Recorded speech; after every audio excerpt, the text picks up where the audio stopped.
alphabet. Imagine libraries burned, not wheat fire. But with silence. Imagine a child punished in school for speaking the very language her grandmother used to sing her lullabies.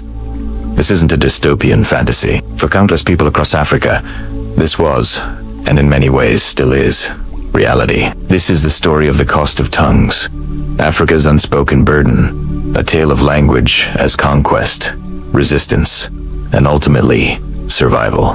Before the first European ships ever reached its shores, Africa was a vibrant tapestry of languages. Over 2,000 distinct tongues, each a unique library of knowledge, culture, and history. The Yoruba of West Africa had a complex system of proverbs that acted as a moral and legal code. The San people of Southern Africa communicated vast amounts of ecological information through their intricate click languages, a linguistic marvel passed down for millennia. In Ethiopia, the Giaz script was used to record epic poems and scientific treatises. These were not just ways of speaking. They were complete worldviews, holding everything from medicinal knowledge to sophisticated philosophies. Language was the thread that wove societies together, connecting generations and preserving a collective identity. It was the air people breathed, the rhythm of their daily lives. Then came the colonial powers. With them came not just guns and new borders, but new languages.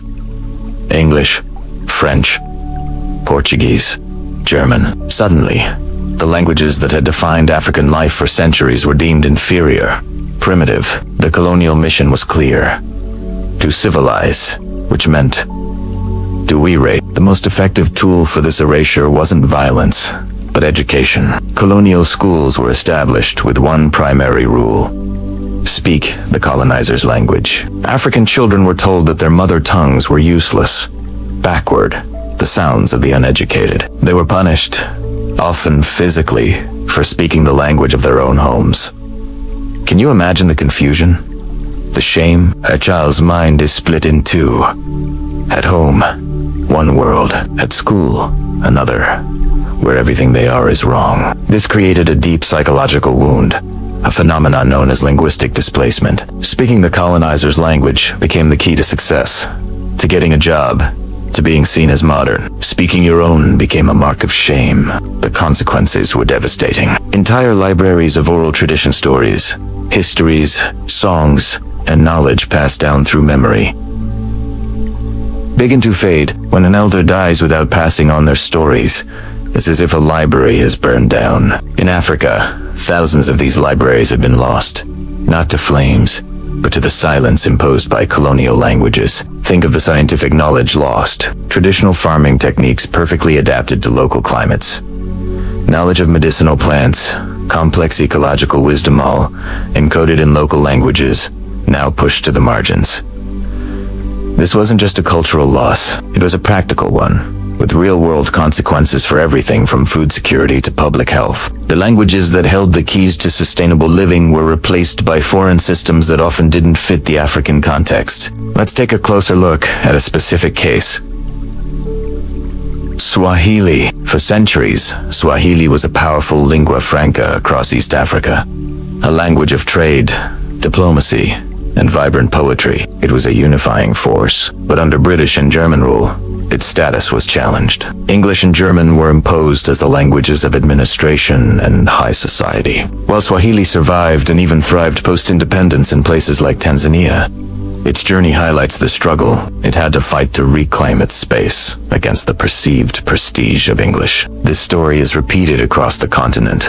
In Nigeria, with its hundreds of languages, English remains the official tongue, creating a linguistic hierarchy. In Senegal, French dominates official life, even though Wolof is spoken by the vast majority. The message, often unspoken, is that to be powerful, to be official, you must speak a European language. This is the cage we need to dismantle.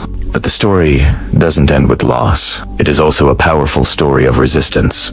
Throughout the colonial period and into the present day, Africans have fought to keep their languages alive. Writers like Ngujwa Thiongo from Kenya made a conscious decision to stop writing in English and return to his native geek. He argued that writing in colonial languages was like decorating a cage. To be truly free, one had to break out of the linguistic prison.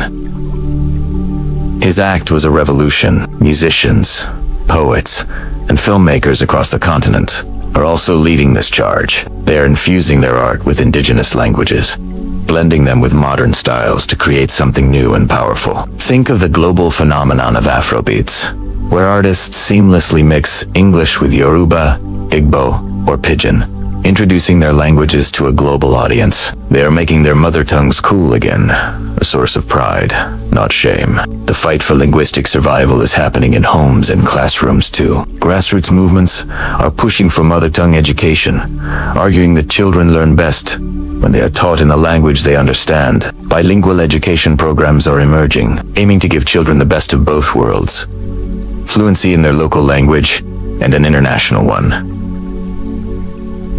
Technology is also playing a role. Language apps online, dictionaries, and social media groups dedicated to preserving and teaching African languages are sprouting up. Young people are using platforms like TikTok and YouTube to create content in their languages, finding new and innovative ways to keep them relevant and alive for the next generation. This isn't about rejecting English or French. It's about multilingualism. It's about giving African languages the respect and the space they deserve. It's about decolonizing the mind. The cost of tongues has been immeasurable. It's the psychological trauma of being told your identity is worthless. It's the loss of irreplaceable knowledge. It's the social division created by linguistic hierarchies. But the story of language in Africa is also one of incredible resilience. Today, we are witnessing a renaissance, a reclaiming of heritage. The cages are being dismantled, not by governments or grand policies, but by ordinary people, by the grandmother who insists on telling stories in her native tongue, by the musician whose lyrics celebrate their roots, by the young programmer creating an app for their language. They understand that a language is more than just words. It's a worldview, a history, a soul.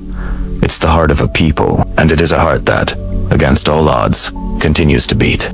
Africa was never silent. This is a truth we need to repeat, a truth that needs to echo louder than the cannons and the hymns that tried to drown it out. Before European ships carved their paths across the Atlantic, before missionaries carved their Bibles into classrooms, Africa was already speaking, and it was speaking in a symphony of voices. Imagine a continent, a vast and vibrant tapestry of humanity, communicating in more than 2,000 distinct languages, not just dialects, but fully formed languages.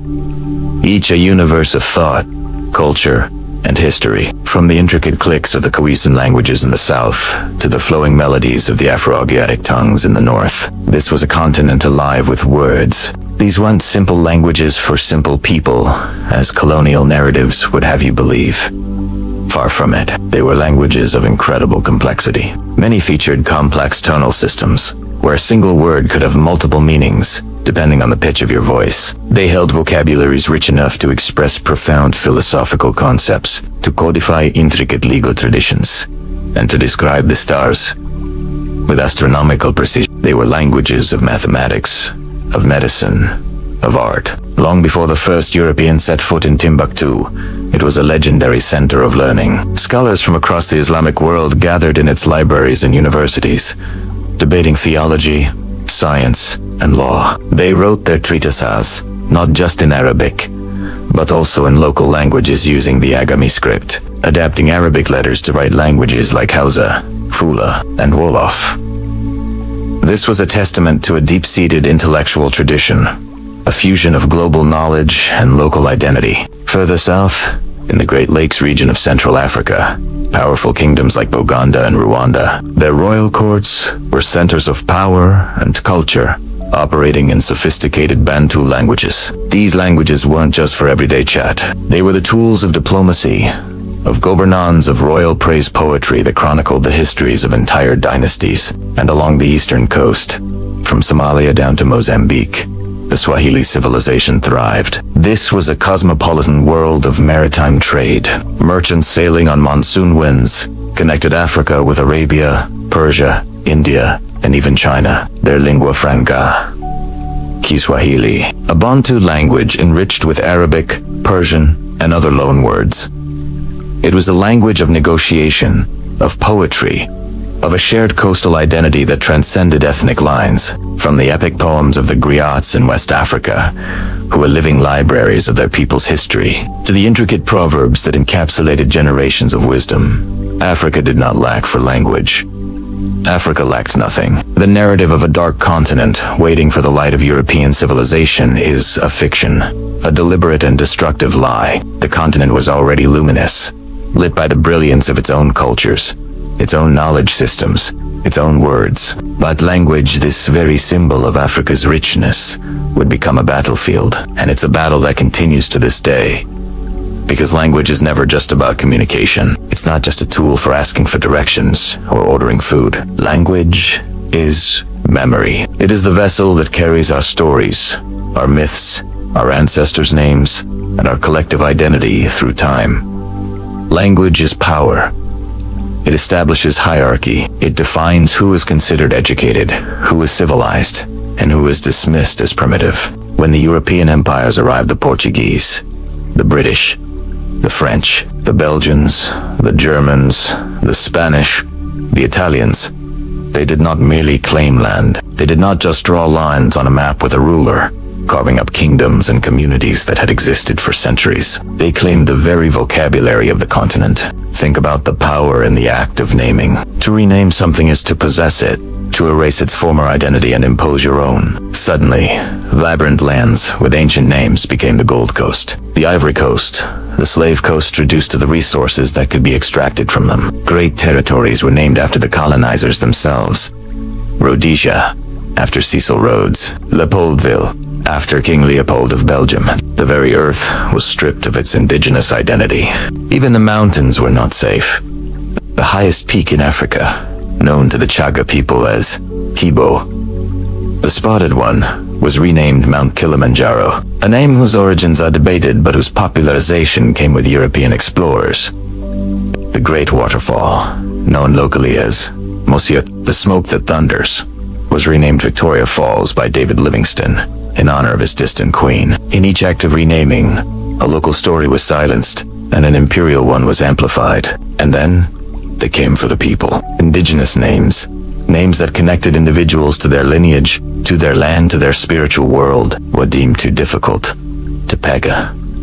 In their place came Christian names, European names, John, Mary, Paul, Pierre. With each christening, a link in the ancestral chain was weakened. When you rename a people, you begin to rewrite their story, to sever them from their past. The colonial school became the primary weapon in this linguistic war.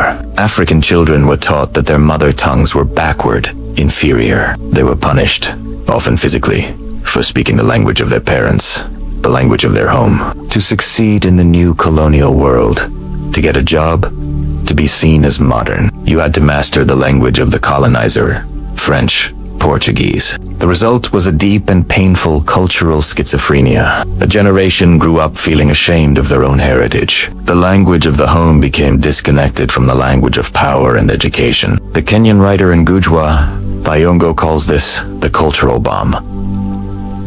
Its effect is to annihilate a people's belief in their names, in their languages, in their heritage, in their capacities, and ultimately in themselves. It makes them see their past as a wasteland of non-achievement, and encourages them to identify with the language and culture of those who have oppressed them. But the spirit of a people is not so easily extinguished.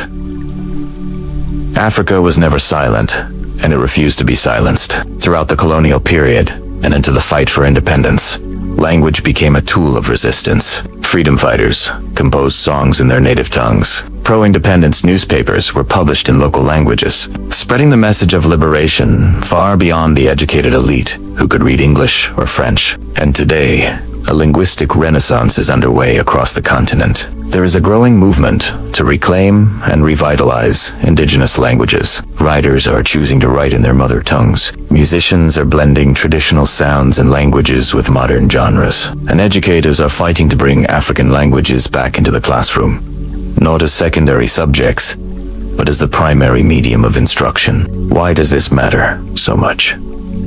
Because to reclaim a language is to reclaim a worldview. It's to reclaim the philosophies, the scientific knowledge, and the unique ways of seeing the world that are encoded within it. It's to tell our children that their heritage is not a source of shame, but a source of strength and wisdom. It's about decolonizing our minds. The story of Africa is not one of silence, followed by speech. It is a story of a symphony that was brutally interrupted, but never stopped. The melodies are still there, in the stories of our elders, in the lullabies of our mothers, in the rhythms of our cities. It's up to all of us, Africans and people of the diaspora, to learn them, to sing them, and to ensure they are never, ever silenced again. Thank you for watching. If this story resonated with you, please like, share, and subscribe to our channel for more content that challenges old narratives and celebrates the true richness of our world. We'd love to hear your thoughts in the comments. Which African language or culture inspires you? Let's continue the conversation. Across colonial Africa, a distinct and brutal pattern emerged. In schools, from Senegal to Kenya, children were forbidden from speaking their mother tongues. Imagine this: a young child punished simply for using the language they learned at home. In some regions, they were forced to wear shame tokens around their necks if they were caught speaking their indigenous languages. Fines, beatings, public humiliation, these were common punishments. The message hammered into them was clear and relentless. Your language is backward. Your accent is inferior. Your ancestors were uncivilized. Language became a source of trauma, and we know that deep, persistent trauma reshapes the mind, altering self-perception, confidence, and cultural identity for generations. But here, within this history of oppression, lies a profound paradox. The very same English language that was used to silence millions of people later became a powerful tool for resistance, uniting independence movements across different ethnic groups who couldn't otherwise communicate. The same French, imposed in classrooms to enforce colonial rule, became the language of Pan-African diplomacy, a bridge connecting leaders from diverse nations. And the same Portuguese, which replaced ancestral speech and tore apart cultural fabrics, now connects Angola, Mozambique, and even Brazil, fostering a unique post-colonial identity. So, this forces us to ask a difficult, deeply uncomfortable question. Did European languages destroy the African mind? Or did they, ironically, connect a continent that had been deliberately fragmented by arbitrary colonial borders? Or is the truth far more complex that they did both? Over the next 6 hours, we're going on an epic journey. We'll travel across the ghosts of empires, stepping into the very classrooms where this linguistic battle was fought. We'll sit with the stories of revolutionaries who weaponized the colonizers' language against them. We will dive deep into the psychology of linguistic trauma and its lasting effects on identity. This isn't just a history lesson. This is about understanding the present. We will examine hard evidence, challenge long-held myths, and confront uncomfortable truths from all sides. Because language is never neutral. It carries the weight of history, power, and pain. And in many ways, the African continent is still reckoning with the cost. This is the story of how language was used as a weapon, and how it was reclaimed as a tool for liberation. Join us as we explore the complex,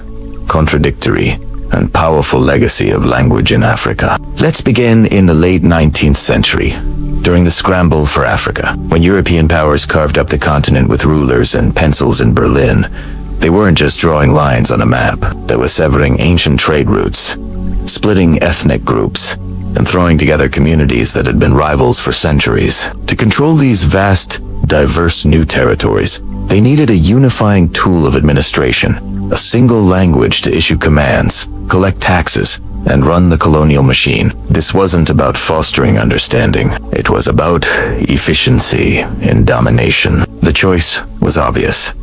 Their own languages.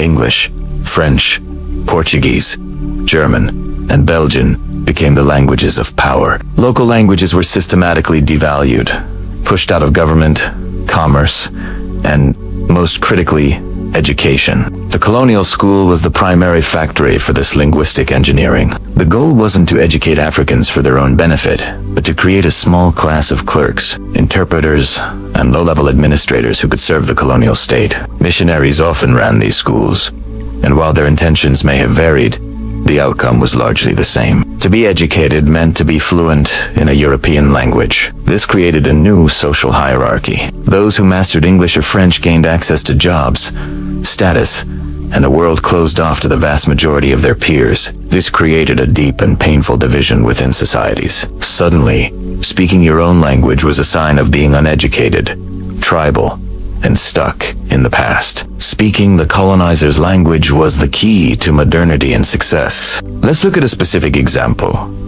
The symbol in French colonies. This was an object, often something dirty or humiliating, like a snail shell or a wooden block, given to a student caught speaking their native language. The student had to wear it until they could catch another student making the same mistake and pass it on. The last student holding the symbol at the end of the day would be punished, often with a beating. This system turned children into informants against their friends. It fostered shame, anxiety, and a deep-seated belief that their own culture was worthless. This psychological warfare was incredibly effective. It severed the connection between children and their heritage, making them feel like strangers in their own homes, unable to communicate deeply with elders who hadn't been through the colonial school system. This created what the Kenyan writer Ngujwa Thingo calls a cultural bomb. The effect of a cultural bomb is to annihilate a people's belief in their names, their languages, their environment, their heritage of struggle, their unity, their capacities, and ultimately in themselves. It makes them see their past as a wasteland of non-achievement,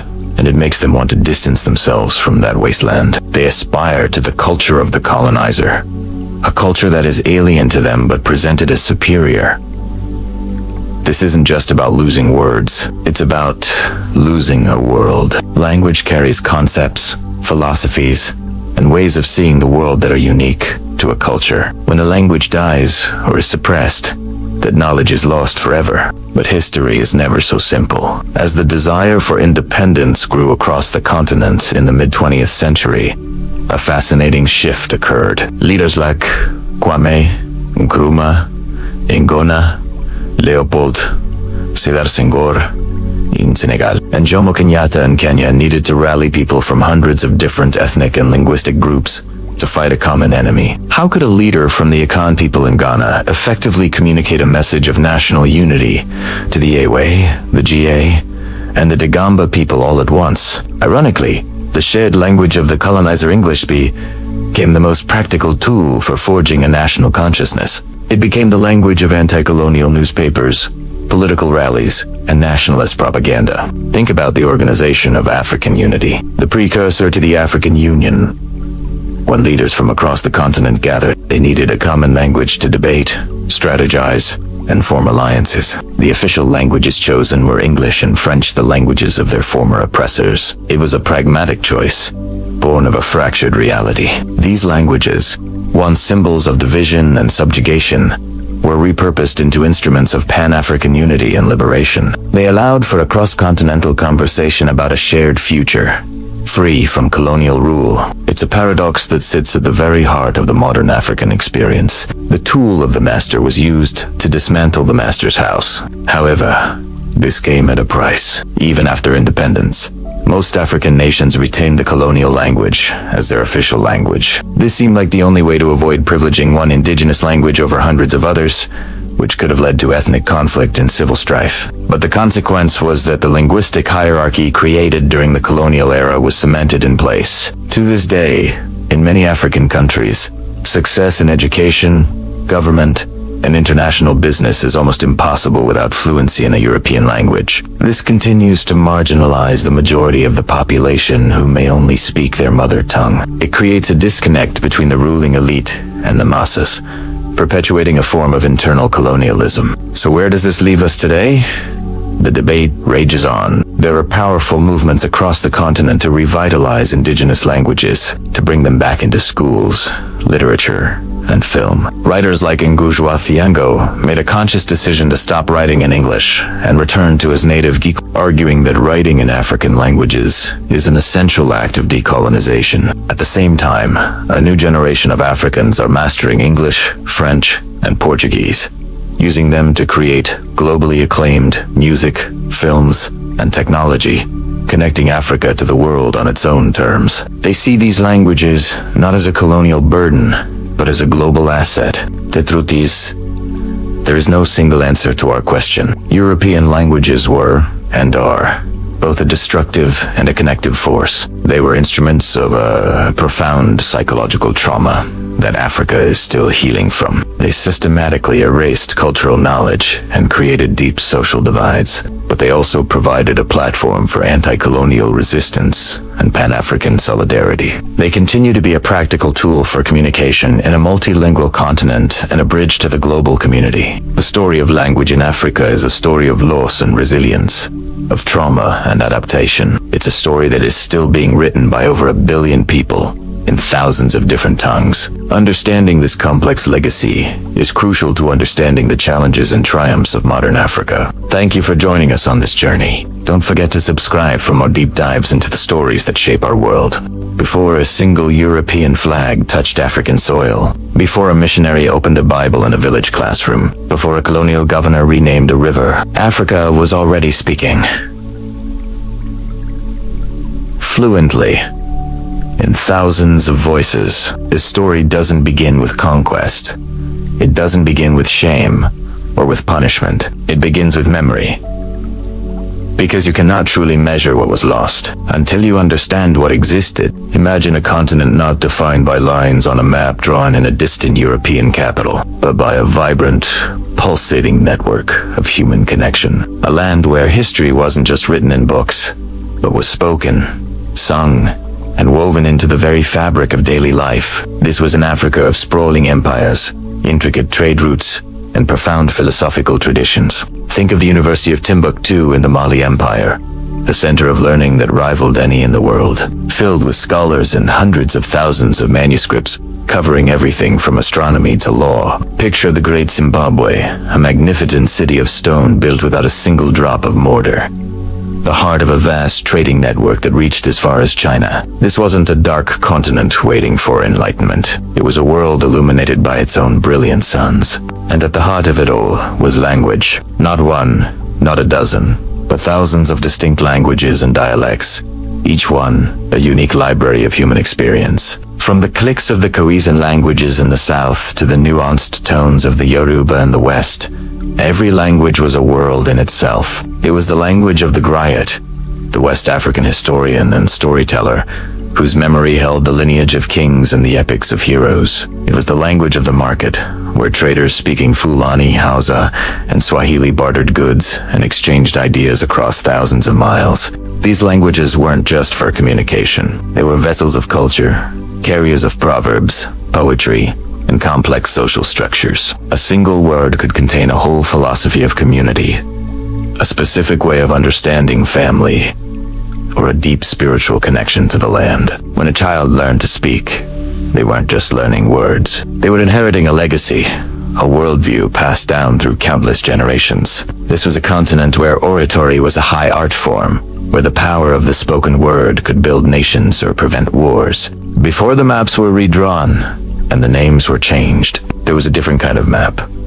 A linguistic map, a cultural map, etched into the minds and hearts of the people. The names of rivers, mountains, and villages held stories. The name for a certain plant wasn't just a label. It contained knowledge about its medicinal properties, its role in rituals, and the season it would bloom. This was a deep, intimate knowledge of the environment, encoded in language. The tragedy of the colonial era wasn't just the loss of land or resources. It was an assault on memory. It was the silencing of these thousands of voices. Languages were suppressed, dismissed as primitive. Children were punished for speaking their mother tongue in school, taught to be ashamed of their own heritage. A systematic attempt was made to erase this vast intellectual and cultural inheritance and replace it with a singular foreign narrative. But you cannot completely erase a memory that is so deeply woven into the soul of a people. The echoes of these voices remain. They persist in the rhythms of modern African music, in the wisdom of elders, in the resilience of communities who refuse to forget. To understand Africa today, in all its complexity and dynamism, we must first listen. We must listen for the voices that were there before. We must strain our ears to hear the stories, the songs, and the philosophies that have survived, because in those voices, we find not just a history of what was lost, but a powerful key to understanding what was, what is, and what is yet to be. Have you ever heard the saying that Africa had no history until Europeans arrived and wrote it down? This is one of the most persistent and damaging colonial myths ever told. It paints a picture of a continent suspended in time, waiting for outsiders to give it a past. But this idea rests on a very narrow definition of history, one that equates it solely with the written word. Today, we're going to dismantle that myth and explore the sophisticated, powerful, and deeply human ways that African societies chronicled their own pasts for thousands of years. The truth is, writing is not the only archive of human intelligence. So, if not through sprawling libraries of books and scrolls, how was history preserved? The answer is as profound as it is brilliant. Memory itself was engineered. It wasn't just casual storytelling around a fire. Across the continent, memory was a precision-crafted tool, a technology of the mind honed over generations. Societies developed intricate systems to ensure that their histories, laws, and cultural knowledge were passed down with astonishing accuracy. This wasn't about remembering the gist of a story. It was about preserving the exact details, the specific names, the precise dates. It was a living, breathing archive, housed not on paper, but within people. Let's travel to West Africa to meet one of the most famous examples of this. They often called bards or oral historians. The title doesn't quite capture the depth of their role. A griot was a walking, talking library. They were the custodians of history, genealogy, and law. Their training began in childhood, a rigorous apprenticeship that involved memorizing epic poems, king lists, and family lineages. Stretching back centuries, imagine being able to recite, flawlessly, the names of your ancestors 20 generations back, along with their deeds, their marriages, and their migrations. For a griot, this was standard practice. Lineage wasn't approximate, it was exact. This information was vital. It settled land disputes, validated claims to leadership, and maintained the very fabric of social order. The griot wasn't just a storyteller. They were a respected advisor, a diplomat, and a political commentator whose knowledge could make or break a ruler. This brings us to a crucial point: linguistic legitimacy. In many West African kingdoms, a king or chief could not rule without it. Power wasn't just about military might or inherited wealth. It was about being able to prove your rightful place in history. And who held the keys to that proof? The griot. During a king's coronation, a griot would publicly recite his genealogy, connecting him directly to the founding ancestors of the kingdom. This performance was a public validation of his right to rule. If the griot's account was challenged or found lacking, the king's authority could crumble. History, in this context, was not a dusty academic subject. It was the active source of political power. The spoken word carried the weight of law. This precision wasn't limited to genealogies. Think about how we remember historical events today. We might know the year a famous battle was fought, but do we remember the sequence of events? The names of the commanders on each flank, the turning points of the fight. In many African oral traditions, battles were not remembered vaguely. They were recited chronologically, with meticulous detail. Epics like the Epic of Sundiata, which tells the story of the founding of the Mali Empire, are not just grand tales. They are historical documents transmitted orally, packed with details about political alliances, military strategies, and social customs. The griots who performed these epics were masters of memory, using poetic devices, rhythm, and music not just to entertain, but as mnemonic tools to ensure every detail was preserved. They were essentially peer-reviewed by their audiences, who knew the stories well and would correct any deviation from the accepted version. In T's world, language itself functions as a living library. Every word, every turn of phrase, is a vessel carrying cultural data. Proverbs aren't just quaint sayings. They are compressed packets of legal and ethical wisdom. The names of places and people often tell a story about their origin or a significant event that happened there. The structure of the language, its rhythms and tones, are all part of the archival system. This is a far cry from the colonial image of so-called primitive societies. In fact, what we see are civilizations that were neurologically disciplined. When you don't have paper to rely on, your brain becomes the archive. Your mind becomes the hard drive. This required a different kind of intelligence, a different kind of mental training. The ability to store and retrieve vast amounts of information with perfect recall is an incredible neurological feat.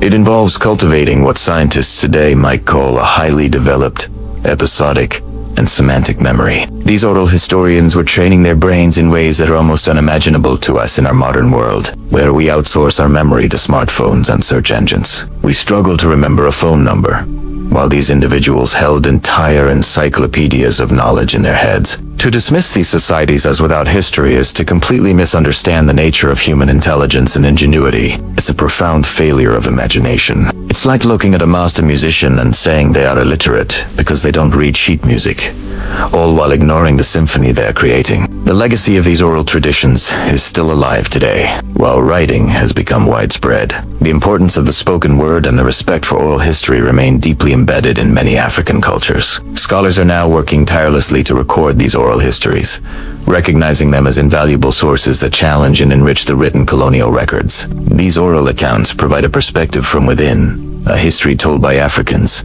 for Africans. They fill in the huge gaps and correct the biases found in texts written by outsiders who often had their own agendas. These voices give us a richer, more complex, and far more accurate picture of Africa's past. So, the next time you hear that myth about Africa having no history before colonialism, you'll know the truth. You'll know that the continent was home to some of the world's most sophisticated systems of historical preservation. It was a history spoken, sung, and remembered with a precision that rivals any written text. It was a history that lived in the minds of its people, a testament to the incredible power of the human brain to be its own archive. The story of Africa is not one of absence, but one of immense, rich, and diverse presence. We just need to learn how to listen. Let's talk about a story that often gets left out of our history books. A story that challenges everything we think we know about ancient civilizations, literacy, and the very heart of intellectual achievement. We're going to journey back in time, not to the marbled halls of Athens or the grand libraries of Rome, but to a city of sand and gold in the heart of West Africa. We're going to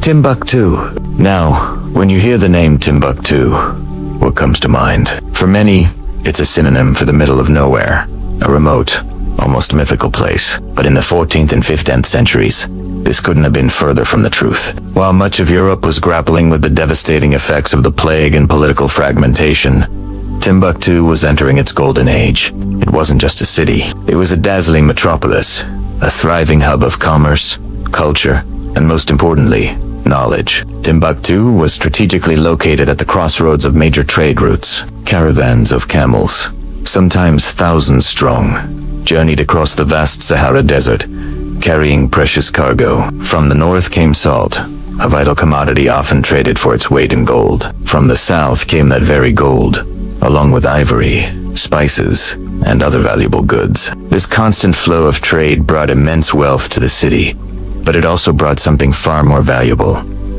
Ideas, merchants, pilgrims, and scholars from across the Islamic world and Africa converged in Timbuktu, creating a vibrant, cosmopolitan atmosphere. It was a melting pot of cultures, languages, and perspectives, the perfect environment for an intellectual explosion. And at the very heart of this intellectual universe stood the University of Sanko. Now, don't picture a single, monolithic building like a modern university. Sanka was more of a collective, a system of dozens of independent schools and colleges, each led by a master scholar or imam. The most prominent of these was the Sankar Mosque, but learning spilled out into the courtyards of other mosques and the private homes of the city's greatest minds. It was a decentralized, community-based model of higher education that was incredibly effective. So, who were the students of Sanka? They flocked to Timbuktu from all over Africa and the Middle East, drawn by the city's reputation for unparalleled scholarship.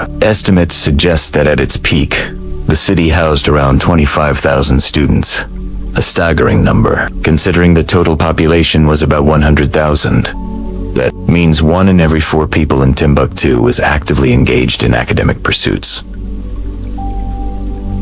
Think about that for a moment. Can you imagine a modern city with that level of scholarly dedication? The curriculum at Sankar was incredibly comprehensive. It began, as was common in the Islamic world, with the Quran.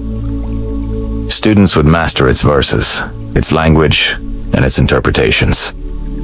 But this was just the beginning. From there, they would branch out into a vast array of subjects. They studied law, dissecting the complexities of Islamic jurisprudence, They delved into theology and philosophy, debating the nature of existence and the divine. They charted the heavens, studying astronomy with remarkable precision. They mastered mathematics, tackling complex algebraic equations and geometric principles. And they studied medicine, learning about anatomy, pharmacology, and the treatment of various diseases. This wasn't just rote memorization. It was a curriculum designed to foster critical thinking, debate, and intellectual curiosity. One of the most enduring legacies of this era is the incredible collection of manuscripts that were produced. We're talking about hundreds of thousands of texts, meticulously handwritten by the scholars and scribes of Timbuktu. These weren't just copies of older works. They were original contributions to human knowledge, written primarily in Arabic, the lingua franca of scholarship at the time, but also in local African languages using an adapted Arabic script known as Ajami. This use of Ajami is crucial. It shows that this was not just an imported intellectual tradition, but one that was deeply rooted in and adapted to its African context. For centuries, many of these manuscripts were hidden away, protected by local families who passed them down from generation to generation. They were safeguarded from colonial powers, from extremists, from the very ravages of time itself. It's only in recent decades that the world has begun to rediscover the sheer scale and scope of this literary treasure. And what these texts reveal is breathtaking. We often find this pervasive, damaging myth that pre-colonial Africa was an oral continent, a place without written history or literature. The Timbuktu manuscripts shattered this misconception completely. Yes, oral traditions were and are incredibly important, but they existed alongside a vibrant and sophisticated literary culture. Africa was not illiterate. It was literate on its own terms, developing and adapting writing systems to suit its own languages and needs. Let's look closer at what's inside these manuscripts. You find, of course, beautiful copies of the Quran and profound theological treatises. But you also find so much more. You find detailed legal documents, including business contracts and marriage certificates, that give us a fascinating glimpse into the social and economic life of the time. You find powerful poetry and eloquent philosophical debates. You find works of history, chronicling the reigns of emperors, and the stories of great empires like Mali and Songhai. And then there's the science. There are manuscripts containing complex algebraic calculations that would have been state-of-the-art anywhere in the world at that time. There are detailed astronomical charts, mapping the movements of stars and planets. There are medical textbooks describing surgical procedures and the use of herbal remedies. One famous text even discusses ethics for doctors, centuries before similar codes became common in Europe. These weren't just religious texts. They were a comprehensive library of human knowledge, covering every facet of life and learning. This was a world where scholarship was the ultimate status symbol. Books were the most prized commodity, often more valuable than gold or salt. The wealth of a scholar wasn't measured in money, but in the size and quality of their personal library. This reverence for knowledge permeated the entire city. The rulers of the Songhai Empire, like the famous Askia Muhammad, were not just warriors and administrators. They were patrons of learning. They funded scholars, built libraries, and actively participated in the intellectual life of the city, often sitting in on lectures and debates. So, what happened? Why did this brilliant light of scholarship begin to fade? The decline was gradual, but a major blow came in 1591 with an invasion from Morocco. The Moroccan army, armed with muskets, sacked the city.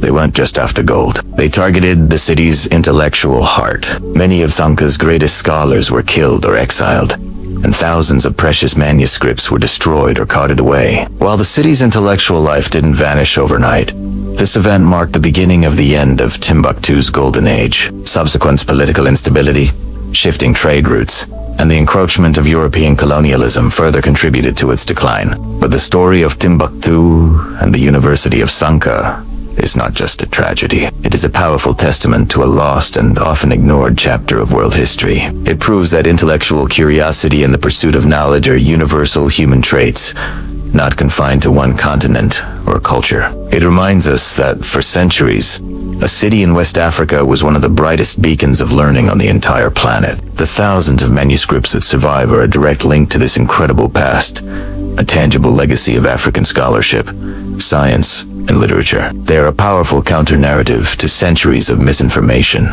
and a source of immense pride. The sands of the Sahara may have buried Timbuktu's past for a time, but its intellectual fire was never truly extinguished. Hello and welcome back to our channel, where we explore the incredible stories that have shaped our world. Today, we're setting sail on a journey back in time, navigating the turquoised waters of the Indian Ocean to a place of vibrant trade, stunning architecture, and linguistic genius. We're heading to the Swahili coast, a stretch of shoreline that redefined what it meant to be connected in the ancient world. Forget what you think you know about how languages and cultures spread. The story of Swahili isn't one of swords and armies. It's a tale of sails and spices, of dialogue and diversity. This is the story of a language born from the sea, a language that built an empire of commerce and culture, not conquest. So, grab your virtual passport, because we are about to uncover one of history's most fascinating linguistic marvels. Imagine a coastline stretching over 1,800 miles, from the Horn of Africa in modern-day Somalia, all the way down to Mozambique.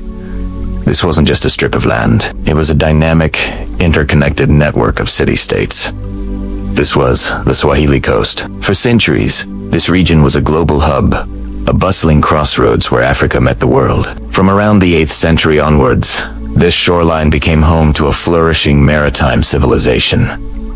The secret to its success, the monsoon winds. These predictable winds were like a natural, biannual express train across the Indian Ocean.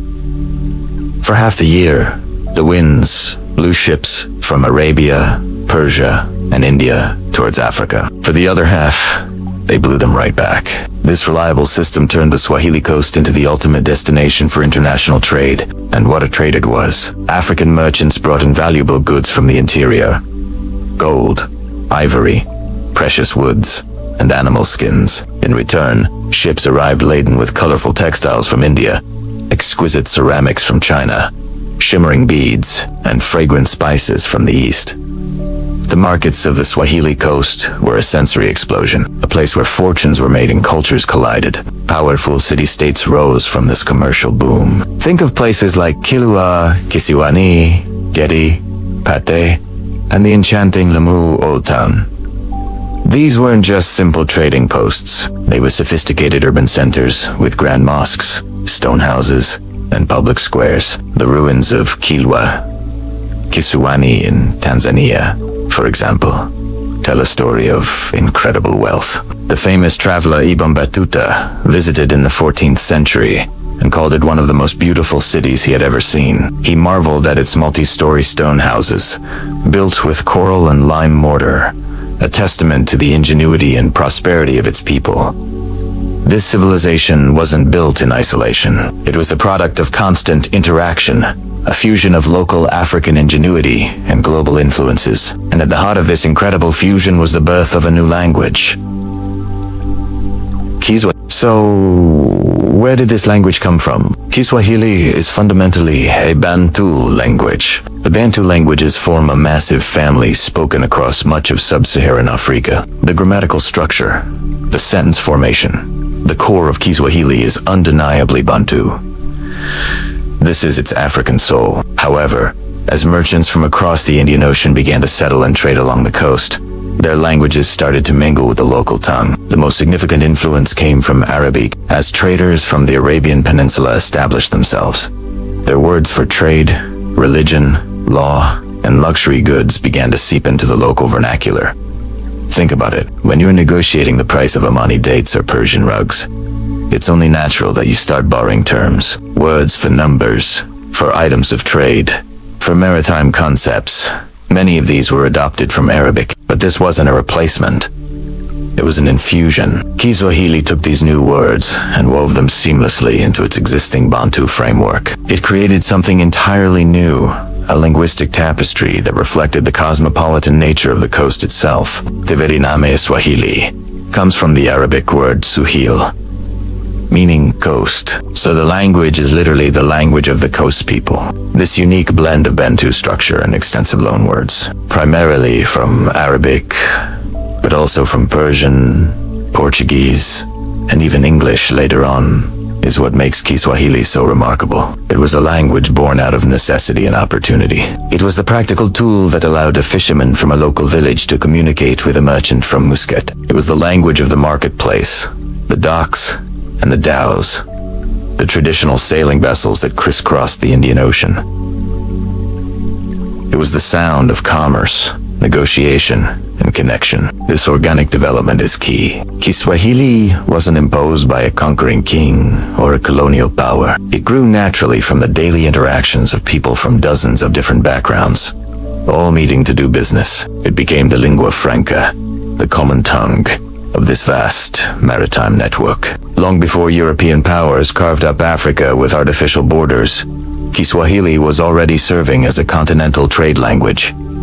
Its influence didn't stop at the shoreline. It followed the trade routes deep into the heart of the continent. Caravans carrying goods from the coast to the interior, to places like the Great Lakes region, brought the language with them. Local chiefs and traders in the interior found it incredibly useful to learn Kiswahili. It gave them direct access to the global market, allowing them to negotiate better prices for their ivory and gold. This expansion was peaceful. It happened not through force, but through mutual benefit. Learning Kiswahili opened up a world of economic opportunity. It was a tool for empowerment, not an instrument of oppression. It allowed different ethnic groups, each with their own distinct language and customs, to communicate and cooperate without losing their own identity. This is a crucial point.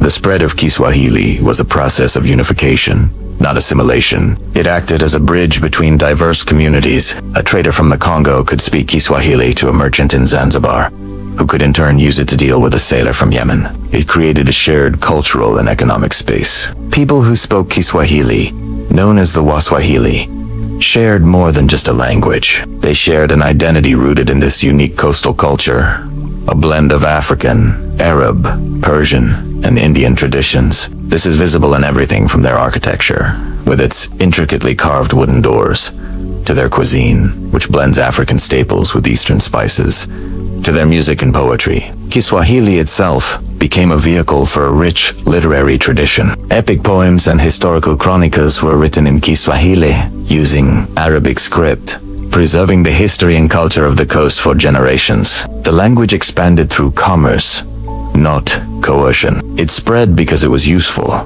because it facilitated connection, and because it brought people together. It represents a model of cultural exchange that stands in stark contrast to the colonial projects that would follow centuries later. The story of the Swahili coast and its language is a powerful reminder that history is full of surprises. It challenges our assumptions about how cultures interact and how influence spreads. Here was a civilization that was deeply African in its roots, yet globally connected in its outlook. It created a language that unified people across vast distances without erasing their differences.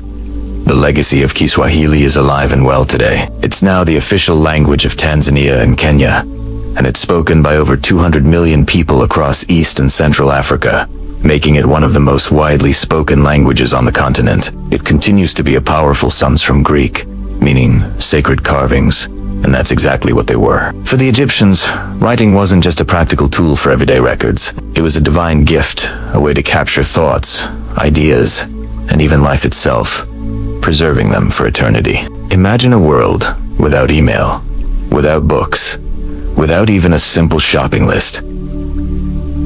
How would you share knowledge? How would you pass down stories? The Egyptians solved this problem with incredible ingenuity. Their script was a vibrant mix of elements. Some symbols, called pictograms, were easy to understand. The drawing of a bird meant bird, but it quickly evolved beyond simple pictures. Other symbols, known as phonograms, represented sounds, much like the letters in our alphabet. An image of a mouth, for instance, might represent the sound R. And it didn't stop there. They also had determinatives, which were silent symbols placed at the end of a word to clarify its meaning. For example, if you wrote a word that could be a name, you might add a symbol of a man or a woman at the end to show you were talking about a person. This layered complexity made hieroglyphics incredibly versatile, capable of expressing everything from the most profound religious ideas to the intricate details of a legal contract.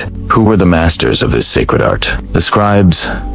Becoming a scribe in ancient Egypt was a ticket to a better life. It was a long and difficult path, starting from a young age. Boys and occasionally girls from privileged families would spend years in special schools, painstakingly copying symbols onto papyrus, wooden boards, or pieces of pottery. They had to memorize hundreds of hieroglyphs, understand their different uses, and learn the art of creating clear, beautiful script. But the reward was immense. Scribes were the backbone of Egyptian society. They were the administrators, the accountants, the lawyers, and the librarians of their time. They worked in temples, in the royal court, and for the military. They recorded the pharaoh's decrees, tracked the grain harvests that fed the nation, and managed the logistics for building monumental structures like the pyramids. Without scribes, the vast and powerful Egyptian empire simply could not have functioned. They were the keepers of knowledge, the guardians of civilization. So, what did they write about?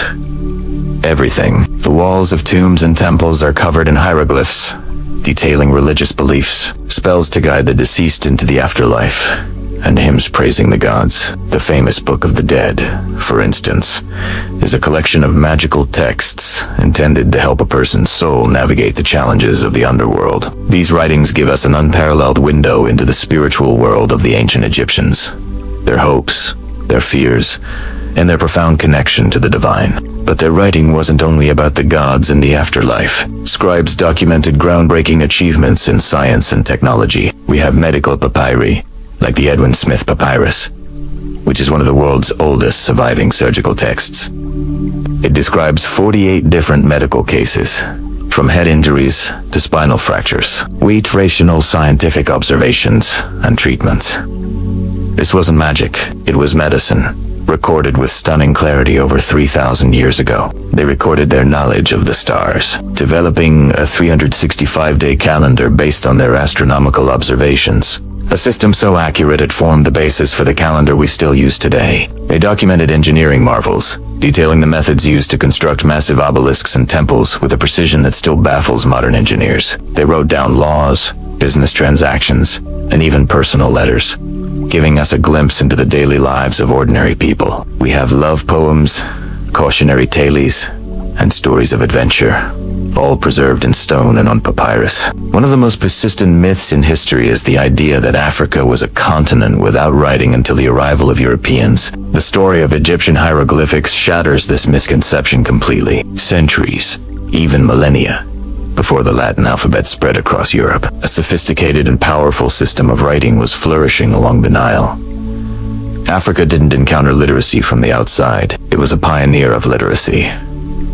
The Egyptians didn't just invent a way to write. They invented a way to make civilization permanent. They understood that to write was to conquer time itself. The knowledge inscribed by these ancient scribes wasn't confined to Egypt either. Through trade and cultural exchange, Egyptian ideas and technologies, including concepts related to writing, spread across the Mediterranean and into other parts of Africa. The very idea of using symbols to represent sounds, a core principle of hieroglyphics, influenced the development of other writing systems, creating a ripple effect that shaped the course of human communication.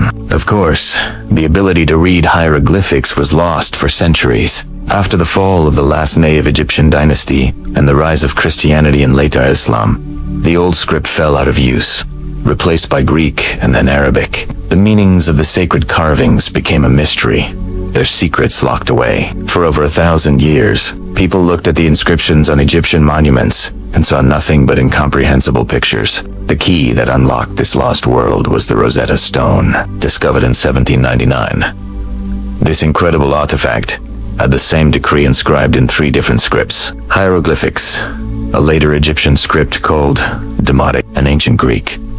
Because scholars could still read Greek, they finally had a way to decipher the hieroglyphs. It was a painstaking process, led by brilliant minds like Jean-Francois Champollion, who dedicated his life to cracking the code. In 1822, he finally succeeded, and suddenly, the voices of ancient Egypt could speak to us again. The decipherment of hieroglyphics transformed our understanding of the past. It wasn't just about pharaohs and pyramids anymore.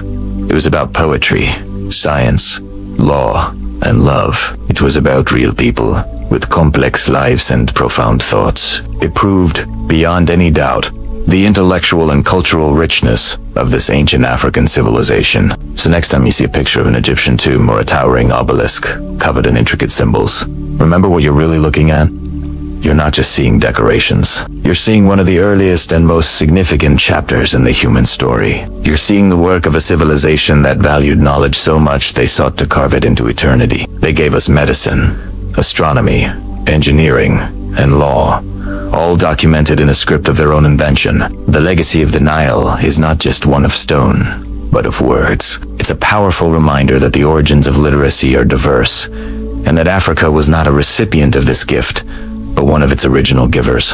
Hello everyone, and welcome back to our channel. Today, we're journeying to the Horn of Africa, to the highlands of Ethiopia, to uncover the story of a script that has weathered empires, revolutions, and the relentless march of time. This is the story of GIEZ. While many ancient writing systems have faded into history, becoming puzzles for archaeologists, GIEZ stands as a testament to cultural it's a living link to a past that stretches back thousands of years. Its origins are debated, but its impact is undeniable. The story of GIEZ is deeply intertwined with the rise of one of Africa's greatest ancient powers, the Kingdom of Imagine a bustling kingdom, a major player in the trade routes, connecting the Roman Empire with ancient India. From around the 1st to the 7th century AD, Axum was a hub of wealth, power, and innovation, and at the heart of its administration, its monuments, and its identity was the GIEZ script.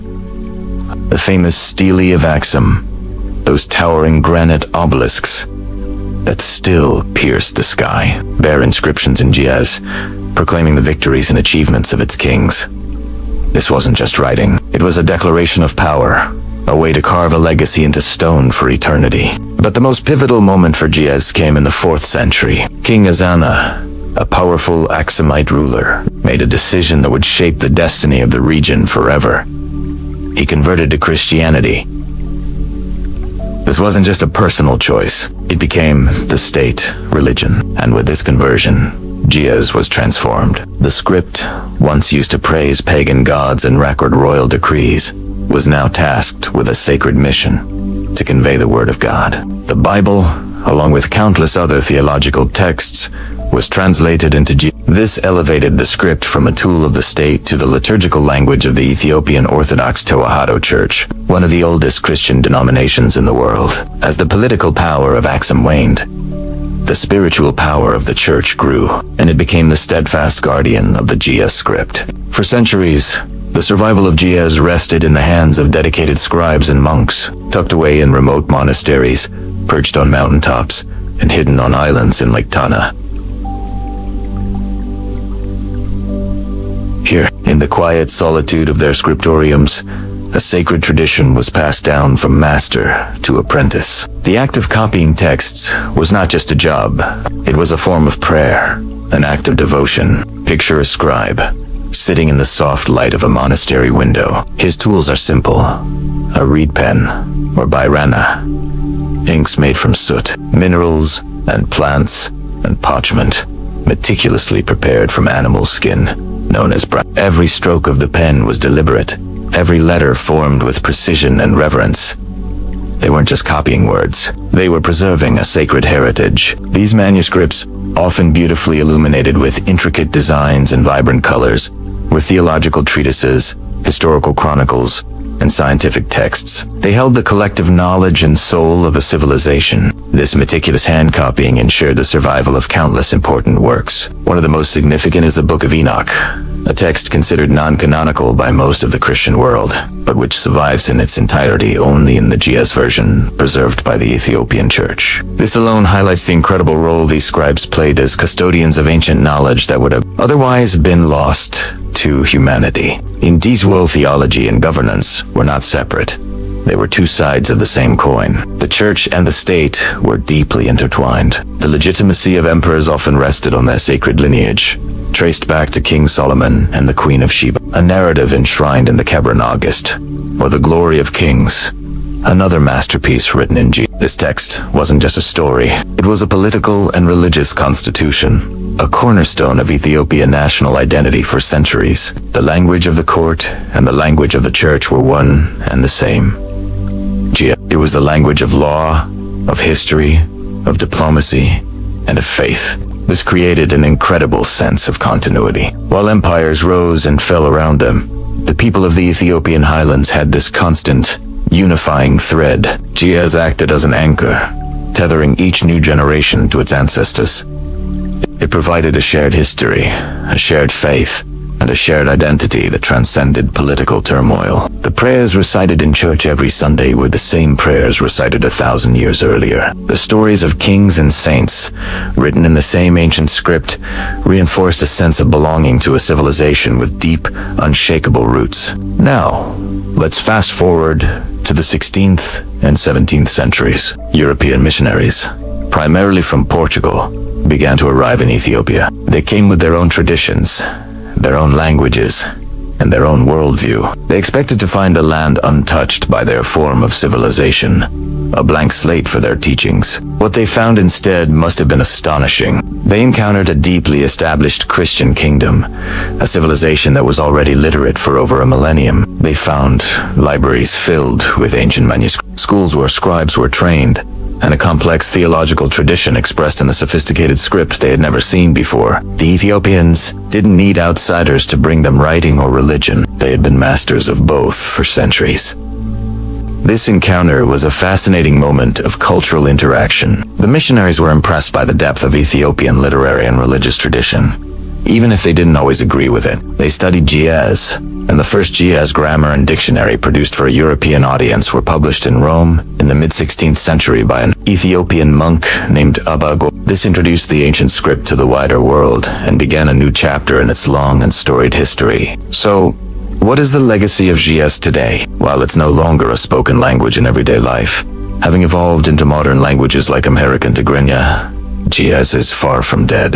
It remains the sacred liturgical language of the Ethiopian and Eritrean Orthodox Tewahedo churches. Millions of people still hear it every week during services. The chants and prayers that echo in churches from Lalibela to Aksum are still in Giaz. Furthermore, the script itself lives on. The alphabet, or Fidel, used to write Amharic, Tigrinya, and other languages in the region, is a direct descendant of the ancient Giaz script. So every time someone in Ethiopia or Eritrea reads a newspaper, a book, or a text message, they're using a writing system that carries the DNA of its ancient ancestor. It's a system where each symbol represents a consonant-vowel combination, a unique and elegant solution to representing language. The story of Giaz is a powerful reminder that history is not a single linear narrative often centered on Europe and the Middle East.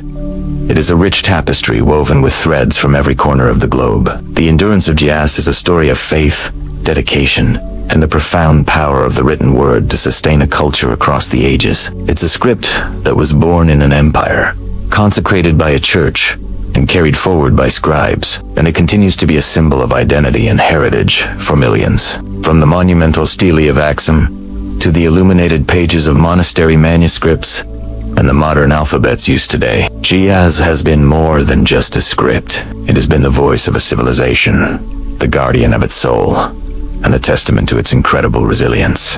Have you ever thought about what language really is? Is it just a bunch of words we use to ask for things or tell stories? Well, what if I told you that in many parts of Africa, for centuries, language was something much, much bigger. It wasn't just a tool. It was the very infrastructure of society itself. Today, we're going on a journey to explore how words didn't just describe the world in Africa, but actively built it. Let's start with the idea that language was the blueprint for social order.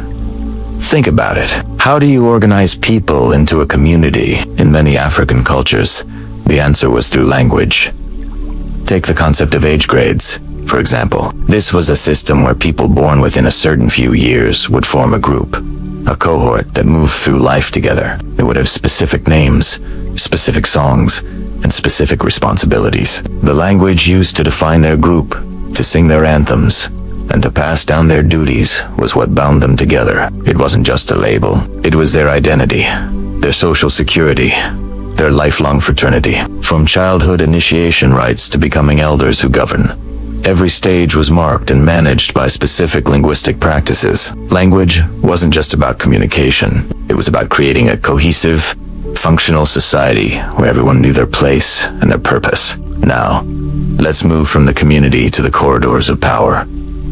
How did a king or a queen project their authority? Sure, they had armies and wealth, But their real power was often broadcast through language, specifically through royal praise poetry. This wasn't just flattery.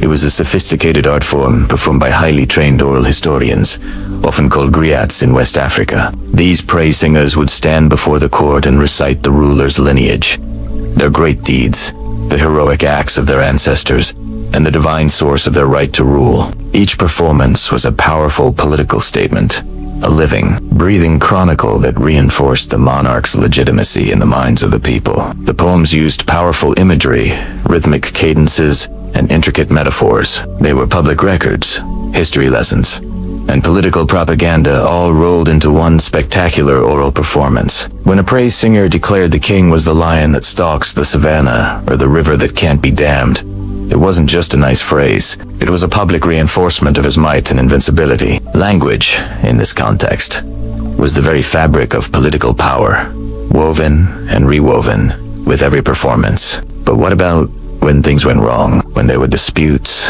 arguments, or even crimes? Again, language was the primary tool for resolution. Long before modern courtrooms, many African societies relied on legal mediation, a process conducted entirely through speech. Elders would gather under a tree, and the parties involved would present their cases. But it wasn't as simple, she said. The process was governed by a deep respect for the power of words. Speakers were expected to be eloquent, to use proverbs, allegories, and carefully chosen phrases to make their point. The goal wasn't just to win, but to restore harmony to the community. The mediators, in turn, were masters of language. They would listen, not just to the words, but to the tone, the unspoken implications, and the emotional currents. Their final judgment, delivered orally, was crafted to be wise, fair, and, most importantly, accepted by all. It was a decision sealed not by a written document, but by the weight and wisdom of the words spoken. In T's world, justice was an oral art form. Let's zoom in on a specific example. The Akan people of Ghana and Ivory Coast. For the Akan, wisdom wasn't written down in dusty philosophy books. It was alive, encoded in thousands of proverbs that people used in everyday conversation. These weren't just quaint sayings. They were a complete philosophical system, a guide to ethics, morality, and common sense. A proverb like "the ruin of a nation begins in the homes of its people" is a profound political and social statement. It teaches that national well-being is built on strong family units. Or consider, one person does not rule a country, a powerful endorsement of consultative and democratic governance. When an elder used a proverb in a discussion, they were drawing on a vast, shared library of cultural knowledge. They were invoking the wisdom of generations to make a point, settle a dispute, or offer advice. The proverbs were so central that a person's intelligence and wisdom were often judged by their ability to understand and use them effectively. For the Akon, language, through proverbs, was the thread connecting the past, present, and future, weaving a tapestry of shared values. Now, let's travel to what is now Nigeria and Benin, to the Yoruba people. Here, the very sound of language took on an incredible dimension of meaning. The Yoruba language is tonal, meaning the pitch at which you say a word can completely change its definition. The same sequence of consonants and vowels can mean entirely different things, depending on whether you say it with a high, mid, or low tone. For example, the word oko could mean husband hoe or canoe, all depending on the tones. You can imagine how crucial precision was. This wasn't just a linguistic quirk. It was a fundamental aspect of their worldview. It meant that communication required immense care and skill. A slip of the tongue wasn't just an error. It could be a deep insult or a complete misunderstanding. This tonal precision found its highest expression in the talking drums. Drummers could replicate the tones and rhythms of speech, allowing them to send complex messages across long distances. They could recite poetry, share news, or call people to a meeting, all with their drums.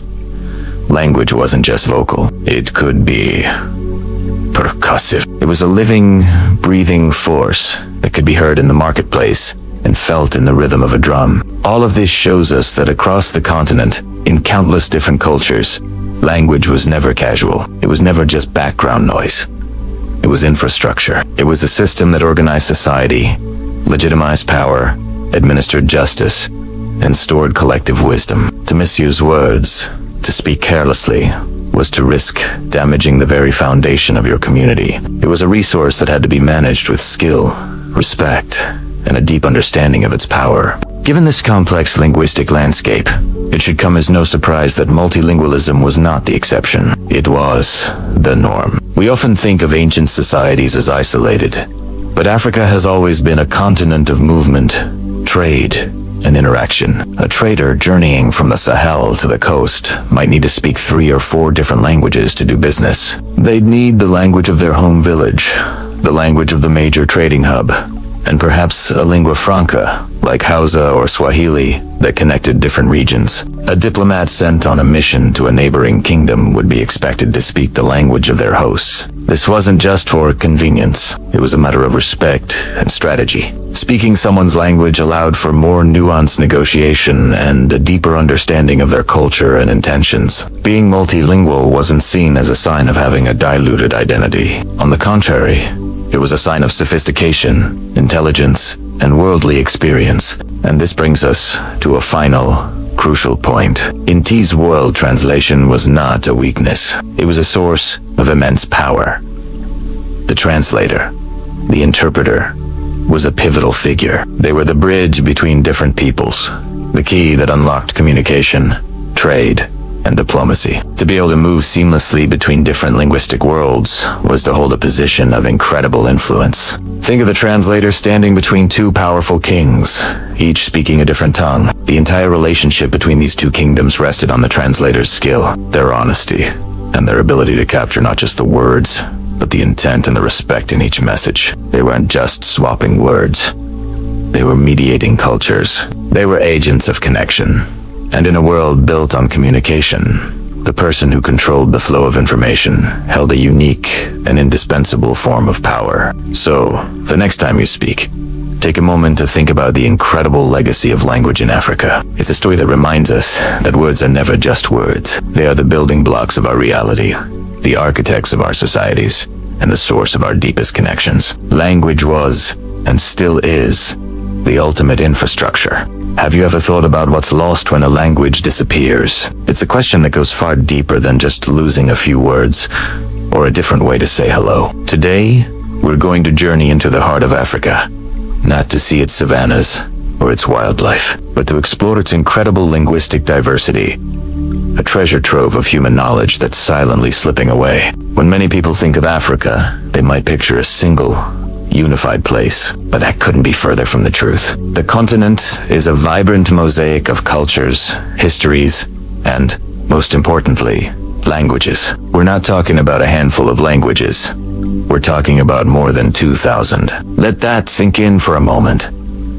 Over 2,000 distinct tongues, each one a unique key to understanding the world. This isn't just a collection of languages, it's an entire ecosystem of human thought. Each of these languages isn't just a tool for communication, it's a vessel, a living library, carrying a complete cosmology, a unique way of seeing and interpreting existence. When a community speaks a language, they're not just exchanging information, they are participating in a shared reality, a worldview that has been shaped over countless generations. This worldview is woven into the very fabric of the language itself, its grammar, its idioms, its stories. To lose one of these languages is to lose a universe of thought. It's like a star winking out in the vast galaxy of human consciousness. But the loss is even more tangible than that. Many of these indigenous African languages are deeply intertwined with the natural world.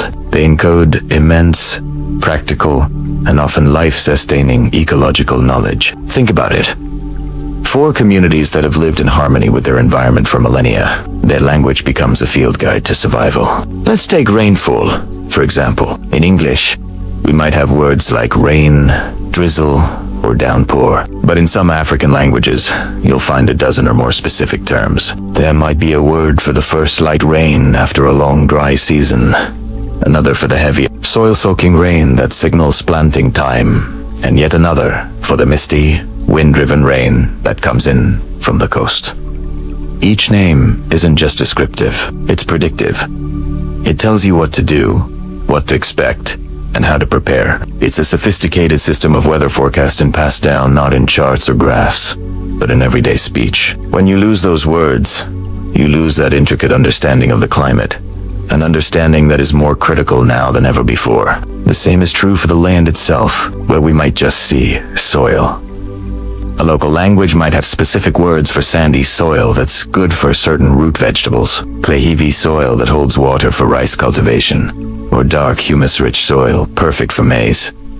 These aren't just agricultural terms. They are the foundation of food security. This knowledge allows farmers to work with the land, not against it, choosing the right crops for the right conditions, ensuring a harvest that can sustain their families and communities. It's a form of precision agriculture that predates modern technology by centuries, and it's all stored in the local vocabulary. And what about medicine? The African continent is home to an incredible diversity of plant life, and for every plant, there are stories and names. Many languages have detailed classification systems for medicinal plants. A single language might have specific names for the leaves, roots, bark, and flowers of a plant, each term indicating a different use or preparation method. One part might be used to treat a fever, another for a stomach ache, and a third for healing a wound.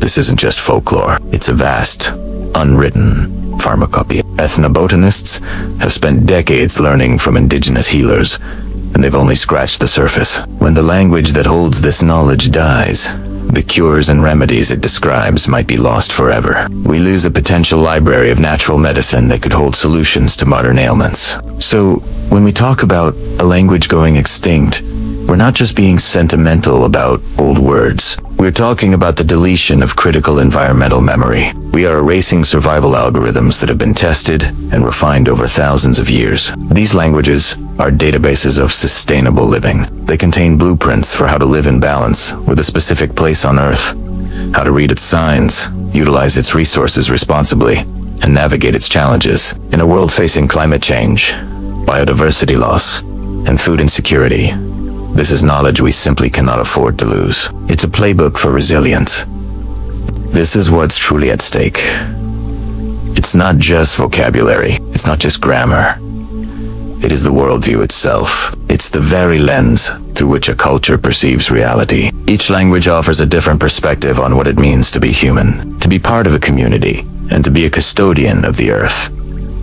The loss of a language is the flattening of human perspective, a step toward a monoculture of thought where we all see the world in the same way, and perhaps miss the crucial details that other perspectives would have revealed. The forces driving this loss are complex. Globalization, urbanization, and the dominance of a few global languages in education and commerce all play a part. Young people may feel pressured to abandon their ancestral tongue in favor of a language that seems to offer more economic opportunities.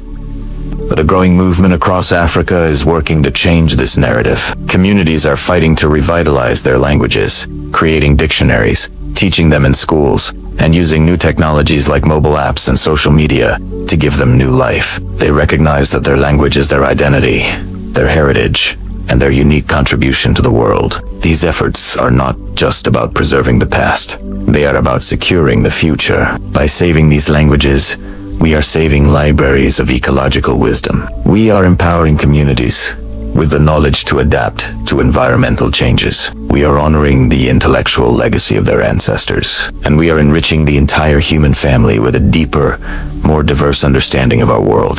The idea that Africa was a continent of over 2,000 tongues isn't a historical footnote. It's a living reality and a call to action. We all have a role to play, even if it's just by learning about this incredible diversity and appreciating what it represents, supporting organizations that work on language revitalization, listening to the voices of indigenous speakers, and celebrating linguistic diversity wherever we find ITs are always to help protect this invaluable human heritage. The next time you hear a language you don't understand, I hope you don't just hear noise. I hope you hear a different way of seeing the stars, a different way of feeling the rain, a different way of understanding the earth. I hope you hear a unique and irreplaceable piece of the human story.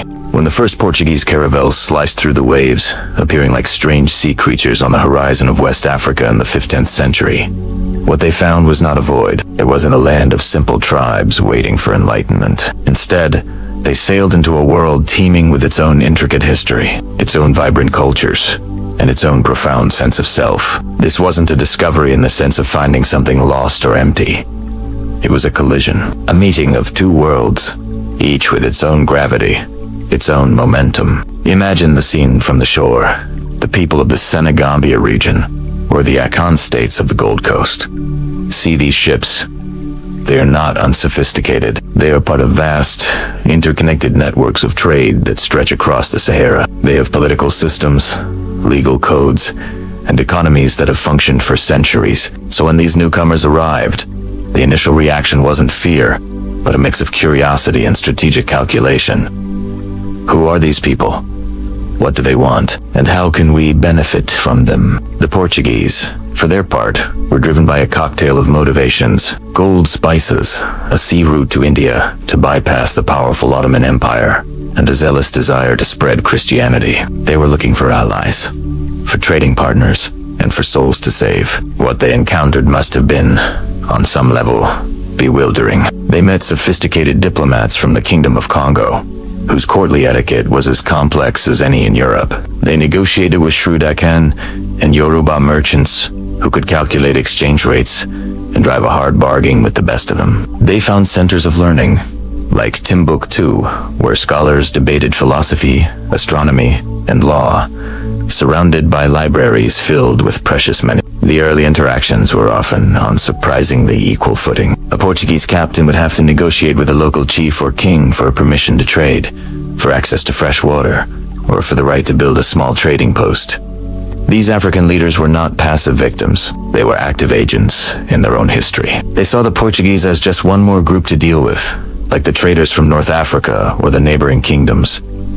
They controlled the terms of engagement. For instance, the King of Benin, the Oba, received Portuguese envoys in a magnificent palace, displaying his power and wealth to establish his superior position from the very beginning. He wasn't asking for help. He was offering a partnership on his terms. Art from this period tells a fascinating story. The famous Benin bronzes, for example, show Portuguese soldiers with their distinctive beards and armor, but they are depicted from an African perspective, incorporated into the local cosmology and artistic tradition. They are not conquerors. They are just another element in the complex world of Benin. This wasn't a relationship of immediate domination, but one of cautious and often mutually beneficial exchange. The Portuguese wanted gold, ivory, and pepper. In return, they offered textiles, metal goods, and firearms, which African rulers could use to consolidate their power against rivals. It was a complex dance of diplomacy, trade, and power politics. But beneath this surface of exchange, a dangerous idea was taking root in the European mind, an assumption. It was the belief that their way of life, their religion, their political structures, their very way of being, was the universal standard of civilization. When they looked at West Africa, they didn't see different systems. They saw deficits. They encountered societies with rich oral traditions, where history, law, and literature were passed down through generations by skilled storytellers and griots. But because it wasn't written on parchment in a script that resembled Latin, they often dismissed it as a lack of history. They saw complex spiritual beliefs that connected the living, the ancestors, and the natural world. But because it didn't involve a single god worshipped in a stone church, they labeled it paganism and idolatry. They saw societies organized around kinship and community, with different concepts of land ownership and justice. But because it didn't look like European monarchy or feudalism, they saw it as primitive and chaotic. This assumption was the seed of a profound and tragic misunderstanding. The Portuguese, and the Europeans who followed them, began to believe they weren't just trading with a different culture. They were interacting with a lesser one that needed to be civilized. This idea provided the moral and intellectual justification for what was to come. It allowed them to see people not as equals, but as potential converts, potential laborers, and eventually, potential commodities. This shift didn't happen overnight. It was a slow, creeping process. For decades, the relationship remained primarily coastal and commercial. European powers built forts and trading posts, but they rarely controlled significant territory beyond their walls. African states and merchants still held the upper hand, controlling the supply of goods from the interior. The power dynamics were still, in many ways, balanced, but the insidious logic of superiority was always there, shaping perceptions and policies. It meant that when conflicts arose, they were increasingly seen not as disputes between equals, but as the disciplining of the unruly. It meant that trade could gradually morph into exploitation. The demand for one commodity, in particular, would shatter this fragile balance forever.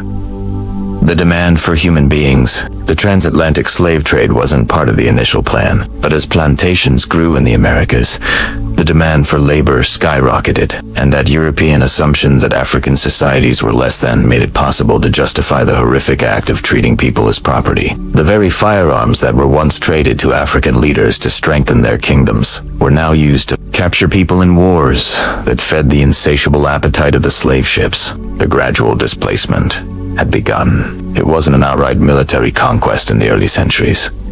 It was more subtle, more corrosive. European economic power, backed by naval might, began to distort and undermine local economies. Societies that were once diverse and self-sufficient became dependent on the European trade, and increasingly, on the slave trade. Political structures were destabilized as local conflicts were inflamed by the prize of captives. Cultural confidence was eroded by the persistent, condescending gaze of the civilized outsider. The stage was set, not for a single dramatic moment of destruction, but for a long, drawn-out process of unraveling. The complex tapestry of West African civilization, which had so impressed and puzzled the first Portuguese arrivals, was beginning to be pulled apart, thread by thread. The diplomats, merchants, and scholars were still there, but their world was being fundamentally and irrevocably changed. The ground was shifting beneath their feet, tilting in favor of the world that had sailed in from over the horizon, a world that had convinced itself of its own superiority. The encounter that began with curiosity and negotiation was slowly,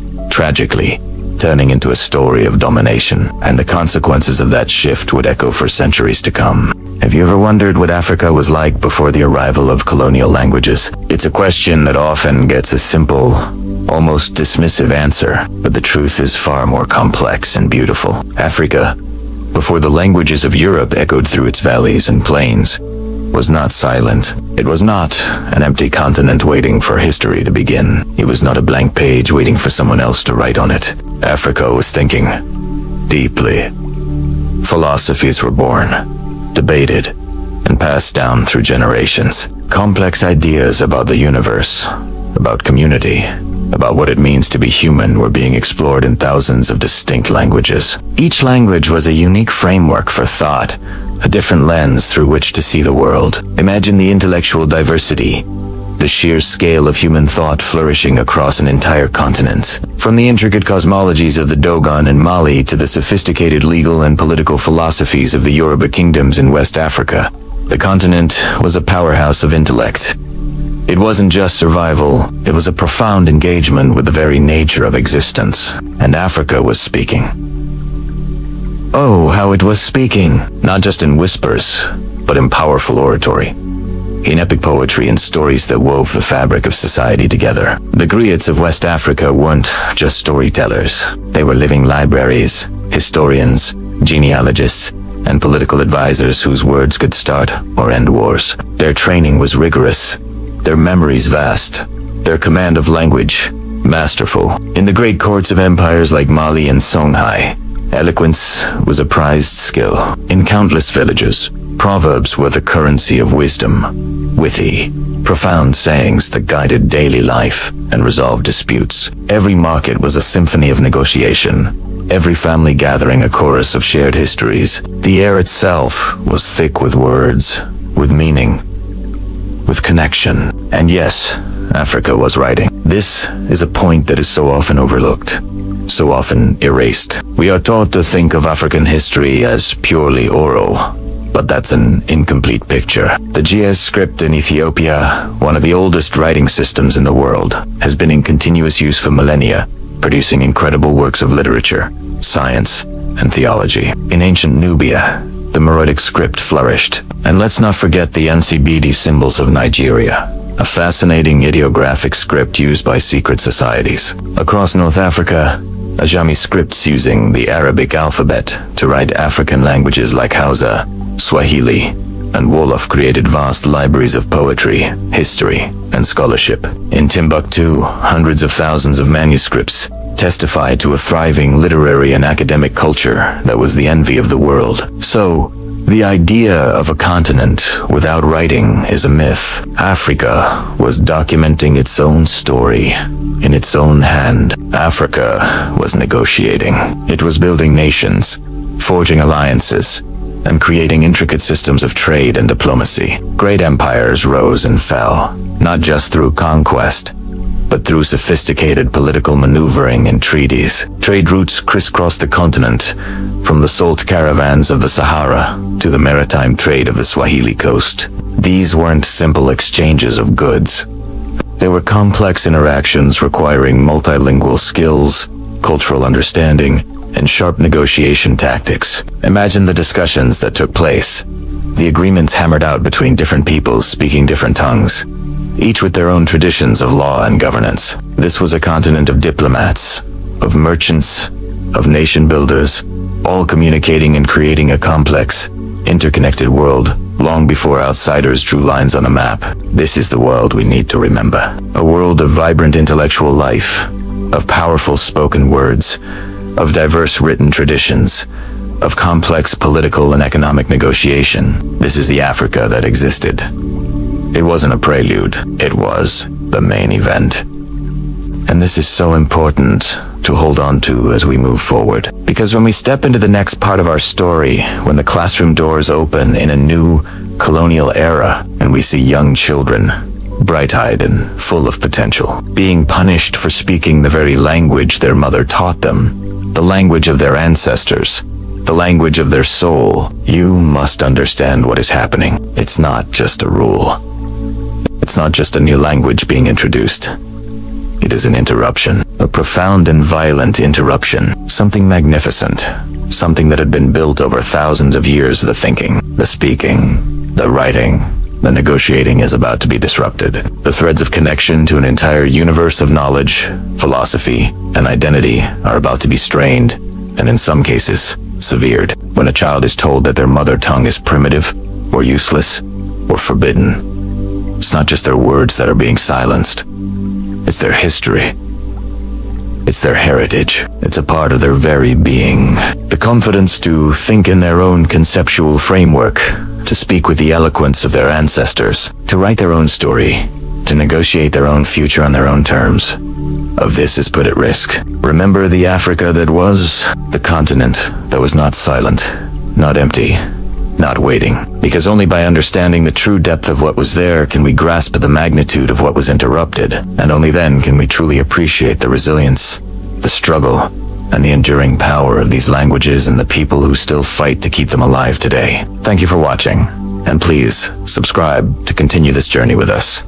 In our last journey together, we stepped into a world often erased from the pages of mainstream history, a world where Africa was not a silent continent, not a passive observer waiting for history to happen to it, not an empty space on the map. We saw the libraries of Timbuktu, brimming with manuscripts on astronomy, law, and philosophy. We sailed along the vibrant Swahili coast, tracing the ancient maritime networks that connected Africa to Asia and the Middle East, long before European ships appeared on the horizon. What we discovered was an Africa that was speaking, and not just in one voice, but in thousands of languages. It was thinking, debating, and creating through hundreds of distinct intellectual traditions. It was writing its own story, using multiple, unique writing systems like Giaz, and Sibiti, and the Tafina script of the Tuareg. This was a continent alive with knowledge, culture, and connection. But here's a crucial truth. Languages do not exist in a vacuum. They are intimately tied to power. And when a new, aggressive power arrives on the scene, language is often one of the first things to change, to bend, to break. Because conquest is never just about claiming land or resources. It's also a battle for the mind. It's about controlling the very words people use to define their world, their history, and themselves. Today, we delve deeper into this battle. We're going to explore how the arrival of colonial powers in Africa triggered a profound and often violent transformation of its linguistic landscape. This isn't just a story about grammar and vocabulary. It's a story about identity, resistance, and the enduring power of a mother tongue. Imagine this. For centuries, your community has thrived. Your laws are debated in Yoruba. Your histories are recited in Hausa. Your trade negotiations are conducted in Swahili. These languages are not just tools for communication. They are living archives of your culture. They hold your proverbs, your spiritual beliefs, your scientific knowledge, your jokes, your songs of sorrow and celebration. They are the fabric of your reality. Then, everything changes. A new administration arrives, speaking a language you don't understand: English, French, Portuguese, German. Suddenly, the language of power is no longer your own. To get a job in the new civil service, you must learn their language. To access the new legal system, you must speak their language. To receive a formal education, the only path offered is through their language. This was the reality across much of the continent. Colonial education policies were not designed to integrate or supplement African knowledge systems. More often than not, they were designed to replace them. Mission schools and colonial classrooms often punished children for speaking their native languages. The message was clear and brutal. Your language, and by extension your culture, is inferior. To be civilized, to be modern, you must abandon your past and adopt ours. Think about the psychological impact of this. A child is told that the language of their parents, the language they dream in, the language of their ancestors' stories, is worthless. It creates a deep internal conflict, a sense of shame associated with one's own heritage. The writer Ngujwa Thingo from Kenya described this experience powerfully in his book, Decolonizing the Mind. He called it a cultural bomb that annihilates a people's belief in their names, their languages, their environment, their heritage of struggle, their unity, their capacities, and ultimately in themselves. This linguistic imposition wasn't just about assimilation. It was a strategic tool of control. By elevating the colonial language, the administration created a new, small, educated elite. This group, fluent in the language of the colonizer, acted as intermediaries, clerks, translators, low-level administrators. It was a classic strategy of divide and rule. It created a class system based on linguistic ability, separating TA educated from the uneducated masses and fracturing traditional social structures. Furthermore, the colonial powers carved up Africa with arbitrary borders drawn at the Berlin Conference of 1884. These lines, sketched on a map in Europe, paid no attention to the existing linguistic and ethnic realities on the ground. Suddenly, communities that had spoken the same language for centuries were split between two, sometimes three, different colonies, each with a different official European language. The Awe people were divided between British Togoland, French Togoland, and the Gold Coast. The Somali-speaking peoples were scattered across British, Italian, and French territories. This fragmentation made communication and political organization across these new borders incredibly difficult, weakening potential united resistance. But the story doesn't end with subjugation. It never does. The spirit of a people is resilient, and language is one of its most powerful vessels. All across the continent, Africans resisted.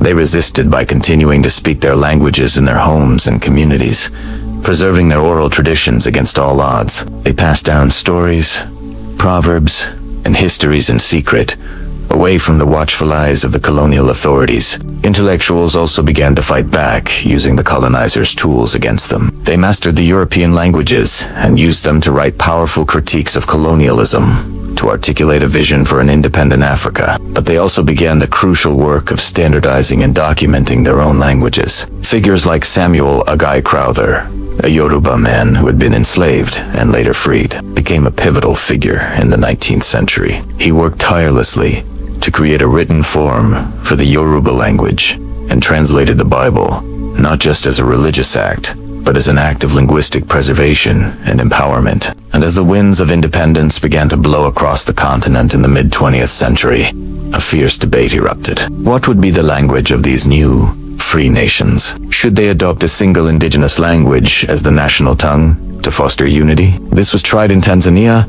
where Julius Nyerere championed Swahili as a language of liberation and Pan-African identity, successfully uniting a nation of over 120 ethnic groups. But in other countries, this was a more complex challenge. In Nigeria, with hundreds of languages, choosing one like Hausa, Yoruba, or Igbo over the others was seen as potentially divisive, favoring one ethnic group over the rest. So, many newly independent nations made a pragmatic, though painful, choice. They kept the colonial language French, or Portuguese, the official language of government and education. It was seen as a neutral bridge, a way to hold a new nation together, even though it was a language inherited from their oppressors. Today, this linguistic legacy is still being navigated. Africa remains the most linguistically diverse continent on Earth, a testament to its incredible cultural wealth. But many of these languages are endangered. The dominance of former colonial languages,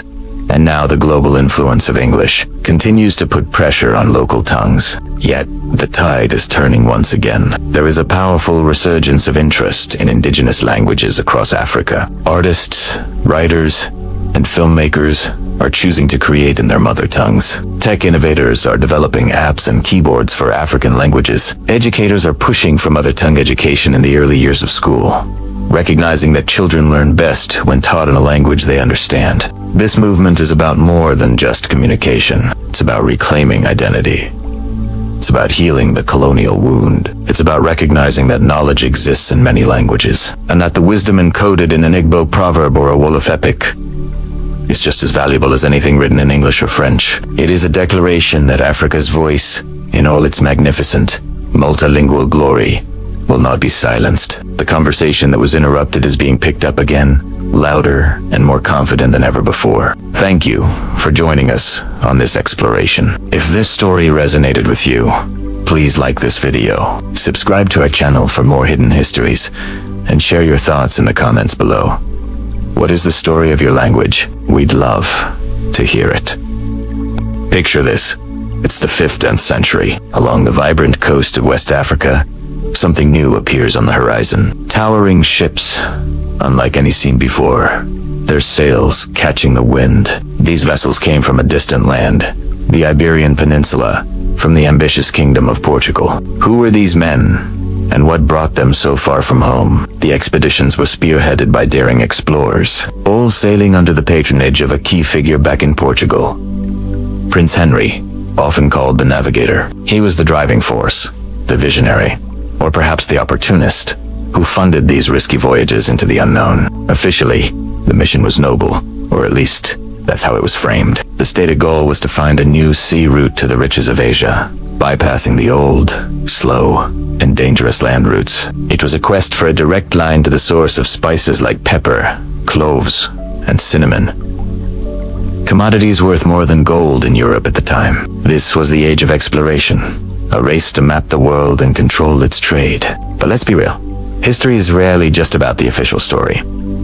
Unofficially, the motives were much more direct, much more human. They sought wealth, pure and simple. They had heard tales of legendary West African empires, of cities paved with gold. They were chasing the glitter of gold, the intoxicating aroma of exotic spices, and something far more tragic. Human labor. The desire for a workforce to power the growing sugar plantations on newly discovered Atlantic islands was a dark undercurrent to these voyages. So, these weren't just curious adventurers. They were entrepreneurs, prospectors, and pioneers of a global economy, all rolled into one. Their arrival marked a turning point, the beginning of a complex and often brutal interaction between two worlds. The ships didn't just carry sailors and soldiers. They were floating microcosms of Portuguese society. They brought with them a whole new system of thinking, a new way of seeing the world. When these ships anchored, it wasn't just the crew that disembarked. Along with the explorers and merchants came missionaries, clutching Bibles, convinced they were bringing salvation to what they considered unenlightened lands. They came to convert, to change beliefs that had existed for centuries, and they needed to communicate, right? So, interpreters were crucial. Some were Europeans who had learned local languages. Others were Africans who had been taken to Portugal, taught the language, and then brought back to serve as bridges or barriers between the two cultures. Then came the administrators, men with ledgers and legal documents, ready to establish forts, trading posts, and systems of governance. They were there to make sure the flow of wealth back to Portugal was efficient and organized. Forts like Elmina Castle, built on the Gold Coast, became powerful symbols of this new presence, part trading hub, part military garrison, and later, a horrific dungeon for the enslaved. But perhaps the most powerful and insidious thing these ships carried was not a person or a commodity. It was an idea, a powerful, dangerous idea. That the European way was the only asterisk way, that European language, specifically Portuguese.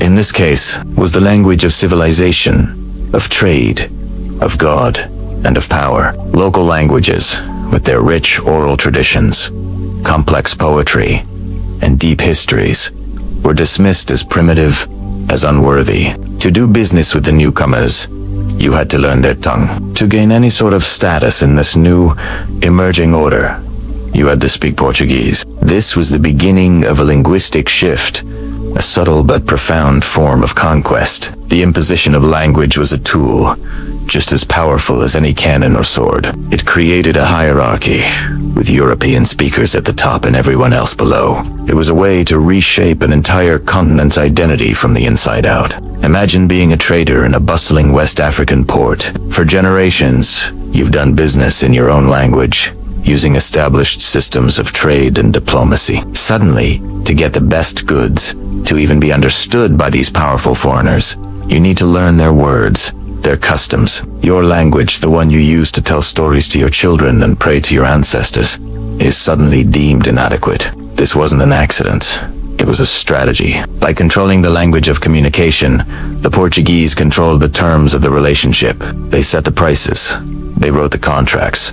They defined the reality of this new encounter. The establishment of schools by missionaries wasn't just about teaching the gospel. It was about teaching the Portuguese language, embedding it into the next generation. The legacy of this idea is immense, and it echoes right down to our present day. The story of those first ships is not just a tale of exploration and trade. It's the story of a collision of worlds, a story of power, and the story of how language itself became a frontier of colonization. The arrival of those ships on the West African coast in the 15th century didn't just change maps. It began to redraw the linguistic and cultural soul of a continent, a process whose consequences we are still grappling with hundreds of years later. This early period set the stage for centuries of European involvement in Africa. What began with a few Portuguese caravels seeking gold and a sea route to India would eventually escalate into the full-blown scramble for Africa, where European powers carved up the continent among themselves. The initial interactions, the establishment of trading posts, and the assertion of linguistic superiority were the seeds from which a vast colonial empire would grow.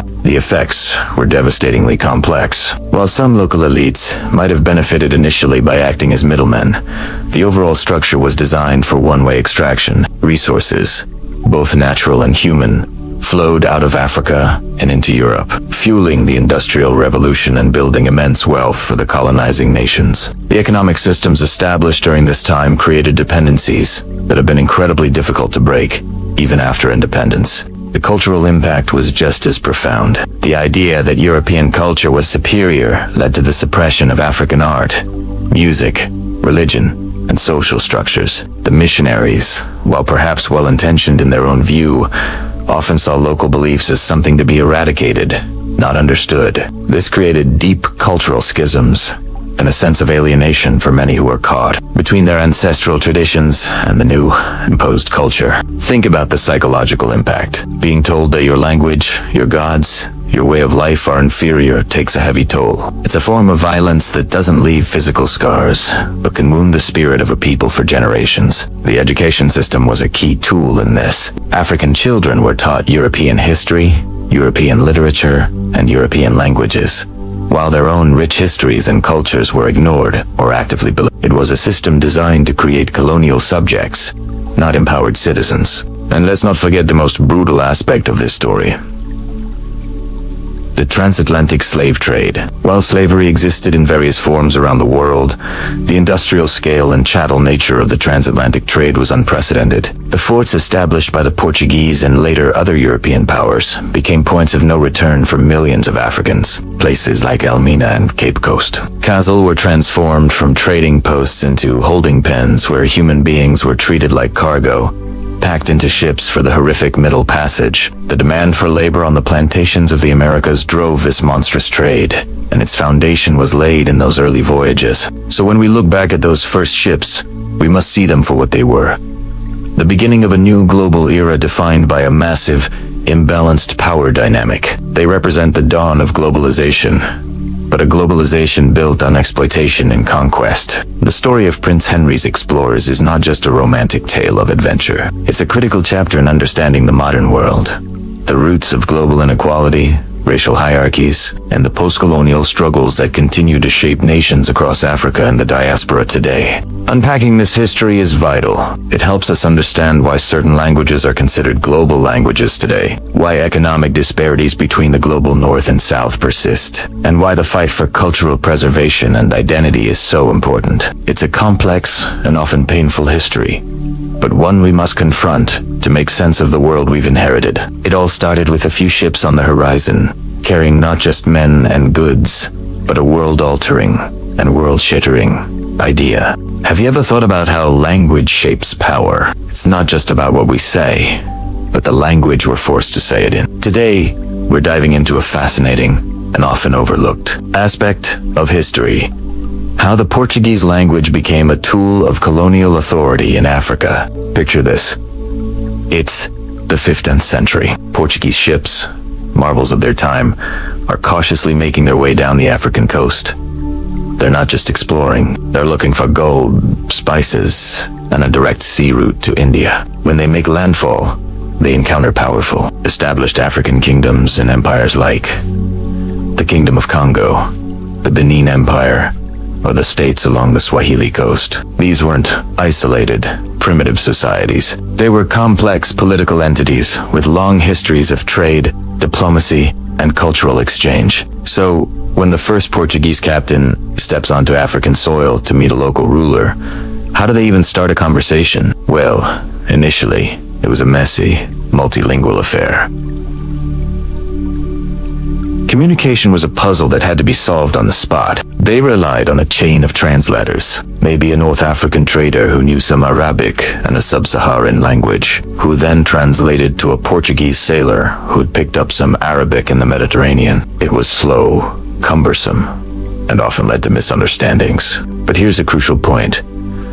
The African diplomats and traders they met were often the continent was, and still is, a tapestry of languages. Speaking multiple languages wasn't a special skill. It was a necessity for trade, politics, and daily life. An official in the court of the Manikango, the ruler of Congo, might speak Kikongo, but also be fluent in neighboring languages to manage regional affairs. They were masters of communication, fully capable of engaging in sophisticated negotiations. So, in these early days, there was a sense of mutual need. The Portuguese needed local guides, translators, and permission to trade. African rulers saw an opportunity for new goods, new technologies like firearms, and new political alliances. For a brief period, the linguistic landscape was relatively balanced. Translation was a bridge built from both sides. But as the Portuguese presence grew from a few trading posts to a more entrenched colonial ambition, something fundamental shifted. The Europeans brought with them a completely different idea about language.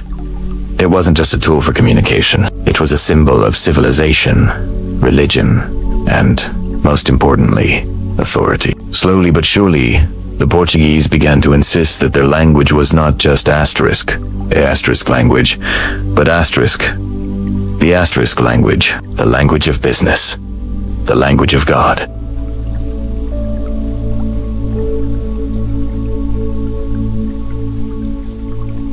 The language of law. This wasn't a negotiation. It was a unilateral declaration. The burden of communication was placed squarely on the shoulders of the African people. Let's look at how this played out in practice. Take diplomacy, for example. When treaties were drawn up between a Portuguese governor and an African chief, what language do you think they were written in? Portuguese. The African ruler might have had a translator explain the contents, but the official document, the one that would be referenced for generations, was in a language he couldn't read. This created a huge power imbalance. The Portuguese held the master copy of the agreement, both literally and figuratively. They controlled the interpretation, the nuances, the fine print. Any disputes would be settled by referring to a text that was, by its very nature, biased in their favor. The same thing happened with trade. At first, commerce was a bustling, multilingual exchange on the beaches and in the markets. But as the Portuguese established fortified trading posts, or fetorias, they systematized everything. Records of goods exchanged, debts owed, and prices agreed upon were all meticulously kept. In Portuguese, an African trader who couldn't read the ledger had to trust that the Portuguese clerk was being honest. This system made it incredibly easy to exploit local partners, to change prices, or to claim debts that didn't exist. Language became the lock on the colonial treasury, and only those with the Portuguese key could see what was inside. Perhaps the most powerful vehicle for the spread of the language was religion. The Portuguese were driven by a fervent Catholic faith, and conversion was a central goal of their colonial project.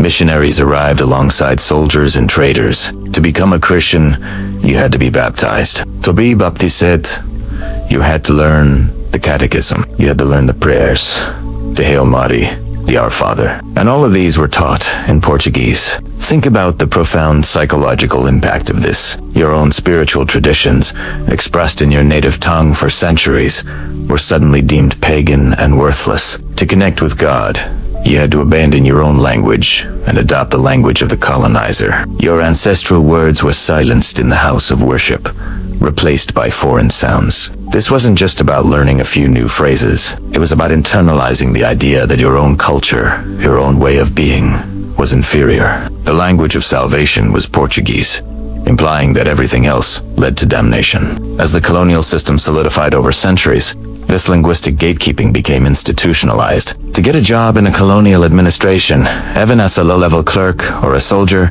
you had to speak Portuguese. To attend a school and get an education, you had to learn in Portuguese. To access the legal system or hope for any kind of justice, you had to navigate a bureaucracy that operated exclusively in Portuguese. This created a new social hierarchy. A small class of Africans, often referred to as these were individuals who adopted the Portuguese language, religion, and customs. By mastering the colonizer's tongue, they gained a degree of access to the colonial world.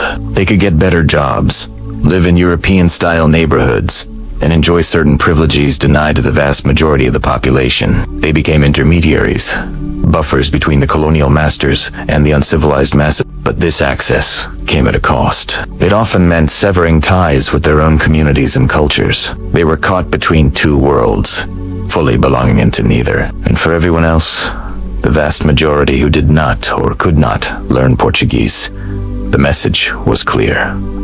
You are on the outside. You are subjects, not citizens. Your voice doesn't matter in the halls of power because you cannot speak the language of power. The colonial system effectively weaponized language. It wasn't a sword or a gun, but it was just as effective in maintaining control. It divided people, created dependencies, and justified an entire system of exploitation. It was a subtle, insidious form of violence that attacked a person's identity and their connection to their own heritage. When we look back at this period, it's easy to focus on the economic exploitation and the physical violence of colonialism.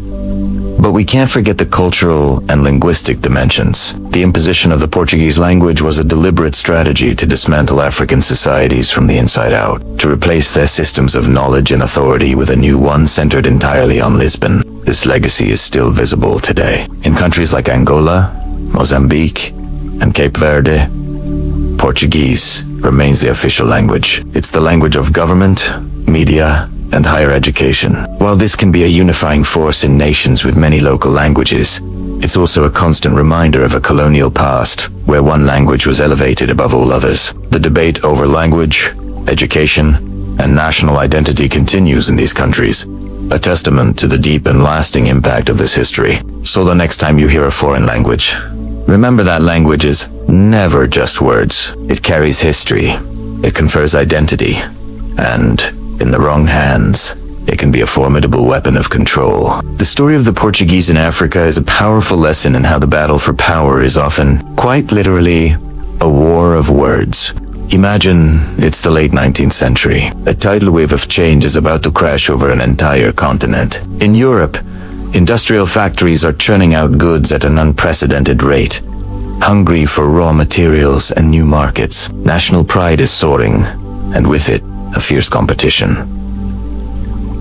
The grand prize, Africa, a vast, diverse continent, rich in resources and ripe for the taking in the eyes of European powers. This wasn't just about economics, it was about prestige, power, and a twisted sense of a civilizing mission. The race was on, and it was getting messy. Countries were scrambling to plant their flags, sometimes claiming territories they knew little to nothing about. The tension was palpable. Portugal, with its centuries-old coastal forts, felt its historical claims were being ignored. King Leopold II of Belgium had his own private voracious ambitions for the Congo. France and Britain were locked in a rivalry, pushing inland from their coastal footholds. And then there was Germany, a newly unified and powerful nation, eager to claim its place in the sun. The situation was a powder keg. Disputes were flaring up, and the risk of a major European war over African territory was very, very real. Someone needed to step in and impose some kind of order on this chaos. That someone was the formidable German Chancellor, Otto von Bismarck. Bismarck wasn't necessarily a colonial enthusiast himself. His main goal was to maintain peace in Europe and secure Germany's new position. He saw this African scramble as a dangerous distraction that could pit European nations against each other. So, he did what he did best. He called a meeting. In 1884, he sent out invitations to the major powers of Europe and the United States to gather in his official residence in Berlin. The stated purpose was noble enough: to regulate trade along the Congo and Niger rivers, and to lay down some ground rules for future colonization. They wanted to ensure free trade and put an end to the slave trade, at least on paper. This gathering would become infamous, known to history as the Berlin Conference. For 3 months, from November 1884 to February 1885, the most powerful men in Europe sat around a giant, horseshoe-shaped table with a massive map of Africa spread before them. They debated, they negotiated, and they made deals. But as they deliberated, there was a glaring, almost unbelievable omission. In that room, where the fate of an entire continent was being decided, there was not a single African leader. No kings, no chiefs, no community elders, not one. No African languages were spoken. No one was there to represent the interests of the millions of people whose lives were about to be turned upside down. It was a meeting about Africa, with no Africans. The delegates in Berlin, with their pens and rulers, began to draw lines on the map. These lines, drawn in the comfort of a European capital, were arbitrary and ignorant. They sliced through the heart of ancient kingdoms, ethnic territories, and bustling trade routes that had existed for centuries. They paid no attention to the natural geography of the land, the mountains, rivers, and deserts that had shaped life for millennia. More importantly, they completely disregarded the human geography. Imagine a bustling Yoruba market town, a center of culture and commerce. One day, a line is drawn straight through it. Suddenly, your neighbors, your cousins, the people you trade with, are on the other side of an international border controlled by a foreign power. You now need papers to visit family members who live just a short walk away. This wasn't a rare occurrence. It was the norm. The continent was carved up like a cake, with each European power getting a slice. The conference established the principle of effectivity. This meant that to claim a territory, a European power had to actually have a presence there, boots on the ground. A flag flying and administration in place. This principle, meant to prevent countries from claiming vast areas they couldn't control, actually did the opposite. It triggered an even more frantic scramble to occupy territory, to rush inland and solidify claims before a rival could. The map of Africa was redrawn, not according to the logic of its people, but according to the ambitions of outsiders. The consequences of these artificially drawn borders were immediate and devastating, and they continue to ripple through the continent today. Let's talk about the linguistic impact. which was profound. Africa is a continent of incredible linguistic diversity, with over 2,000 distinct languages spoken. These languages are carriers of culture, history, and identity. The Berlin Conference threw this intricate tapestry into disarray. Language groups that had lived as cohesive units for generations were suddenly fragmented, split between 2, 3, or even 4 different colonies, each ruled by a different European power. The Somali-speaking people, for example, found their territory divided among the British, French, Italians, and Ethiopians. The Awe people were split between the German colony of Togoland and the British Gold Coast. This fragmentation weakened cultural bonds and made unified political action incredibly difficult. At the same time, the opposite problem occurred. Groups that had historically been rivals, with different languages and traditions, were forced together under a single colonial administration. They were expected to coexist and form a new, unified colonial entity. This often led to friction, competition for resources, and conflict, as different groups jockeyed for favor with the colonial rulers. It was a classic strategy of divide and rule, creating internal divisions that made it easier for the colonizers to maintain control. The new colonial states were not organic nations. They were artificial constructs, patchworks of disparate peoples held together by foreign force. And wherever a European power went, its language followed. English, French, Portuguese, German, and Belgian became the languages of power. To get a job in the colonial government, to get a decent education, to participate in commerce, you had to learn the language of your colonizer. The European language was the key to advancement, while indigenous languages were often seen as primitive or unofficial. This created a new linguistic hierarchy. A small, educated elite emerged, fluent in the European language, who could act as intermediaries between the colonial administration and the general populace. This often created a new social divide, separating the Western educated elite from the masses who continued to speak their mother tongues. Schools were established, but their curriculum was designed to produce clerks and low-level administrators for the colonial machine, not to foster critical thinking or preserve local culture. The language of instruction was almost always European. African history was ignored or distorted, replaced by the history of the colonizers. Children were taught to admire European culture and, by extension, to see their own as inferior. This linguistic and cultural imposition was a powerful tool of control, a form of mental colonization that went hand in hand with the physical occupation of the land. It wasn't just about changing how people spoke, it was about changing how they saw the world and their place in it. The legacy of the Berlin Conference is long and complex. When African nations began to gain their independence in the mid-20th century, most inherited the arbitrary borders drawn by the colonizers. Why didn't they just redraw them? The task was almost impossible. A new scramble for Africa, this time between newly independent African states, would have led to endless wars and instability. So, the Organization of African Unity made the difficult decision to respect the colonial borders, hoping to maintain peace. But these borders remain a source of tension. They often trap ethnic minorities within states dominated by larger, rival groups, leading to civil wars and struggles for self-determination. They cut across trade routes, hindering economic integration, and they perpetuate the linguistic divides created during the colonial era. Today, in many African countries, the official language of government, business, and higher education is still English, French, or Portuguese. While this can provide a lingua franca that unites diverse populations within a single country, it also continues to marginalize the hundreds of indigenous languages spoken by the majority of the people. There is a growing movement across the continent to revitalize and promote African languages, to recognize them as official languages, and to integrate them into the education system. It's a way of reclaiming identity, of pushing back against the linguistic legacy of colonialism. It's a recognition that true independence isn't just about political freedom. It's also about cultural and linguistic freedom. The lines drawn in Berlin in 1885 were more than just lines on a map. They were deep cuts into the social, political, and cultural fabric of a continent wounds that are still healing today. Understanding this history is crucial to understanding the challenges and triumphs of modern Africa. Have you ever thought about how a language can become a tool of power, a key that unlocks doors, or a barrier that keeps them firmly shut? It's something we often take for granted, the language we speak. But in the history of colonialism, Language wasn't just about communication. It was about control. Let's dive into how colonial powers used language to build and maintain their empires, specifically through the mundane, yet incredibly powerful, world of bureaucracy. Imagine this.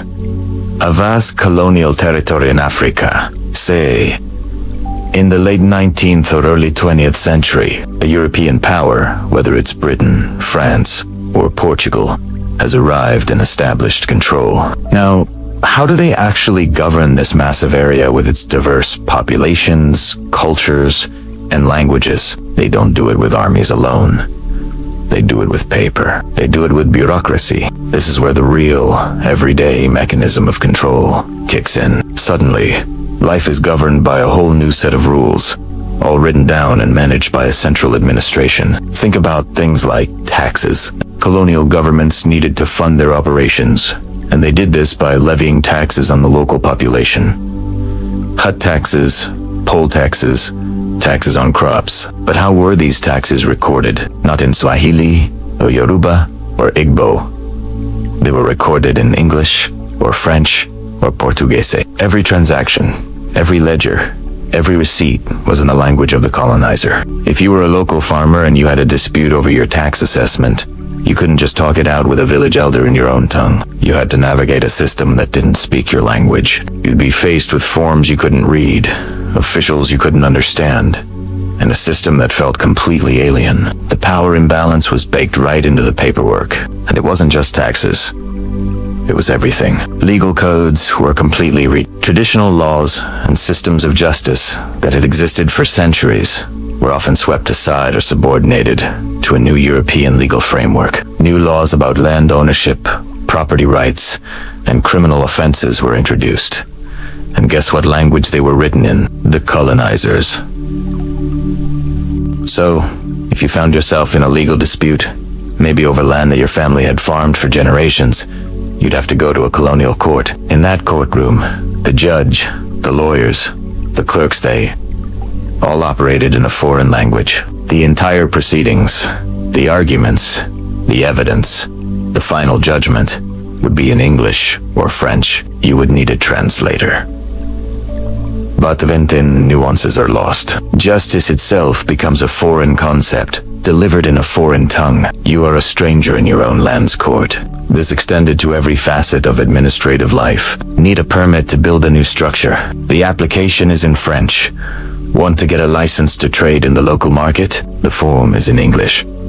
Trying to register a birth or a death, the official records are kept in Portuguese. Every single interaction with a state, the new ultimate authority, forced a confrontation with this linguistic barrier. This created a huge dilemma for the African population. You could either ignore this new system and try to live outside of it, which became increasingly difficult, or you had to adapt. And adapting meant one thing above all else: learning the colonizer's language. Suddenly, language wasn't just a way to talk to your neighbors. It became a form of capital. Economic capital. It was a skill that had a tangible market value. Speaking the colonial language meant you could get a job. And not just any job. It was the key to securing a position within the colonial administration itself. The colonial government needed clerks, interpreters, low-level administrators, and police officers to function. They couldn't bring everyone over from Europe. It was too expensive and impractical. So, they recruited from the local population, but the number one requirement: fluency in the official colonial language. This created a new social hierarchy. Those who went to missionary schools or colonial-run institutions and mastered English or French found that doors started to open for them. They could become teachers, clerks, or translators. These were often stable, salaried positions that offered a level of security and status that was previously unattainable. They became the intermediaries, the brokers between the colonial rulers and the general populace. They were essential cogs in the bureaucratic machine.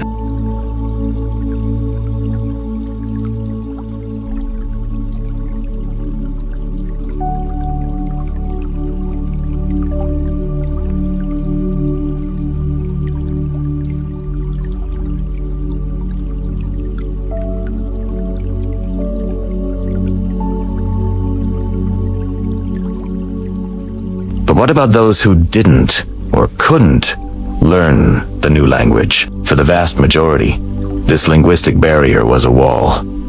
Opportunities vanished. They were excluded from the formal economy and the corridors of administrative power. They were more vulnerable to exploitation because they couldn't understand the contracts they were being asked to sign or the laws they were being judged by. Their inability to speak the right language marked them as uneducated or backward in the eyes of the colonial system, regardless of their actual intelligence or wisdom. This wasn't an accident. It was a feature of the system. By making their own language the sole language of power and administration, colonial governments created a system that inherently favored those who assimilated. It was a subtle but incredibly effective tool of control. It forced a choice.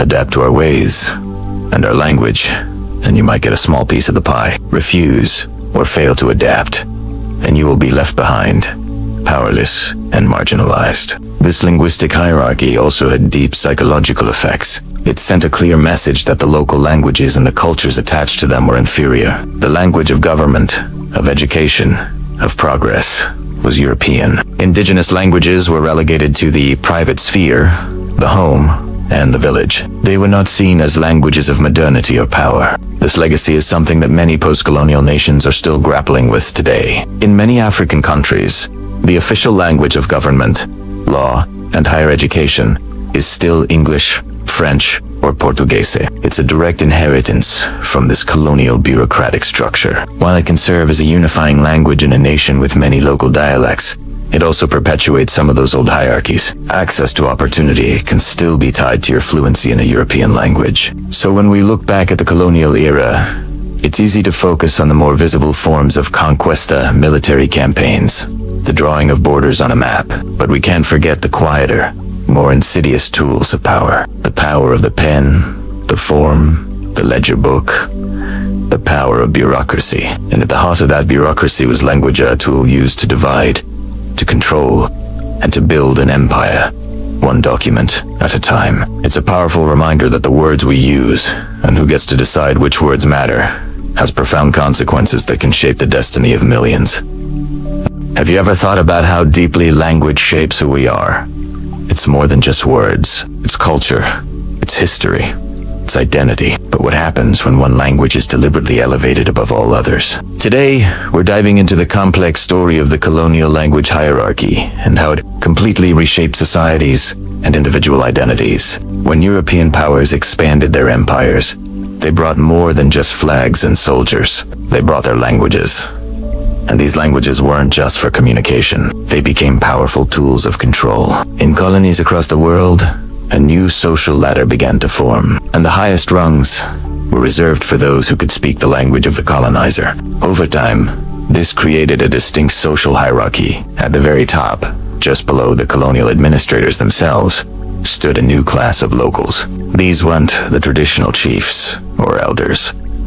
They were the ones fluent in English, French, Portuguese, or Spanish.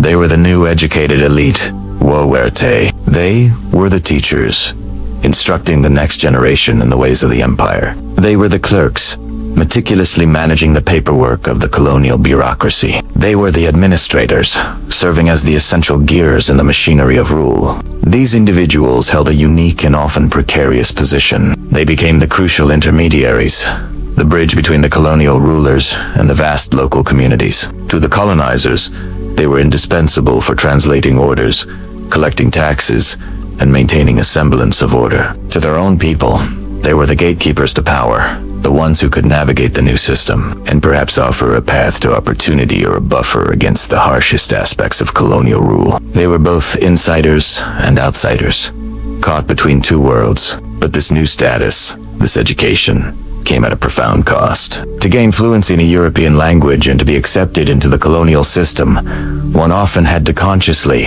or unconsciously distance themselves from their own indigenous roots. The education system was designed for this very purpose. Local languages were often banned in schools, or at the very least, traditional histories and cultural practices were pushed aside, replaced by European literature, history, and values. Imagine being a child in this system. You're told, day after day, that the language your parents speak at home, the language of your ancestors' stories and songs, is backward, You're taught that your natural accent when speaking the colonial language is primitive or uncivilized, something to be ashamed of and corrected. The message was clear and relentless.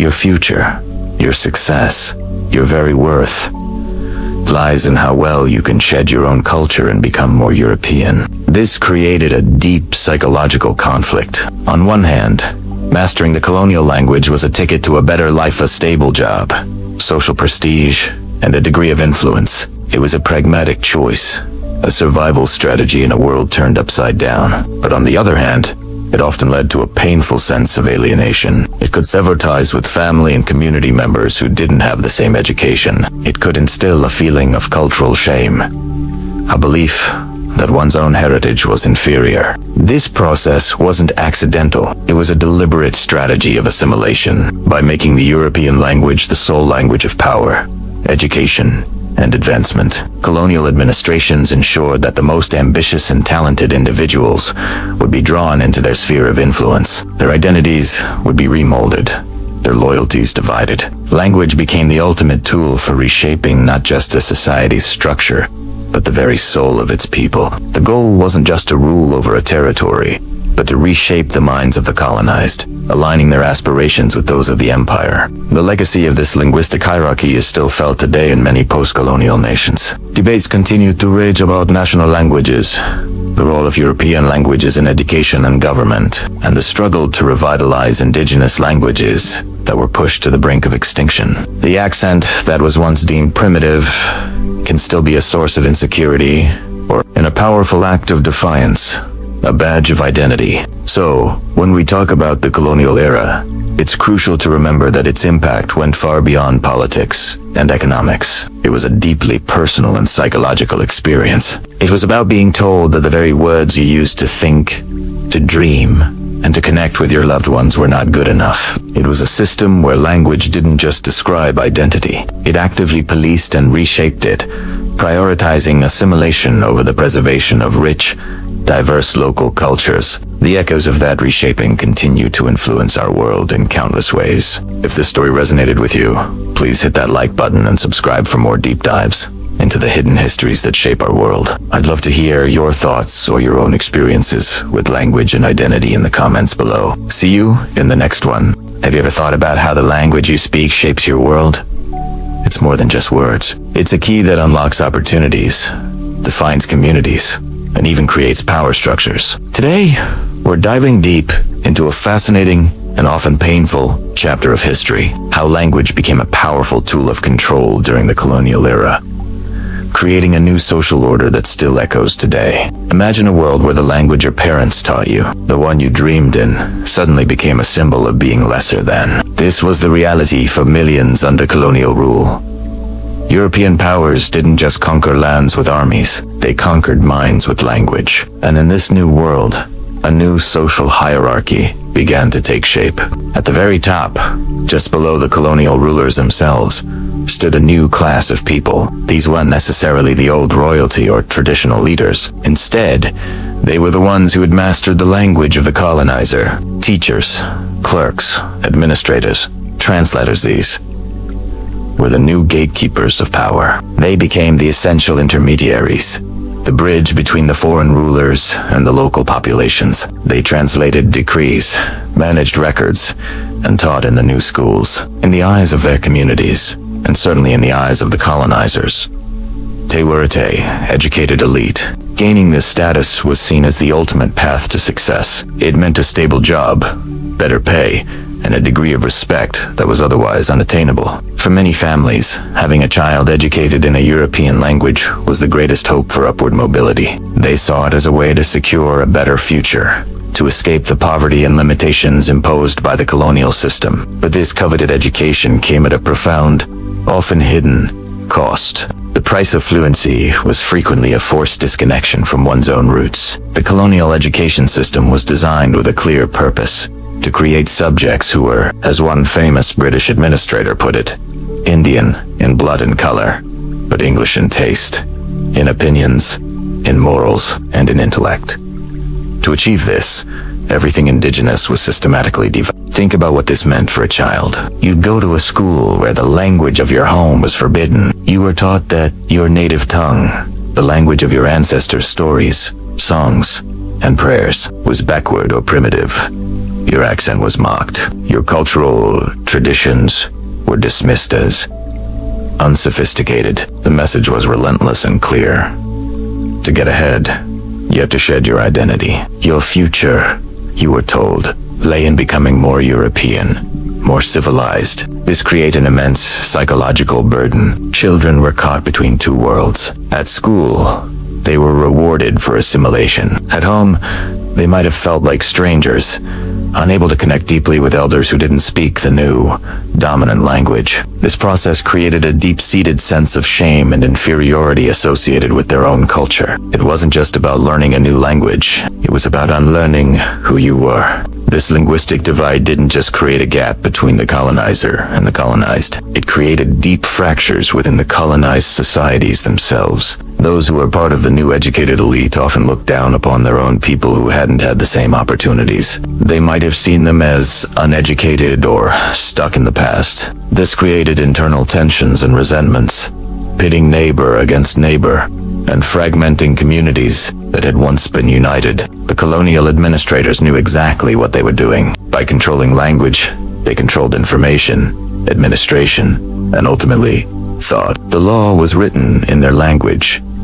The best jobs required it. Access to higher knowledge was locked behind it. Language became the ultimate sorting mechanism, a tool to divide and conquer not just territories, but entire societies. And so, language fundamentally reshaped identity on a massive scale. For many, it led to a hybrid identity, a constant negotiation between the world of their heritage and the world of colonial power. They existed in a space in between, never fully belonging to either. This internal conflict, this feeling of being culturally unmoored, is a powerful and lasting legacy of colonialism. Generations later, the effects are still visible. In many former colonies, the European language remains the language of government, law, and higher education. It's often still seen as the language of prestige and opportunity, while indigenous languages struggle for recognition and resources.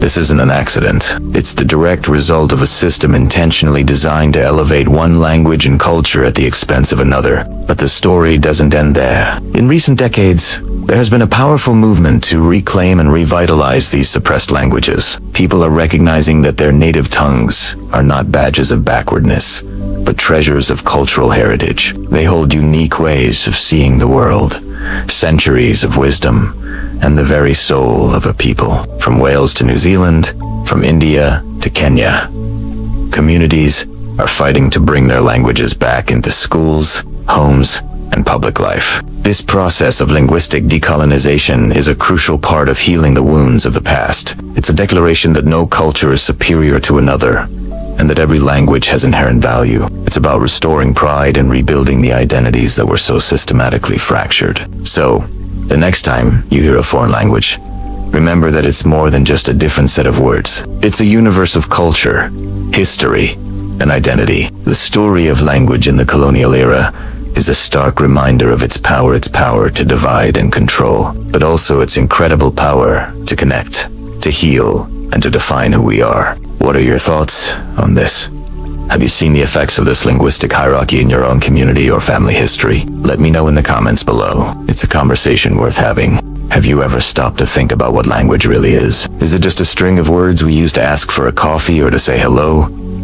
Or is it something much, much deeper? The truth is, language is the very architecture of our thoughts. It's not just a tool for communication. It's the framework upon which we build our understanding of the world. The famous idea, often called the Sapir-Whorf hypothesis, suggests that the language you speak influences how you perceive reality. For example, some languages have multiple words for snow, allowing speakers to see and describe subtle differences that an English speaker might miss. This isn't just a fun fact. It shows us that language carves out the channels through which our thoughts flow. It gives us the categories, the concepts, and the connections to make sense of everything around us. It's the software running on the hardware of our brains. So, what happens when someone is told that the very software of their mind, their mother tongue, is somehow broken, inferior, or useless? This is where a subtle but devastating process begins. Imagine a child, bright and curious, going to school for the first time. At home, they speak a language rich with stories, jokes, and expressions of love. But at school, they're told that this language is not the language of success. It's not the language of the educated, the powerful, or the modern. They're taught, either directly or indirectly, that to get ahead in life, they must adopt a new, better language. This message, repeated over and over, plants a seed of shame. The child starts to believe that a fundamental part of who they are, the tongue that shaped their first thoughts and feelings, is something to be hidden. This isn't a simple preference. It's a deep-seated belief that their own linguistic identity is a barrier to a better life. This internalized inferiority is a heavy burden to carry. It's a quiet voice in the back of their mind whispering, "You are not enough. Your heritage is not enough." And this feeling doesn't just stay with one child. Like a ripple in a pond, this linguistic shame starts to spread. It moves silently from the classroom into the home, from the individual to the community. It's a social contagion. People start to see their own language through the eyes of the dominant culture. They might get made fun of for their accent when speaking the colonial language, reinforcing the idea that they are outsiders. Or they might feel embarrassed to speak their native tongue in public, worried about being judged as backward or uneducated. This shame becomes a collective experience. Parents, wanting the best for their children, start to make a heartbreaking calculation. They think, if my child is to succeed in this world, they must master the colonial language. My own language will only hold them back. This isn't a malicious choice. It's a survival strategy born out of a system that has devalued their heritage. They believe they are giving their children a gift, a key to a brighter future. But in doing so, they unknowingly begin to sever a vital connection to their own past. The first and most significant shift happens within the four walls of the home. The home, which was once a sanctuary for the mother tongue, starts to change. Conversations between parents and children slowly transition to the colonial language. At first, it might be just a few words here and there, a way to help the kids with their homework. But gradually, it becomes the primary mode of communication. The language of lullabies, of bedtime stories, of kitchen table gossip begins to fade. The intimate, emotional vocabulary of the family gets replaced by a language that may feel more formal, more distant. Think about it. There are certain feelings, certain jokes, certain terms of endearment that only exist in your native language. They carry a weight, a history, a warmth that can't be perfectly translated. When a family stops using its mother tongue, it's not just changing words, it's changing the emotional texture of their daily lives. The very sound of home begins to change, and with it, something precious starts to get lost. As the colonial language takes over the home, one of the first casualties is the art of traditional storytelling. For centuries, storytelling was the primary way cultures passed down their history, their values, and their wisdom. These weren't just simple fairy tales. They were complex narratives that explained the creation of the world, the deeds of heroes, the moral codes of the community, and the relationship between humans and nature. These stories were often told in the evening by a grandparent or an elder, in a language that was as rich and vibrant as the stories themselves. The specific phrases, the rhythm of the speech, the cultural references all were integral to the story's power. But when the children no longer fully understand the language, the stories lose their magic. A translated story is like a black and white photograph of a rainbow. You get the basic shape, but you lose all the color, all the nuance. And so, the stories start to die out. The elder stops telling them because the audience is lost, and with the silence of the storytellers, a library of cultural knowledge effectively burns to the ground. This decline in storytelling is a symptom of a much larger problem: the weakening of generational transmission. Language is the ultimate bridge between generations. It's how a grandparent teaches a grandchild a family recipe, how a parent passes down a piece of advice, how an entire community shares its collective memory. When that linguistic bridge becomes weak, the connection phrase, the younger generation, fluent only in the colonial language, can no longer have deep, meaningful conversations with their elders, who may only be comfortable in the mother tongue. Communication becomes limited to simple, basic phrases. The vast reservoir of knowledge held by the elders about traditional medicine, local history, spiritual beliefs, and life skills becomes inaccessible. It's trapped behind a language barrier that now exists within their own family. This creates a chasm between the young and the old. It's not just a generation gap, it's a cultural gap. The chain of transmission, which has connected generations for thousands of years, begins to break. And here we arrive at the most profound consequence of all. When a language changes, memory changes. And when a language is lost, memory is lost with it. Our personal and collective memories are not stored like files on a computer, objective and fixed.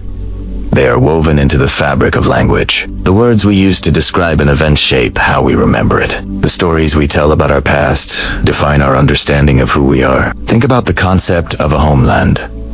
In English, it's a fairly straightforward term, but in other languages, there might be a word that encapsulates not just the physical place, but the smell of the soil after rain, the feeling of belonging, the ancestral spirits that inhabit the land, and the pain of exile, all in one. You can't translate that.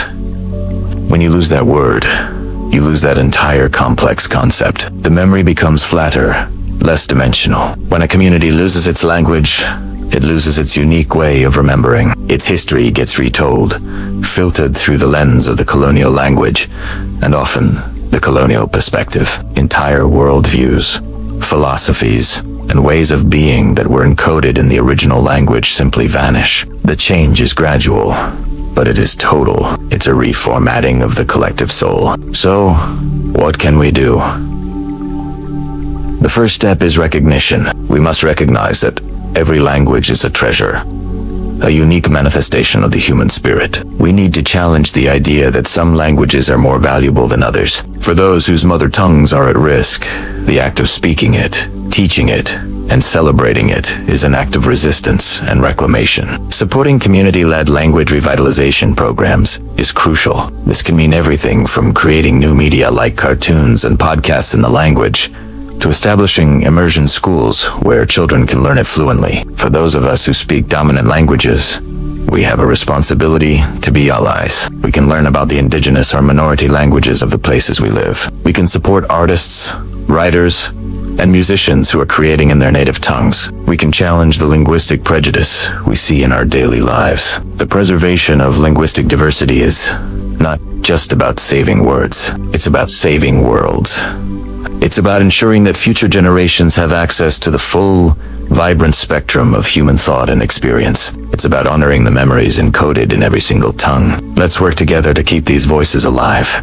By the early 20th century, the scramble for Africa was largely over. European powers had carved up the continent, drawing lines on maps that disregarded ancient kingdoms and ethnic boundaries. But the conquest was far from complete. The next phase was more subtle, more insidious, and in many ways, more enduring. It was a conquest of the mind. The battlefield shifted from open plains and dense forests to a new, enclosed space. The classroom. This wasn't about seizing land anymore. It was about capturing the future, one child at a time. The goal was to reprogram an entire continent, to reshape its identity, its values, and its very perception of itself. And the primary weapon in this new war was language. Imagine being a child in a small village in Kenya, Nigeria, or Senegal around 1920.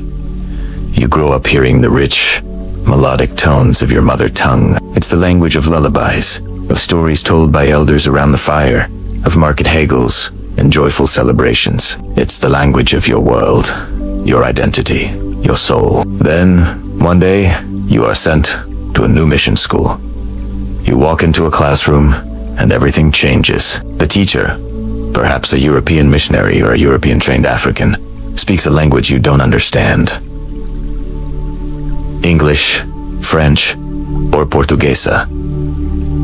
The words sound harsh, alien. You are told that this new language is the key to success, to civilization, to God.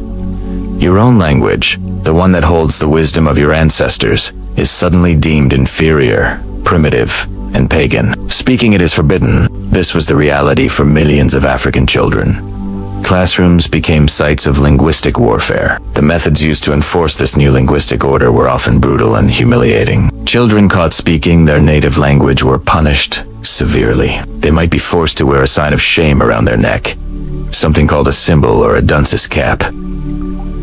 In some schools, the child who was last heard speaking the vernacular at the end of the day would be killed. This created a culture of surveillance and betrayal among the students themselves. Children became informants against their own friends, desperate to avoid punishment.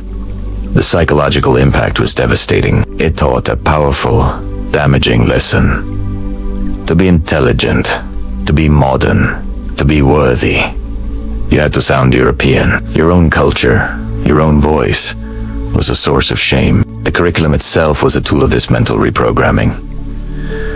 The history that was taught was not African history. It was the history of Europe. Children learned about the kings and queens of England, the French Revolution, and the great explorers who discovered their land. Their own heroes, their own rich and complex histories, were erased or distorted. African kingdoms were portrayed as barbaric and chaotic before the benevolent arrival of the Europeans. The geography they studied was that of the colonizers' home country. They could name the rivers of France, but not the major rivers of their own region. Literature meant Shakespeare and Molière, not the epic oral traditions that had been passed down for generations. The entire educational experience was designed to create a sense of cultural inferiority. This process created a new class of Africans, the evolus in French colonies or the assimilados in Portuguese territories. The educated elite who had successfully adopted European language, dress, and customs. They were rewarded with positions in the lower ranks of the colonial administration, serving as clerks, interpreters, and teachers. They became the intermediaries between the colonizers and the colonized masses. But this was a poisoned chalice. While they gained a measure of status and material wealth, they were often alienated from their own communities. They existed in a liminal space, never fully accepted by the Europeans they sought to emulate, and often viewed with suspicion by their own people. They were living proof of the colonial project's success. They had learned to see the world and themselves through the colonizers' eyes. The choice of which European language to impose was a strategic one. In British colonies, English was promoted as the language of administration and higher education. In French colonies, the policy of assimilation was even more explicit. The goal was to turn Africans into black Frenchmen. Speaking flawless French was the ultimate sign of having been civilized. The French believed their language and culture represented a universal ideal that all of humanity should aspire to. Portuguese and Belgian colonial policies had similar aims, all centered on the supremacy of their respective languages and the erasure of indigenous ones. This wasn't just about practical communication, it was about implanting a new soul. As the Kenyan writer Ngujwa Thiong'o would later write, the bullet was the means of physical subjugation, but language was the means of spiritual subjugation.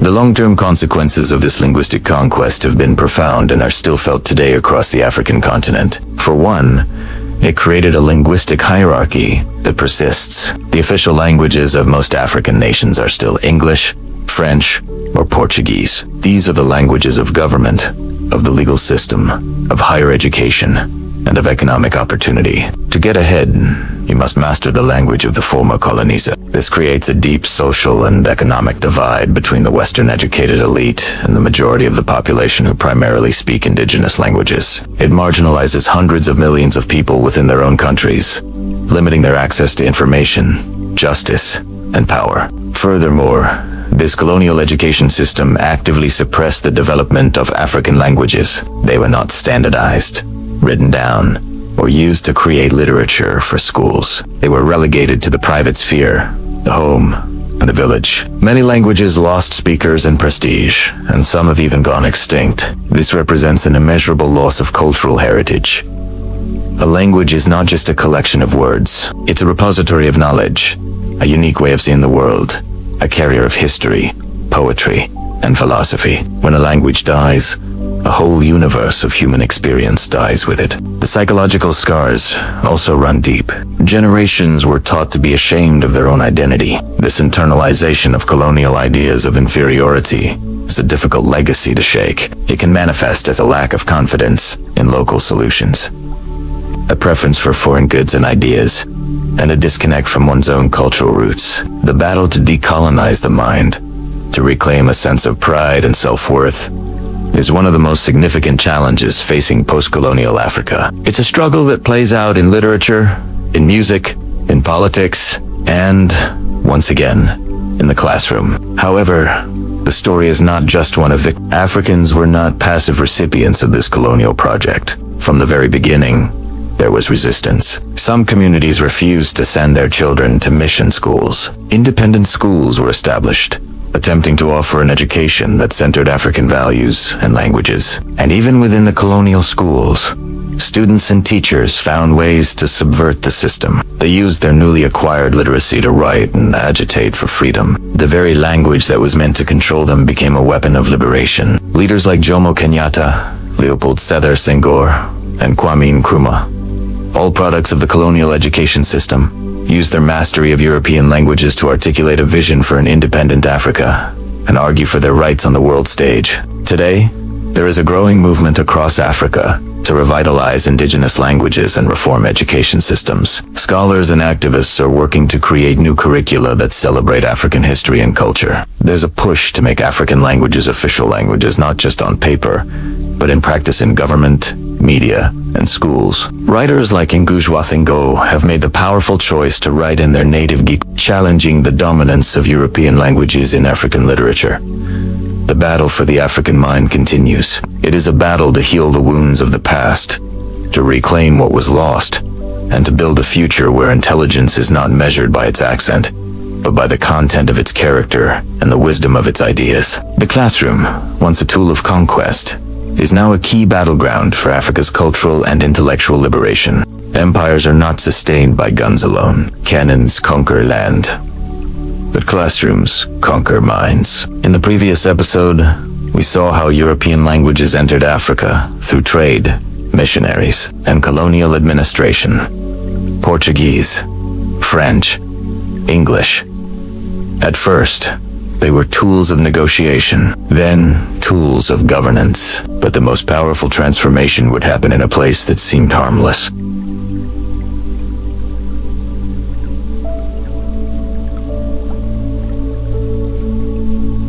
The classroom, because whoever controls the language of education controls the future. Think about it. What is an empire really? Is it just lines on a map?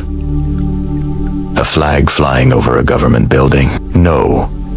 An empire, to truly last, has to become an idea in people's minds. It needs to convince the colonized that the colonizers' way of life, their culture, their very way of thinking, is superior. And what's the most fundamental tool for shaping thought? Language.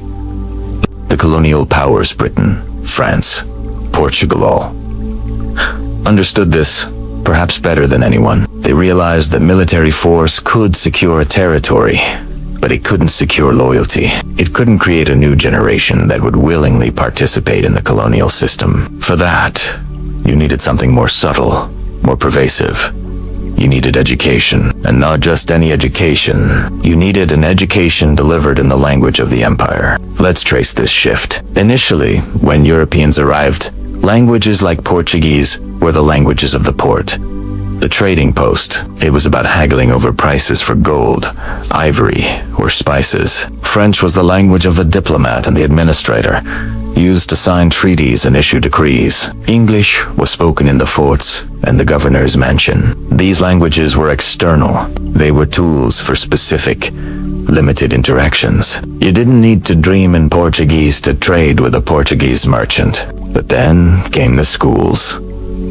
First, it was the missionaries. Their goal was conversion, and to translate the Bible, they often learned local languages. But they also established schools to create a local class of catechists and clerks, and the medium of instruction in these higher-level mission schools. Almost always, it was the European language. This was the first step in associating progress, salvation, and knowledge with the language of the colonizer. As the colonial state grew more organized, it took over the educational system. The logic was simple and brutal. To run a vast empire, you need a local bureaucracy. You need clerks, translators, low-level officials, soldiers, and police officers who can understand and carry out orders. Training them all in London or Paris was impossible. So you create a local, educated elite, and the key to their education is language. This is where the real conquest of the mind begins.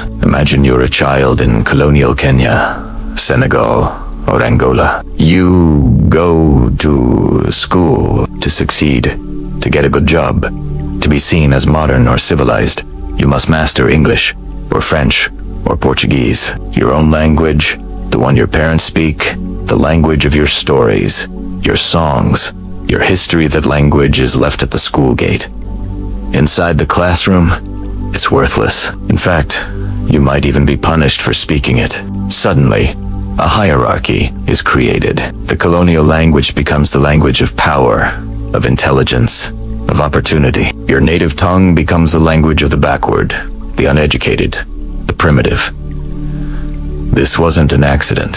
It was a deliberate strategy. Take the French policy of assimilation. The goal was to turn colonial subjects in places like Senegal or Ivory Coasts into black Frenchmen. How? Through an education system that was a mirror image of the one in France. Students studied French history, French geography, and French literature, all in the French language. They learned about our ancestors, the Gauls. They were taught to see the world through a French lens. The ultimate prize for a select few was French citizenship. The price was the erasure of their own identity, an identity inextricably linked to their own language. The British had a slightly different approach, known as indirect rule. They were less interested in creating black Englishmen. Instead, they wanted to create a buffer class of local leaders and administrators who would govern on their behalf. But the mechanism was the same. The language of higher education, of law, of administration, was English. To be part of this new elite, you had to master English. The famous 1835 Minute by Thomas Macaulay in India perfectly summarizes this goal. To form a class who may be interpreters between us and the millions whom we govern. A class of persons, Indian in blood and color, but English in taste, in opinions, in morals, and in intellect. This policy was exported across the British Empire, from Nigeria to Ghana to South Africa. And what about the Portuguese in places like Angola and Mozambique? Their policy, the Estado Novo, was similar. They promoted the idea of lusotropicalism, a myth of a special, non-racist Portuguese colonialism. But the reality was that access to education, jobs, and basic rights depended on becoming a which required, among other things, fluency in Portuguese and the rejection of so-called tribal customs. Language was the gatekeeper to personhood in the colonial state. This process had devastating psychological effects. It created a split in the mind, a condition that the writer Ngujwa Thiongo calls the colonial alienation. On one hand, you have the world of your home, your community, your language. On the other, you have the world of school and power, the world of the colonial language. To succeed in one, you often had to devalue the other. This created generations of people who were taught to be ashamed of their own heritage. The stories of their grandparents were just folklore. True literature was Shakespeare or Molière. Their traditional systems of knowledge were just superstition. Real science was taught in English or French. The classroom became the factory for producing the ideal colonial subject, one who policed themselves. Why send a soldier to enforce an order when you've educated a local administrator who believes so deeply in the colonial system that they enforce it willingly? Why censor a story when you've taught the writer that their own language is not literary enough to tell it? You control the language, and you control the very framework of their reality. You define what is possible, what is valuable, and what is true. This isn't just history. The legacy of this linguistic colonization is still with us today. In many African nations, the official language of government, of the courts, and of higher education is still the language of the former colony. Debates rage about which language to use in schools. Choosing the colonial language can offer access to the global economy, but it can also perpetuate that old colonial hierarchy. Choosing indigenous languages promotes cultural identity,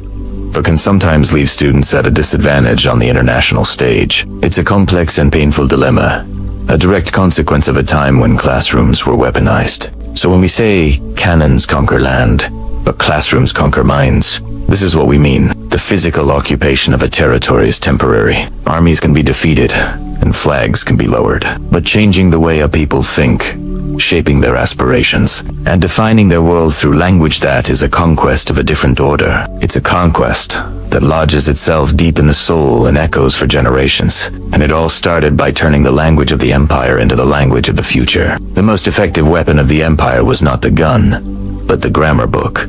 Empires are not sustained by guns alone. Cannons conquer land, but classrooms conquer minds. In the previous episode, we saw how European languages entered Africa through trade, missionaries, and colonial administration. Portuguese, French, English. At first, they were tools of negotiation, then tools of governance. But the most powerful transformation would happen in a place that seemed harmless. The classroom, because whoever controls the language of education controls the future. Welcome back to our series on the linguistic landscape of Africa. Today, we're diving deep into one of the most powerful and often overlooked tools of empire, education. When we think of colonial rule, we often picture soldiers, forts, and flags. But the real, lasting impact wasn't just on the map. It was on the mind. The colonial project was about more than just extracting resources or drawing borders. It was about creating a new kind of person, a colonial subject, and the primary factory for this was the school. Let's rewind a bit. In the early days of European contact, language was a practical matter. A Portuguese trader on the coast of Angola needed just enough of the local language to haggle over prices. A French administrator in Senegal needed interpreters to pass down decrees. English was the language of command in the barracks. It was functional, transactional, but as colonial powers solidified their control, a new ambition emerged. It wasn't enough to rule over people. They wanted to rule within them, to shape their thoughts, their aspirations, their very identity. And the key to this was language, not spoken on the street, but taught in the classroom. The mission schools were the pioneers. They arrived with a dual purpose: to spread the Christian faith and to civilize the local population. And what was the medium for both? A European language. The Bible was translated, but sermons were preached in French. Hymns were sung in English. To become a Christian, you often had to become, in a sense, a little bit European. The first lesson wasn't about scripture. It was about the alphabet. A, B, C. These weren't just letters. They were gateways to a new world. A world where salvation and social mobility were written in a foreign tongue. Imagine being a child in a village in early 20th century Kenya. Your world is filled with the sounds, stories, and wisdom of the Kikuyu language. Then, a school opens. Inside, everything is in English. The teacher, perhaps a fellow African who has already been through the system, tells you that your language is vernacular, something for the home, not for important matters. To learn about geography, you learn about the rivers of Europe. To learn history, you learn about the kings and queens of England. To succeed, to get a job in the new colonial administration, to be seen as educated or modern, you must master this new language. Your own language, the one that carries your culture and your history, is implicitly and sometimes explicitly devalued. It's relegated to the past, while English is presented as the language of the future. This wasn't an accident. It was a strategy. The French called it their mission civilisatrice, the civilizing mission. Their policy of assimilation aimed to create a small, educated elite of Africans who were French in culture, language, and loyalty. They would become the intermediaries, the clerks, the lower-level administrators who would help run the vast empire. To be part of this elite, you had to speak perfect French. You had to read Molière and Racine. You had to internalize French values. The promise was that if you became French enough, you could be accepted as an equal. It was a powerful, seductive idea, but it was also a system of control. By defining excellence in purely French terms, the colonial power set the rules of the game, and they were the only ones who could ever truly win. The British had a slightly different approach, known as indirect rule. They preferred to govern through existing local structures and leaders. You might think this would mean a greater respect for local languages, and to some extent it did, especially in the early years of primary education. But when it came to higher education, the gateway to power and influence, English was non-negotiable. Lord Macaulay speaking about India but articulating a policy that would echo across the British Empire, famously aimed to create a class of persons, Indian in blood and color, but English in taste, in opinions, in morals, and in intellect. This was the goal in Africa too. The classroom became a filter. Those who could master English grammar and literature moved up. Those who couldn't were left behind. The result was the creation of a new social hierarchy, one based not on traditional status, but on linguistic ability. An English-speaking clerk might have more influence with a district commissioner than a traditional chief. Language became a new form of capital. Let's think about the psychological impact of this. For generations of African children, the school was a place of profound contradiction. It was a source of opportunity, a path to a better life in the new colonial world. But it was also a place where your identity was questioned, where the language of your parents was deemed inadequate. The Kenyan writer, Ngushwa Thayongo has written powerfully about his own experience. He describes being punished for speaking his mother tongue Gikuyu at school. The students were encouraged to snitch on each other. The one caught speaking Gikuyu at the end of the day would be caned or forced to wear a humiliating sign. The message was clear. Your language is a source of shame. To progress, you must shed it like an old skin. This created what some have called a colonization of the mind.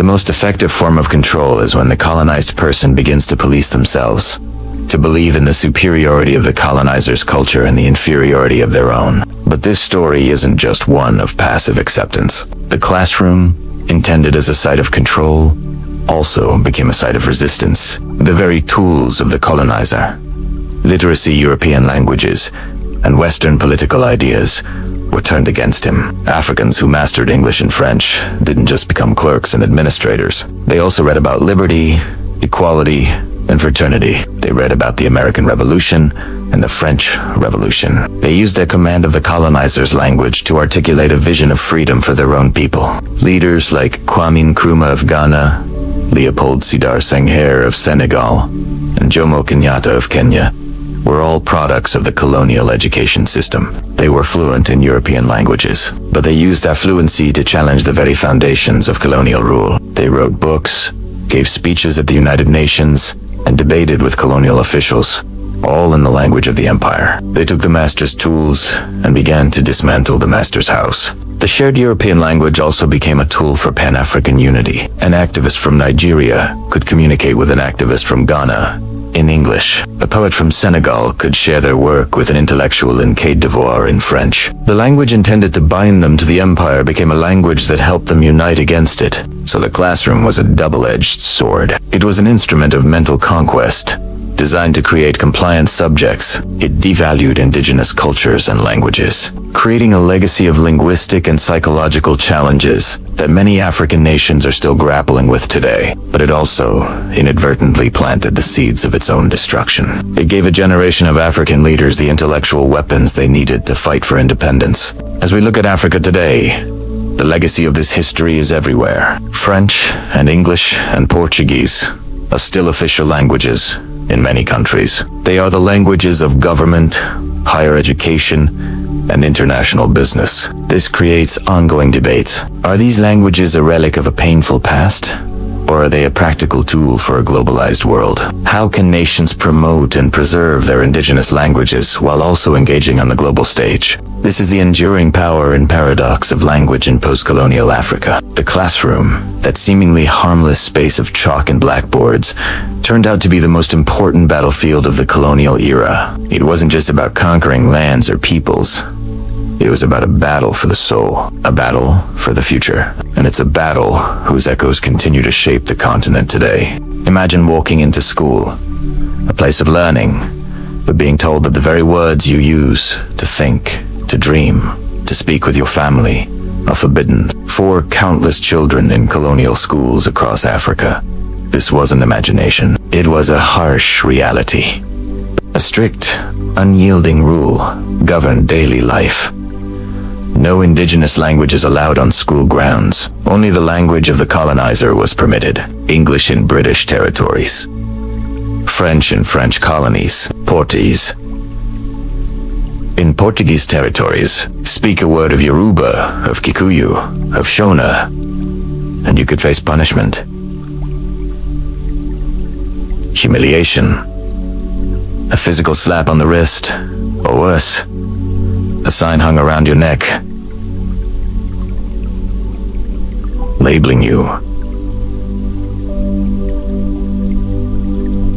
as disobedient. On the surface, the justification offered by colonial administrators seemed almost logical, if paternalistic. They argued that African languages were simply not equipped for the modern world. They claimed these languages lacked the sophisticated vocabulary needed for complex subjects like science, law, or philosophy. The message was clear. To become educated, to become civilized, you had to leave your own language and, by extension, your own culture at the school gates. But was this really about vocabulary? Or was it about something much deeper? Something far more fundamental? Let's unpack that argument for a moment. The idea that a language can't develop new words is, frankly, absurd. Think about the English language today. Words like internet, selfie, podcast. None of these existed a few decades ago. Languages are living, breathing things. They evolve, they adapt, they borrow, and they create new terms as a society needs them. If a concept exists, a language can find a way to express it. The claim that African languages were inherently incapable of handling complex ideas wasn't a linguistic fact. It was a political statement. It was a convenient excuse to justify a system built on dominance. The real motive was never about linguistic limitations. It was about control. Think about it. Language is the primary tool we use to understand and interpret the world around us. It's not just a set of labels for things we see. It shapes our reality. The words we use influence how we think, how we categorize information, and how we relate to our own history and identity. When you impose a foreign language as the sole medium of instruction, you're doing much more than teaching new words. You're implanting a new worldview. By controlling the language of education, colonial powers were able to control the very definition of knowledge itself. What was considered important enough to be taught? It was the history of the colonizer, not the rich, complex history of the colonized. What was considered great literature? It was Shakespeare or Molière. While oral traditions and epics passed down for generations were dismissed as folklore or primitive stories, science was presented as a purely European invention, ignoring centuries of indigenous knowledge about agriculture, medicine, and astronomy. The colonial language became the gatekeeper to what was deemed valid knowledge. Everything else was rendered invisible, secondary, or irrelevant. This created a profound psychological split in the minds of students. At home, they lived in one world, with its own language, values, and traditions. At school, they were forced to inhabit another, entirely different world. To succeed in the colonial system, you had to master the master's language and, in many ways, adopt his way of thinking. This often led to a sense of alienation from one's own culture. Your heritage transmitted through your mother tongue was implicitly framed as inferior. The language of your ancestors became a source of shame rather than pride. Kenyan author Ngushwa Thiong'o, one of the most powerful voices on this subject, charismatic cultural bomb. He describes its effect as annihilating a people's belief in their names, their languages, their environment, their heritage of struggle, their unity, their capacities, and ultimately in themselves. It makes them see their past as a wasteland of non-achievement, and it makes them want to distance themselves from that. The ultimate goal is to make the colonized see the world through the eyes of the language was the most effective weapon for achieving this. The classroom became the primary battleground. When a child was punished for speaking their language, the message wasn't just, don't speak that word. It was, your world is wrong. Your parents are wrong. Identity is wrong. This process of linguistic enforcement was a systematic way of severing a child's connection to their roots, making them more malleable and easier to govern. An educated class was created that was fluent in the colonial language and culture, but often disconnected from the very communities they were supposed to be a part of. This created a hierarchy. Fluency in English, French, or Portuguese became a symbol of status, intelligence, and modernity. It was the key to getting a good job, gaining social mobility, and being seen as educated. Meanwhile, Speakers of indigenous languages were often looked down upon, even by their own people who had been through the colonial education system. This linguistic hierarchy mirrored the colonial social structure: the colonizer and their language at the top, and the colonized and their languages at the bottom. But the story doesn't end there. The spirit of a people is not so easily extinguished. Throughout the colonial period, and especially during the movements for independence, language became a powerful tool of resistance. Writers and intellectuals began to challenge the dominance of colonial languages. They started asking a critical question: should we continue to write our stories, our poems, our philosophies in the language of our oppressors? Or should we return to our own languages to reclaim our cultural identity and speak directly to our people? This was not an easy debate. Some argued that using the colonial language allowed them to reach a wider international audience, and to use the master's tools to dismantle his house. Others, like Ngushwa Thingo, made a conscious decision to stop writing in English and to write in his native Gikuyu instead. He argued that to truly decolonize the mind, you had to decolonize the language. This act of writing in an African language was a revolutionary statement. It was an affirmation that these languages are rich, capable, and worthy of carrying the weight of modern literature and intellectual thought. Today, across the African continent, the legacy of this linguistic policy is still very present. In many countries, the colonial language remains the official language of government, business, and higher education. This continues to create barriers for millions of people who are not fluent in it. A farmer in a rural village might not be able to understand official government documents or participate fully in the national conversation if it's all happening in a language they don't speak fluently. However, there is a growing movement to revitalize and promote indigenous languages. Educational policies are slowly changing. More schools are introducing bilingual or multilingual programs, recognizing the cognitive benefits of learning in one's mother tongue first. Musicians are singing in their local languages and topping global charts. Filmmakers are telling African stories in African languages. Technology is also playing a role, with apps and online platforms being developed to teach and preserve these languages for future generations. This isn't about rejecting other languages. It's about restoring a balance. It's about recognizing that being multilingual is a strength, not a weakness. It's about affirming that every language is a unique repository of human culture, history, and wisdom. When a language is lost, we lose an entire way of seeing the world. So, the next time you think about the role of language in education, remember that it's never just about words. It's about power. It's about who gets to define reality, who gets to decide what knowledge is valuable, and whose stories get to be told. The struggle over language in colonial schools was not a minor disciplinary issue. It was a struggle for the soul of a continent. And it's a struggle that continues today, in the quiet but powerful act of a mother telling her child a story in their mother tongue, in the defiant poetry of a writer reclaiming their linguistic heritage, and in every effort to ensure that all languages are treated with the dignity and respect they deserve. Have you ever thought about how powerful language is? It's more than just words. It's our culture, our history, our identity. But what if speaking your own language became a crime? What if the words you learned from your parents could get you punished? This wasn't a hypothetical scenario. For countless children in colonial schools around the world, this was their terrifying reality. Today, we're going to explore one of the most insidious tools used to enforce linguistic discipline: the punishing token system.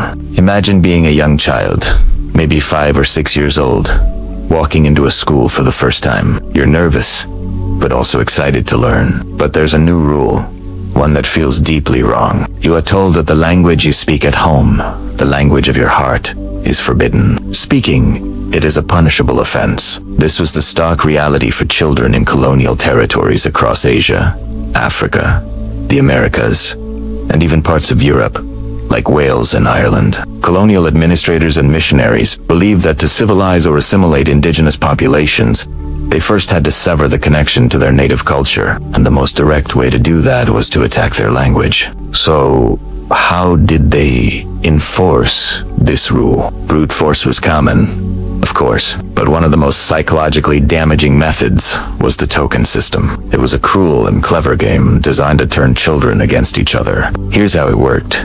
If a teacher caught a child speaking their mother tongue, they wouldn't always punish them on the spot. Instead, they would give them a token. This wasn't a prize, it was a mark of shame. The token could be anything. In some places, it was a simple wooden block. In others, it was a heavy metal badge, or a sign hung around the child's neck with a string. Sometimes it was called the Welsh, not in Wales, the symbol in France, or simply the stick. Whatever its name, its purpose was the same: to identify the guilty party. The child who received the token had to wear it, a visible symbol of their time. But here's the truly sinister part. The child wasn't stuck with the token forever. They had one way to get rid of it. They had to catch another child speaking their native language. It created a schoolyard of spies. Children were forced to eavesdrop on their friends, to listen for a slip-up, a single forbidden word. Can you imagine the anxiety? A moment of comfort, a whispered joke with a friend, could suddenly become a moment of betrayal. The system turned classmates into informants and playgrounds into zones of surveillance. Once a child caught another, they would pass the token on. The burden of shame and fear was transferred from one small set of shoulders to another. This process would continue throughout the day. The token would travel around the classroom, a hot potato of cultural guilt. It created a constant state of tension and mistrust. Friendships were strained, and the natural, joyful chatter of children was replaced by a fearful silence, or the stilted, unfamiliar sounds of the colonizer's language. And what happened at the end of the day? The child left holding the token, the last one caught, faced the consequences. The punishment was often severe and deliberately humiliating. It could be a beating with a cane or a strap in front of the entire class. It could be public shaming, where the child was forced to stand in a corner or wear a dunce cap. Sometimes it was detention, forcing them to stay late and write lines in the colonial language. The message was brutally clear and effective. Your language is bad. Your culture is inferior. To avoid pain and shame, you must abandon who you are. The physical pain of the punishment would eventually fade, but the psychological wounds were deep and lasting. Children learned to associate their mother tongue with fear, punishment, and betrayal. They began to police themselves, and then to police each other. This system did more than just teach a new language. It sowed seeds of division within communities. It created a generation of people who were ashamed of their own heritage. The shame was so profound that many children stopped speaking their native language altogether, even at home. They didn't want to risk accidentally using it at school. Parents who only spoke the indigenous language suddenly found it hard to communicate with their own children. The natural transmission of culture, stories, and wisdom from one generation to the next was broken. This is what scholars call a linguicide, death of a language. The impact of this practice echoes through generations. When a language is lost, we lose so much more.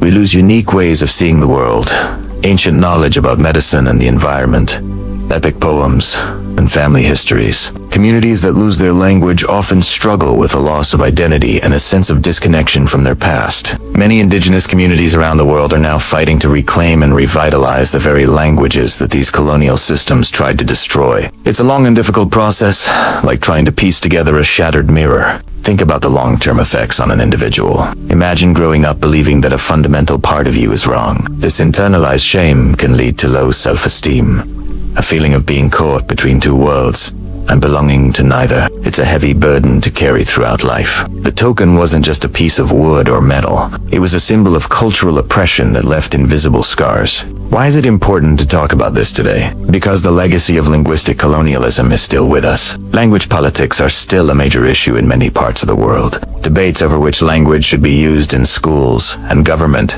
are often rooted in these colonial histories. Furthermore, the belief that some languages are more valuable or sophisticated than others persists. This is a direct inheritance from the colonial mindset that judged and ranked cultures higher. Understanding this history helps us appreciate the importance of linguistic diversity. Every language is a unique masterpiece of human expression. Protecting endangered languages is as crucial as protecting endangered species. It's about preserving the richness of human culture and honoring the identities of all people. When we support language revitalization programs, we simply show respect for languages other than our own, we are pushing back against this dark legacy. The story of the punishing token is a painful reminder of how institutions can be used to control and erase culture. It shows that the battleground for colonialism wasn't just on fields of war. It was also in the minds and on the tongues of children in a classroom. The children who endured this system were not just learning to read and write. They were being taught a painful lesson in cultural submission. Their own language, the language of lullabies and legends,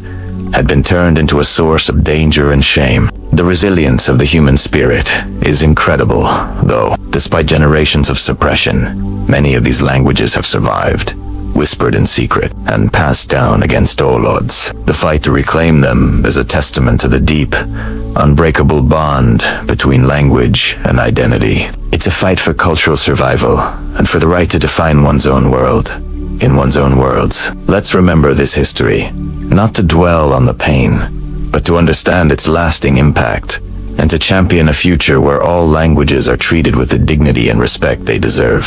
Have you ever thought about how the words we use shape who we are? It's a deeper question than it sounds. It's not just about English versus Spanish, or Mandarin versus French. It's about the emotional weight, the history, and the identity packed into every single word we speak. Today, I want to take you on a journey into the heart of this connection, exploring how language can create two different worlds within one person. Let's start with a story that's been lived by millions, maybe even by someone you know, or by you. Imagine a little 6-year-old child. At home, they are wrapped in a world of warmth and familiarity. Their grandmother is the heart of this world. She speaks to them in their ancestral language, the language of their grandparents, and their grandparents before them. Her words aren't just sounds. They are a living, breathing tapestry. They carry the gentle melody of lullabies sung for generations. They hold ancient stories of clever animals and wise kings. They are filled with proverbs that teach lessons about life, kindness, and community. Every phrase is a thread connecting the child to their roots, to their family's history, to a deep sense of belonging. This is the language of love. It's the language of comfort, of whispered secrets, of bedtime stories. It's the language of being unconditionally accepted, of being truly home. But then, Monday morning comes. The child puts on their school uniform, a uniform that often represents more than just a dress code. It symbolizes a transition into a different world. The school bell rings, and everything changes. Inside the classroom, the language of home, that beautiful tapestry of love and history, becomes a liability. The teacher's voice is firm. The rules are clear. Speaking the ancestral language is forbidden. A word that brought a smile from grandmother now earns a sharp look, a scolding, or even punishment. Suddenly, those same words that meant safety and affection now mean trouble. They are a sign of being different, of not fitting in. Over time, this system does more than enforce discipline. It reshapes identity. The child's mind, so young and adaptable, begins to split. It creates two separate boxes. In one box, there's the language of love, the one spoken in hushed tones at home. In the other, there's the language of school, the official, dominant language. This isn't just a language for learning math or science. It becomes the language of success, the language of survival. Children are incredibly perceptive. They are masters at reading the world around them. They quickly learn the unwritten rules. They see which language earns a nod of approval from the teacher. They figure out which language helps them make friends on the playground. They understand which language opens doors to praise, to better grades, to being seen as smart and capable. And they recognize which language earns respect in the wider world. The world outside their family's front door. The language of the powerful. The language of opportunity. Slowly, almost imperceptibly at first, the balance shifts. The child starts to say, at home, when a grandparent tells a story, the child might reply in the school language. It's not out of disrespect. It's a reflex. It's what they practice all day, every day. It's the language that feels more correct or important because the entire world outside their home tells them it is. The language of love starts to feel like a secret, something to be kept private, almost like a cherished but old-fashioned toy you don't show your new friends. As the years go by, this shift solidifies. The child, now a teenager, is fluent in the language of success. They can write essays, debate the topics, and navigate the professional world with confidence. But the language of love, it's become rusty. They might understand it perfectly when their elders speak, but responding feels awkward. The words don't flow as it. The rich vocabulary of their ancestors has shrunk to a handful of common phrases. They can say I love you and thank you, but they can no longer weave the intricate stories or share the deep proverbs their grandmother once did. A gap begins to form. A generational gap, but it's more than just age. It's a linguistic and cultural chasm. When they visit their grandparents, conversations become simpler, more superficial. The deep, flowing river of communication has turned into a shallow stream. They can talk about the weather, about food, about health, but the nuanced conversations about life, philosophy, and heritage become difficult. The teenager wants to connect, to share their dreams and fears, but they lack the words and the language that their grandparents understand most deeply. And the grandparents, they want to pass on their wisdom, their life experiences, but they feel their grandchildren slipping away, lost in a world that speaks a different tongue. It's a quiet heartbreak, lived out in millions of homes. It's the feeling of being a foreigner in your own family.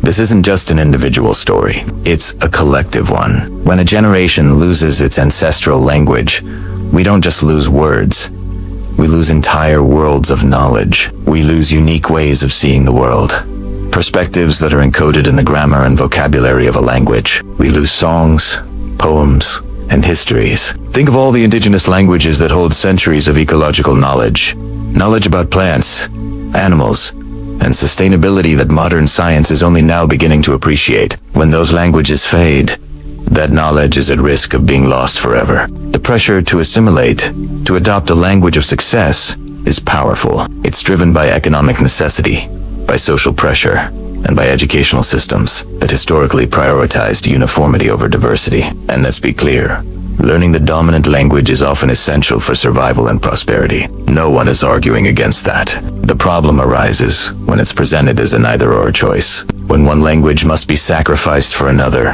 when a child is made to feel that a part of their identity is shameful or less valuable. The emotional toll of this internal conflict is immense. It can lead to a feeling of being in between, of not fully belonging to either world. You feel not quite authentic enough for your family's community, but also subtly different from the mainstream culture. This is the struggle of the third culture kid, the immigrant child, the person whose identity is a mosaic of different influences. You learn to code switch, not just between languages, but between cultural norms, behaviors, and even personalities. You become a chameleon, adapting to your surroundings, but sometimes you might forget what your own true colors are. But here's where the story takes a turn, because it's not all about loss. Today, there's a growing movement of reclamation. The children and grandchildren of those who were forced to choose are now making a different choice. They are choosing both, and they are seeing the immense value in their heritage languages,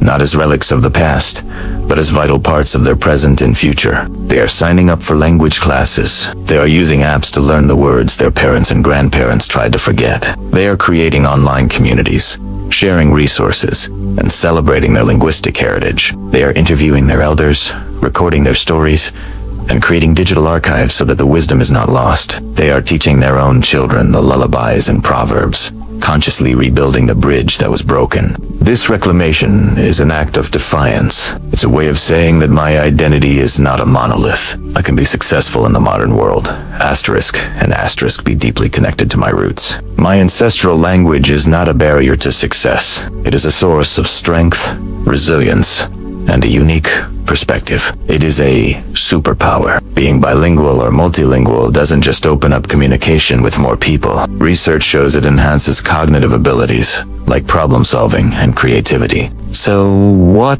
can we do? If you're someone who has felt this linguistic divide, know that you are not alone. Be gentle with yourself. It's never too late to start learning. Even a few words can reopen a connection. Ask your elders to teach you a song, a proverb, or just the names of the foods you love. Show them that you value their world. If you are a parent or educator, think about how we can create environments where all languages are celebrated. How can we shift the narrative from the language of success versus the language of love to celebrating the richness of having both? It's about fostering an additive bilingualism, where a new language adds to, rather than subtracts from, a child's identity. This journey of language and identity is complex and deeply personal.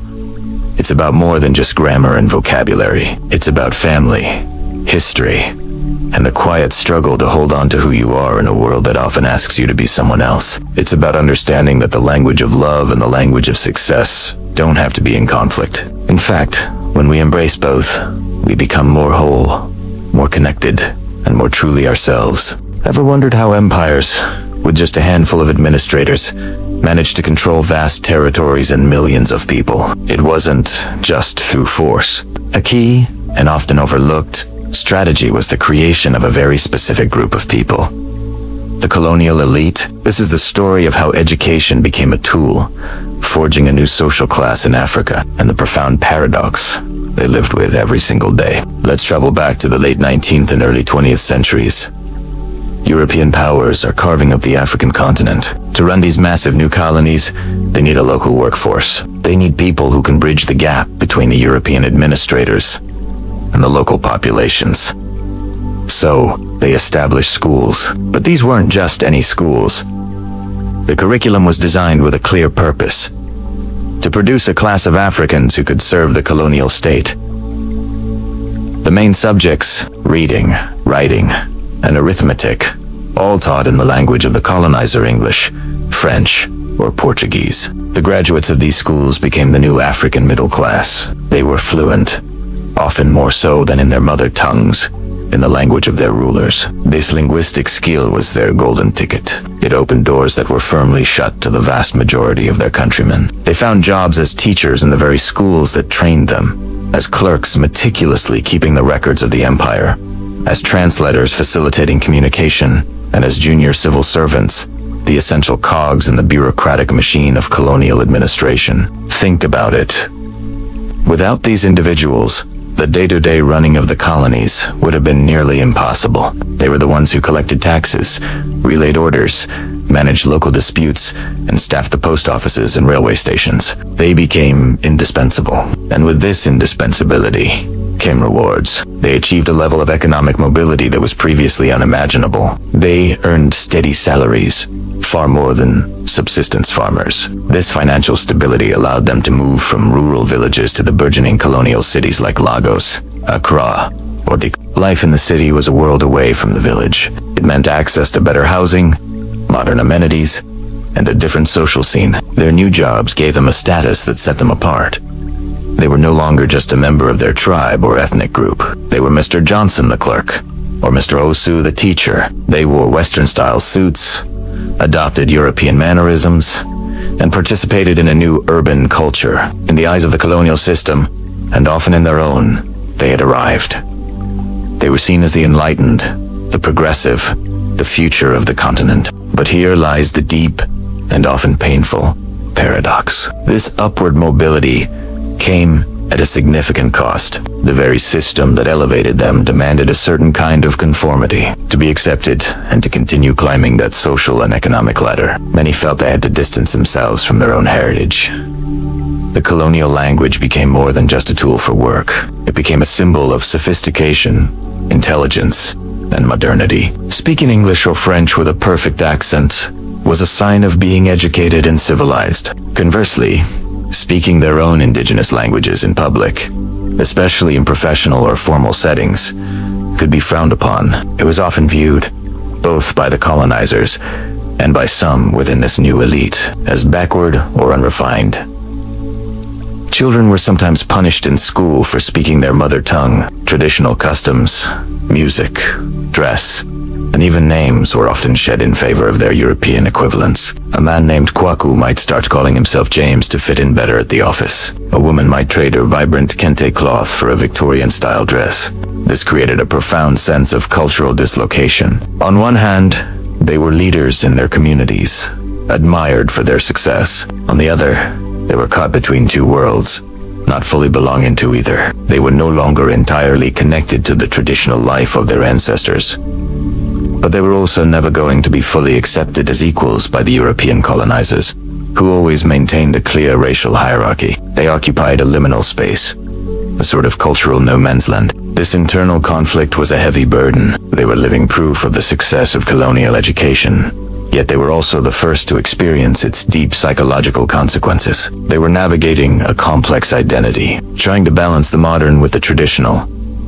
Some embraced their new status wholeheartedly, believing it was the best path forward for themselves and their people. They saw the adoption of Western ways as a necessary step toward progress. Others felt a deep sense of loss. They were acutely aware of what was being sacrificed at the altar of colonial advancement. They saw their languages fading, their traditions eroding, and their children growing up with little knowledge of their own rich history. This group often lived with a quiet sense of guilt or alienation, straddling a divide that ran right through their own homes and hearts. They might speak English in the office, but revert to their mother tongue with their families, trying to keep a foot in both worlds. This phenomenon wasn't accidental. It was a feature of the colonial system. By creating an elite class whose status was tied to the colonial structure, the European powers ensured a degree of loyalty and cooperation. It was a classic divide and rule tactic, creating a buffer class that had a vested interest in maintaining the status quo. The paradox they lived was the engine of their success and the source of their struggle. The legacy of this colonial elite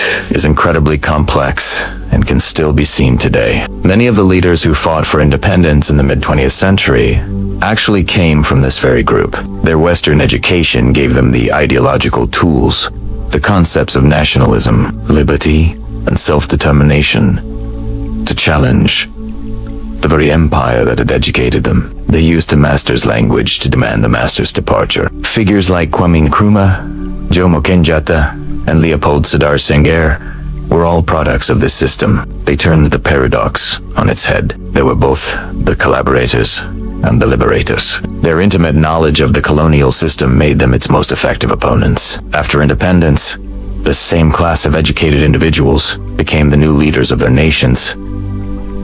The presidents, ministers, and civil servants of the newly formed African states. They inherited the structures, the languages, and even some of the mindsets left behind by the colonizers. So, the story of the colonial elite is not a simple one of heroes and villains. It's a deeply human story about ambition, survival, and identity. It's about the choices people make when faced with incredible pressure and unprecedented opportunity. It's a reminder that the effects of colonialism were not just political or economic. They were profoundly personal, shaping the minds and hearts of a generation and creating a legacy that continues to influence modern African societies in countless ways. Understanding this paradox is key to understanding the journey of the continent over the last century. Have you ever stopped to think about the power of the words you use every day? Language is incredible. It's how we share ideas, tell stories, and connect with each other. But what if I told you that language can also be a wall, a barrier that divides people, creates hierarchies, and decides who gets a seat at the table and who gets left outside? Today, we're diving deep into a fascinating and often uncomfortable topic: how language transformed from a simple tool of communication into a powerful gatekeeper of social status and opportunity. Let's travel back in time. Imagine a world where communities were built on shared tongues, where local dialects and indigenous languages were the lifeblood of culture and identity. These languages were rich, expressive, and perfectly suited to the lives of the people who spoke them. They were tools for survival, for art, for love, for everything. But then, history took a turn. Colonialism swept across the globe, and with it came new languages: English, French, Spanish,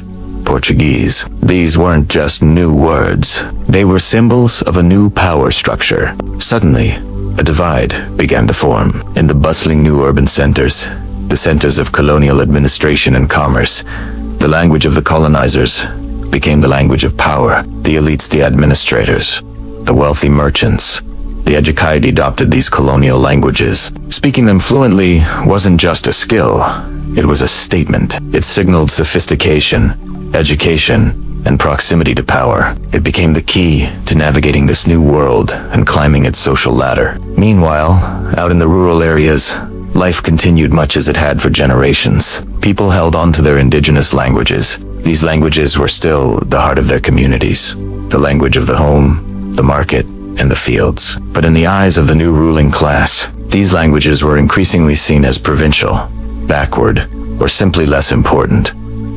A deep linguistic chasm opened up between the city and the countryside, between the powerful and the powerless. This linguistic divide wasn't just about what language you spoke. It mirrored a stark economic reality. The urban elites who spoke the colonial language had access to the best jobs, the most lucrative business opportunities, and political influence.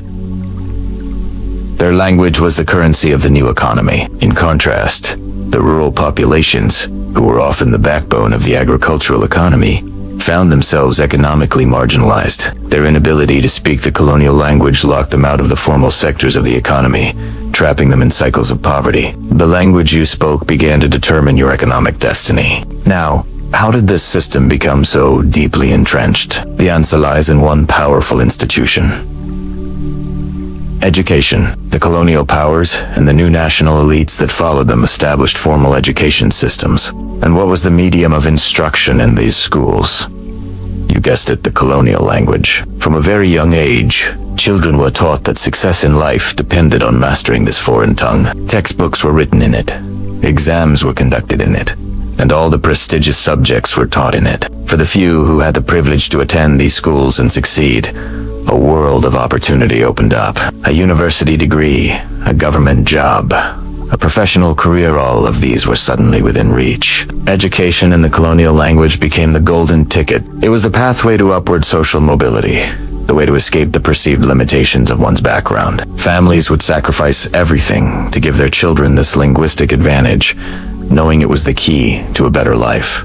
But what about the vast majority who didn't have this access? For them, the doors of opportunity remained firmly shut. Imagine being a brilliant child in a rural village, full of ideas and potential, but the language of the classroom is completely alien to you. The knowledge is locked away behind a linguistic barrier you can't cross. For these children, the education system wasn't a ladder, it was a filter. It was designed, whether intentionally or not, to weed out those who didn't fit the new linguistic mold. Their intelligence, their skills, their worth, none of it mattered if they couldn't express it in the right language. They were systematically excluded.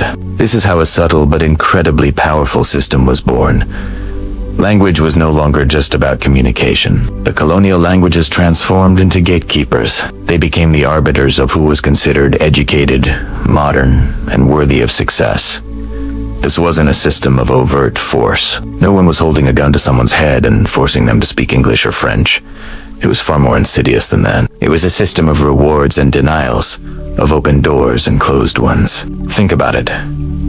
To get a good job, you needed a degree. To get a degree, you needed to pass your exams. To pass your exams, you needed to be fluent in the colonial language. At every single step of the way, language was the gatekeeper. It filtered people, sorted them, and placed them into a predefined social hierarchy. This created a new kind of class system, one based not just on wealth or birth, but on linguistic ability. This legacy continues to shape our world today in profound ways. In many post-colonial nations, the debate still rages. What is the role of the former colonial language versus the indigenous languages? Code switching. The practice of mixing languages in a single conversation has become a common strategy for navigating these complex social landscapes. It's a way of showing you belong to both worlds.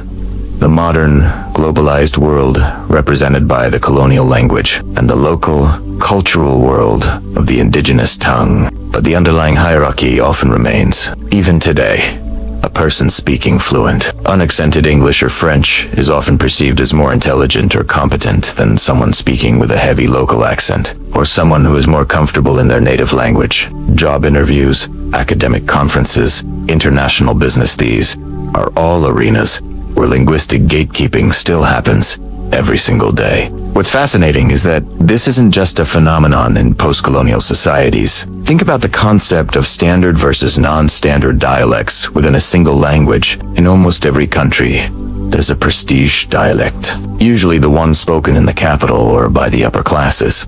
That is considered the correct way to speak. Think of received pronunciation in the UK, or general American in the US. Speakers of other dialects, whether it's Appalachian, English, African American vernacular English, or a regional British accent, are often unfairly judged. They can be seen as less educated or less professional. simply because of the way they speak. Their words are judged not for their content, but for their accent. The gatekeeping mechanism is the same. Only the specifics of the language have changed. So what can we do? The first step is awareness. We need to recognize and challenge our own linguistic biases. We need to stop judging people's intelligence or capability based on their accent or their choice of words. We need to understand that all languages and all dialects are valid and valuable forms of communication. They are repositories of culture, history, and unique ways of seeing the world. Promoting multilingual education is also crucial. Instead of forcing children to abandon their mother tongue in favor of a dominant language, we should be encouraging them to be fluent in both. True bilingualism and multilingualism should be seen as a strength, not a deficit. This empowers individuals and preserves linguistic diversity, which is just as important as biodiversity. Ultimately, the goal is to reclaim language as a tool for connection, not for division. We need to dismantle the gates and build bridges instead. Language should be a celebration of our shared humanity in all its diverse and wonderful forms. It should be a key that unlocks understanding, not a lock that keeps people out. The story of language as a gatekeeper is a story of power, of inequality, and of exclusion. But it doesn't have to be the final chapter. By changing our attitudes and our systems, we can write a new story, one where every voice is heard and every language is valued. Imagine a world without books, a world where libraries aren't buildings but people. For countless generations, this was reality for indigenous communities around the globe. Their history, their science, their laws, their very understanding of the universe weren't written down in dusty tomes. Instead, this vast wealth of knowledge was carried in the most sophisticated vessel imaginable, the human mind, passed down through the vibrant tapestry of oral tradition. Let's start with storytelling. These weren't just bedtime fables. Stories were the classrooms, the textbooks, and the moral compass, all rolled into one. Through intricate narratives filled with gods, spirits, animal ancestors, and human heroes, communities learned about their origins. They learned why the seasons change, how to read the stars for navigation, and which plants were medicine and which were poison. A story about a clever coyote might teach you about the consequences of greed, while a tale of the first people emerging from the earth would instill a deep, sacred connection to the land itself. These stories were dynamic, alive, and often performed with great ceremony, engaging every sense and embedding lessons deep within the listener's memory. They were the DNA of a culture, encoding everything needed for survival and for a rich spiritual life. Then you have proverbs. Think of them as concentrated nuggets of wisdom. A single, powerful sentence could contain generations of experience. A proverb might advise on the best time to plant crops, how to resolve a conflict peacefully, or remind a young person of their responsibilities to their family and community. They were easy to remember, easy to repeat, and served as quick, reliable guides for daily life. When faced with a dilemma, an elder might not give you a long lecture. They might simply offer a proverb that perfectly illuminates the path forward. It was an incredibly efficient way to transmit core values and practical knowledge. Music and song were also vital. Songs weren't just for entertainment. They were mnemonic devices. The rhythm and melody helped to memorize complex genealogies that stretched back hundreds of years, detailing family lines, alliances, and land rights. There were songs for hunting, for fishing, for healing, and for ceremony. Each song was a chapter in the collective memory of the people. To sing a song was to reenact an event, to invoke a power, or to affirm one's place in the cosmos. The act of singing together also strengthened communal bonds, weaving individuals into a harmonious whole. And let's not forget oral philosophy. This is a concept often overlooked. Western thought tends to believe that deep philosophical inquiry requires written texts, but indigenous cultures developed profound and complex philosophical systems orally. Through dialogues, debates, and reflective storytelling, they explored fundamental questions about existence, ethics, reality, and the nature of consciousness. What is the good life? What is our relationship to the non-human world? What happens after we die? These profound questions were pondered and debated for centuries, with wisdom refined and passed down from one generation of thinkers to the next, all without a single word being written down. In TC's time, the elders were the most revered figures. They were the living archives, the walking libraries. An elder didn't just know stories or songs. they had lived them. Their minds held the accumulated knowledge of the ancestors. They were the historians, the scientists, the judges, and the spiritual guides. To lose an elder was like a library burning down. Their role was to ensure that the sacred fire of knowledge was carefully passed to the next generation. This transmission was a sacred duty, often happening in intimate, everyday settings around the cooking fire at night, during a walk in the forest, or while working on daily tasks. It was a continuous, lifelong education. But then, a seismic shift occurred. Colonial education arrived. From the outside, it was presented as a gift, a path to progress and civilization. But for old traditions, it was a profound threat. Colonial schools were established, often far from the community, and indigenous children were required to attend. Suddenly, the time that children would have spent listening to their grandparents' stories was now spent in a classroom, learning a foreign curriculum in a foreign language. The evening fires, once vibrant with storytelling and laughter, grew quieter. The daily apprenticeship with elders was replaced by homework and school schedules. The chain of transmission, which had remained unbroken for millennia, began to weaken. Children were still loved by their elders, of course, but the vessel for transferring that deep cultural knowledge, shared time, and shared language was being systematically drained. The young people's minds were being rewired.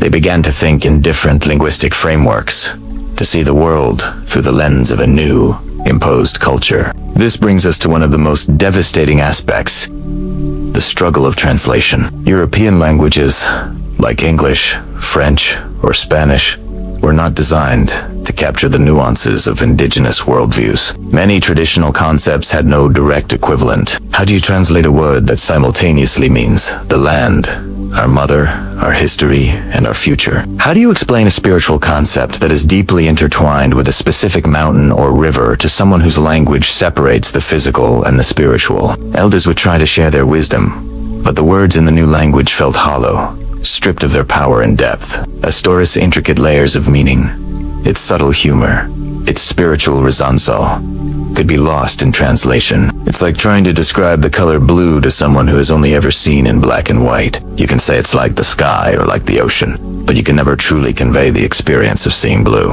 And when translation fails, knowledge doesn't just get distorted, it can disappear entirely. Unique concepts, entire ways of understanding the world, can vanish when the last generation to hold them in their original language. We lose not just words, but worlds.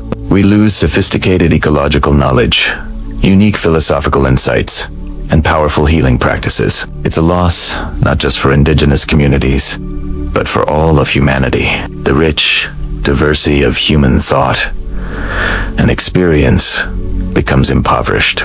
The impact of this educational shift was not an accident. It was often a deliberate strategy of assimilation. The goal was to replace one way of knowing with another, to sever the connection between the young and the old, between the people and their heritage. But despite this immense pressure, oral traditions have not been entirely extinguished. They have proven to be incredibly resilient. Today, there is a powerful movement of cultural revitalization happening in indigenous communities across the globe. Elders who still hold the knowledge are working tirelessly with younger generations, using new technologies like video and audio recording to support the ancient practice of oral transmission. Language immersion schools are being created, where children can learn their ancestral tongue and, with it, the worldview it carries.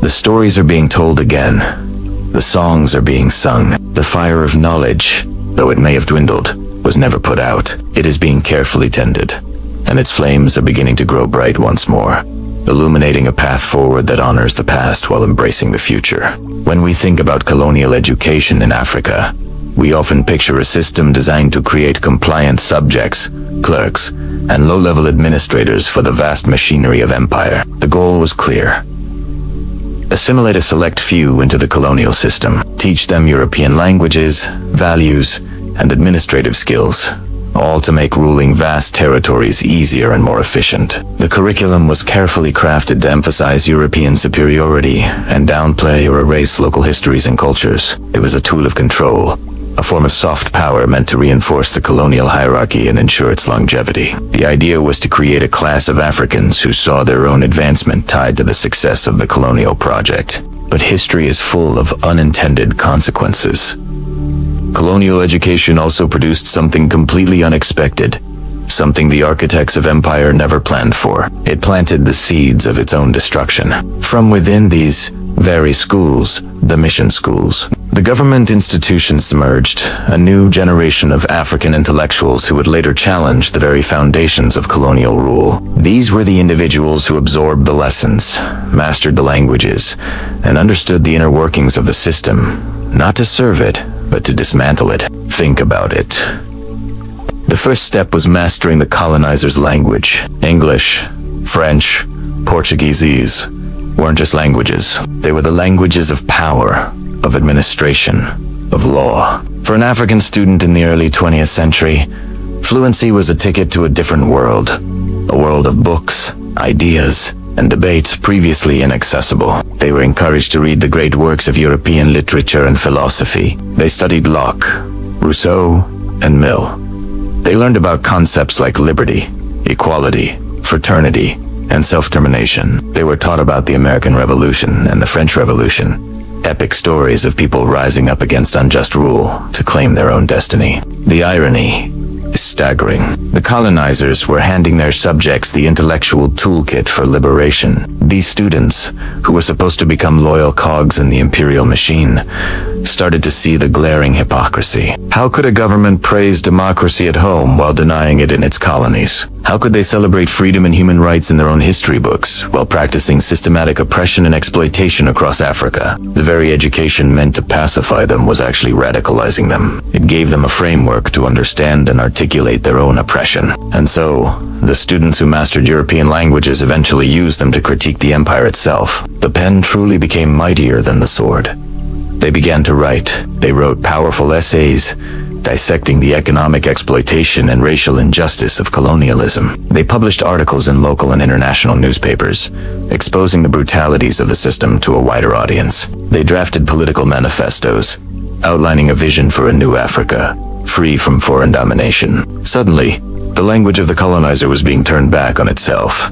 A student in Nigeria could write an essay in perfect English, quoting British philosophers to argue for Nigerian independence. A scholar in Senegal could use flawless French to pen a critique of French colonial policy. This was a form of resistance that the colonial authorities found particularly difficult to handle. It wasn't a violent uprising that could be crushed with military force. It was an intellectual rebellion, fought on the pages of newspapers and in the halls of debate. These writers and thinkers started to build networks.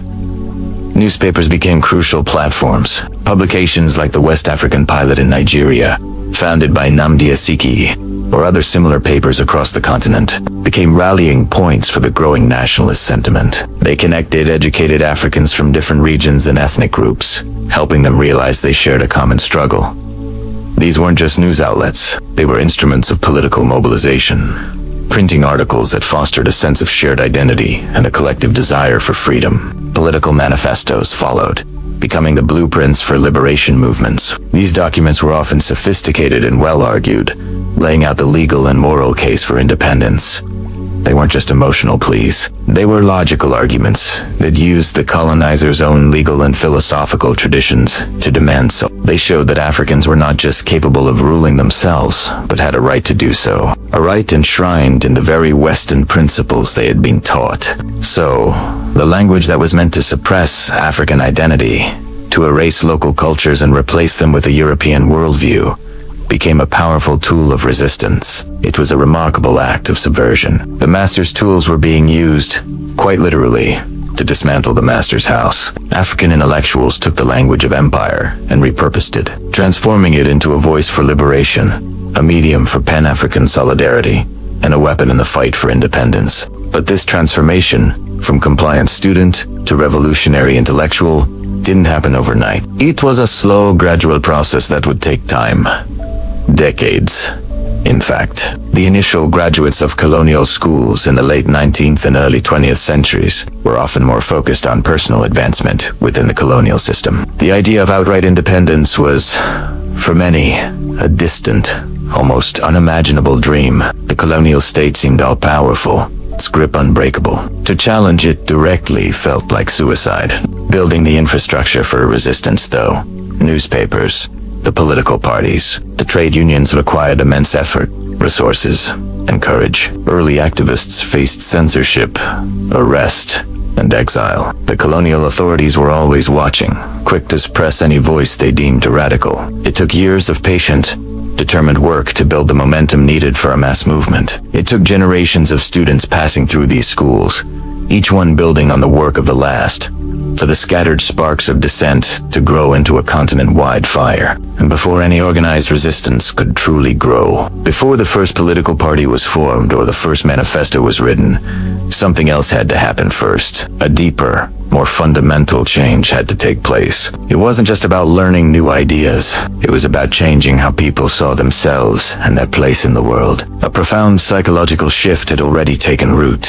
This was the quiet, internal rebellion that preceded the external one. It was the moment a student, reading a European text about freedom, stopped seeing it as an abstract concept and started applying it to their own life, their own community, their own people. It was the subtle erosion of the myth of colonial superiority. For generations, colonialism had relied on a psychological campaign to convince the colonized of their own inferiority. The schools, the churches, the entire colonial administration were built to reinforce this idea. But education, even a biased one, has a way of opening minds. As Africans began to excel in these European systems, mastering complex subjects, winning academic prizes, becoming doctors, lawyers, and rooters, the myth of their inferiority began to crumble, not just in their own eyes, but in the eyes of the world.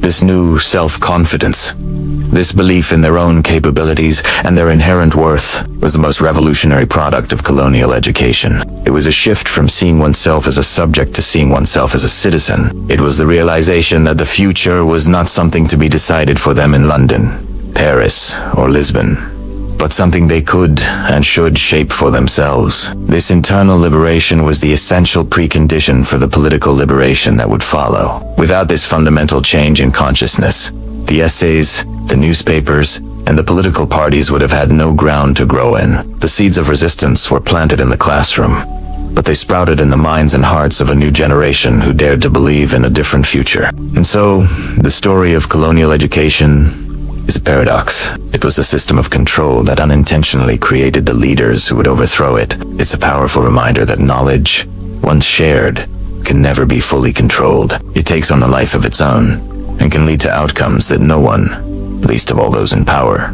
could ever have predicted. Thank you so much for watching. If you found this story as fascinating as I did, please consider liking this video and subscribing to the channel for more deep dives into the hidden corners of history. See you next time. Have you ever thought about how the language you speak shapes who you are? How it connects you to your history, your culture, and your sense of self? For many across the African continent, this question isn't just a philosophical one. It's a lived reality, a daily negotiation, and a legacy of a not-so-distant past. Today, we're going to journey back in time, not just to look at historical events, but to understand their deep, psychological echoes that still resonate today. We're talking about the legacy of colonial education and its profound impact on linguistic identity in Africa. Let's set the scene. Imagine it's the late 19th or early 20th century. European powers are carving up the continent, not just with borders on a map, but with new systems of governance, trade, and,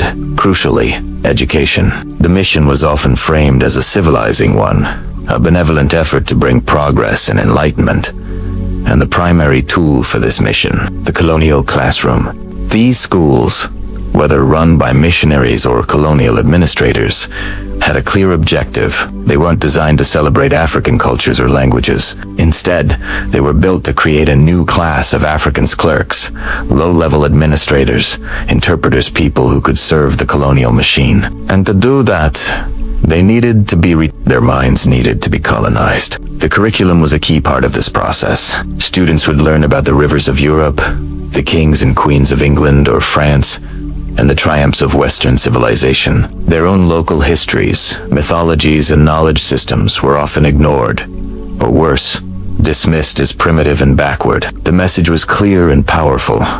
Everything of value, everything worth knowing, came from outside. But the most potent tool of all was language. In these classrooms, European languages, English, French, Portuguese, were presented as the languages of power, intelligence, and modernity. They were the languages of instruction, the languages of official business, and the languages of aspiration. To get ahead, to be seen as educated, you had to master the colonizer's tongue. Meanwhile, what happened to the hundreds, even thousands, of indigenous African languages? They were relegated to the home, the village, the informal spaces. In many schools, speaking your mother tongue was a punishable offense. Children were shamed, ridiculed, or even physically punished for uttering the words they first learned to speak.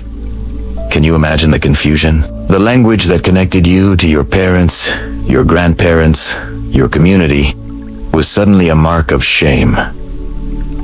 A sign of being uncivilized. This created a deep and painful split. What the famous Kenyan writer Enehi Huationgo calls a cultural bomb. He describes its effect as annihilating a people's belief in their names, their languages, their heritage, and ultimately, intimate. The goal was to make them see their own past as a wasteland of non-achievement, and to want to distance themselves from it. By the mid-20th century, millions of African children had passed through these colonial classrooms. They learned geography, they learned arithmetic, they learned European history, but they also learned something else, something far more insidious. They learned that intelligence had an accent, that knowledge had a grammar, and that success required speaking, thinking, and even dreaming like someone else. The classroom had done its work. An entire generation was taught to value the foreign and devalue the familiar. This wasn't just an academic exercise. It had real, tangible consequences. Their best jobs, the positions of influence. The opportunities for advancement, they were all gate-kept by proficiency in a European language. A person could be a brilliant orator, a wise elder, or a skilled artisan in their own community. But in the eyes of the colonial system, if they couldn't express themselves in English or French, they were effectively illiterate and voiceless. This created a linguistic hierarchy that mirrored the racial and social hierarchy of the colonial state. At the top were the European colonizers. Just below them were the evolved or assimilated Africans who had mastered the metropolitan language and culture. And at the bottom were the vast majority of the population, who continued to live and speak in their indigenous languages, effectively locked out of the new corridors of power. This linguistic displacement caused a profound psychological rift. It severed the connection between the language of one's home and the language of one's education. The world of intellectual and professional life became disconnected from the world of cultural and emotional life. Think about it. The language you use to express your deepest feelings, to tell stories, to connect with your family, is deemed unworthy for discussing science, politics, or philosophy. This is a form of alienation. As independence movements swept across the continent in the 1950s and 60s, a new chapter began. The colonial flags were lowered, new national anthems were sung, and there was a great sense of hope and rebirth. But the structures of the colonial state, including its educational and linguistic policies, didn't just disappear overnight. They were deeply embedded. Many newly independent African nations faced a difficult choice. What should be the official language of the new country? On one hand, adopting the colonial language English, French, or Portuguese seemed practical. It was already the language of administration, higher education, and international commerce. It could also be seen as a neutral language in nations with dozens or even hundreds of different ethnic groups and languages, a way to avoid choosing one indigenous language over others and potentially stoking internal conflict. On the other hand, keeping the colonizer's language felt like a betrayal of the very idea of independence. It meant continuing a system that privileged a small, foreign-educated elite and marginalized the majority. It was a constant, daily reminder of the colonial past. Leaders like Julius Nyerere in Tanzania championed a different path, promoting Swahili as a national language to foster unity and a distinct post-colonial identity. But this was more the exception than the rule.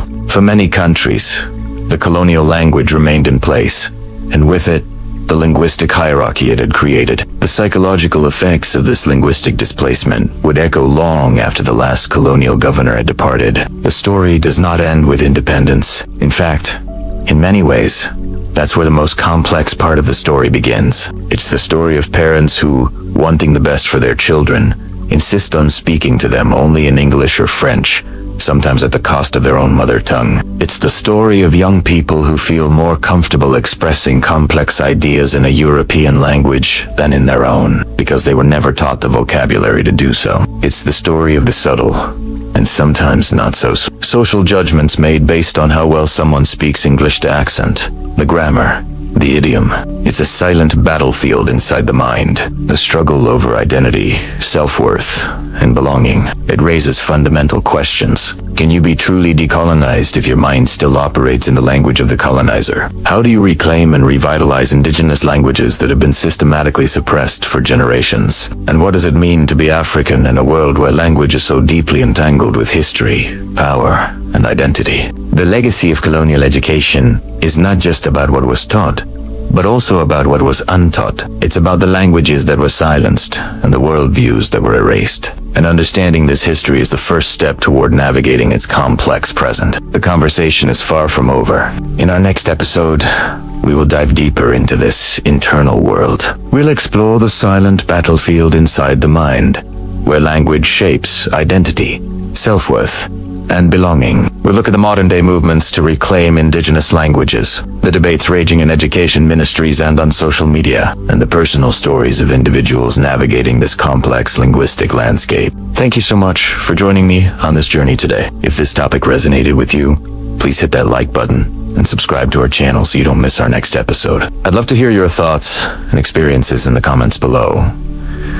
What language do you think in? How does it shape who you are? Let's continue the conversation.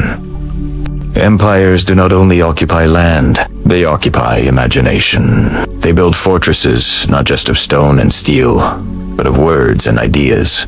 Deep within the minds of the colonized, in our last journey together, we stepped into the chilling silence of colonial classrooms, where the vibrant sounds of African mother tongues were replaced by the harsh crack of a ruler. We saw children punished, shamed, for speaking the very language that cradled their first thoughts, their first dreams. At first glance, these might seem like simple, albeit cruel, disciplinary rules, a way to enforce order, to teach a new, proper way of speaking. But the language policies enacted in colonial schools were never just about grammar. They were far more insidious. They were about psychology. They were a calculated strategy of mental warfare. Think about it. Language is not just a tool we use to communicate with others. It's the very architecture of our inner world. It's how we speak to ourselves. It's the voice in our head that narrates our lives, that shapes our hopes, our fears, our sense of self. Language is the container for our culture, our history, our entire universe of meaning. Every word is a thread connecting us to generations past, to the stories and wisdom of our ancestors. So, what happens when you are systematically taught that this language, your language, is primitive, that it's worthless, shameful, a barrier to progress? What happens when the language of the colonizer is presented as the only path to intelligence, success, and modernity? You begin to internalize that shame. You start to see your own culture through the distorted lens of the oppressor. You might look at your parents, your elders, who speak only the mother tongue, and feel a sense of pity, or even embarrassment. The language that once felt like home now feels like a prison. This is the moment the colonial project achieves its deepest, most devastating victory. The battlefield moves from the physical world, the land, the resources, to the invisible, internal landscape of the mind. The occupation becomes self-perpetuating. The colonized begin to police themselves, to devalue their own heritage, without a single soldier needing to be present. This is what the brilliant Kenyan writer Ngujwa Thango calls the cultural bomb. He says its effect is to annihilate a people's belief in their names, in their languages, in their environment, in their heritage of struggle, in their unity, in their capacities, and ultimately in themselves. This internal conflict creates a profound sense of alienation.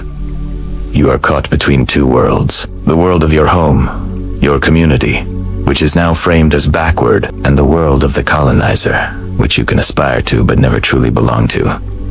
You learn to perform, to wear a mask. You speak English or French or Portuguese in the classroom and the office, but you think and feel in Geek or Wolof or Yoruba at home, creating a split consciousness, a divided self. This isn't ancient history. The echoes of these policies reverberate today. A Across many post-colonial nations, the language of power and government, in high-level business, in academia, is still the language of the former culture. This creates a permanent barrier for millions who are brilliant, capable, and full of potential but are excluded simply because they haven't mastered a foreign tongue. It perpetuates the myth that intelligence is monolingual, that it only speaks in European accents. We see it in the way people code switch, effortlessly moving between their mother tongue and a colonial language. While this is a remarkable skill, it often stems from a place of necessity, a survival tactic in a world that still privileges one language over the other. We see it in the names people choose for their children, sometimes opting for European names over traditional ones, hoping to give them a head start in a biased world. But here is the beautiful, powerful truth. The mind, once occupied, can also be This is the new front line of liberation, and the primary weapon in this fight is the very thing they tried to take away.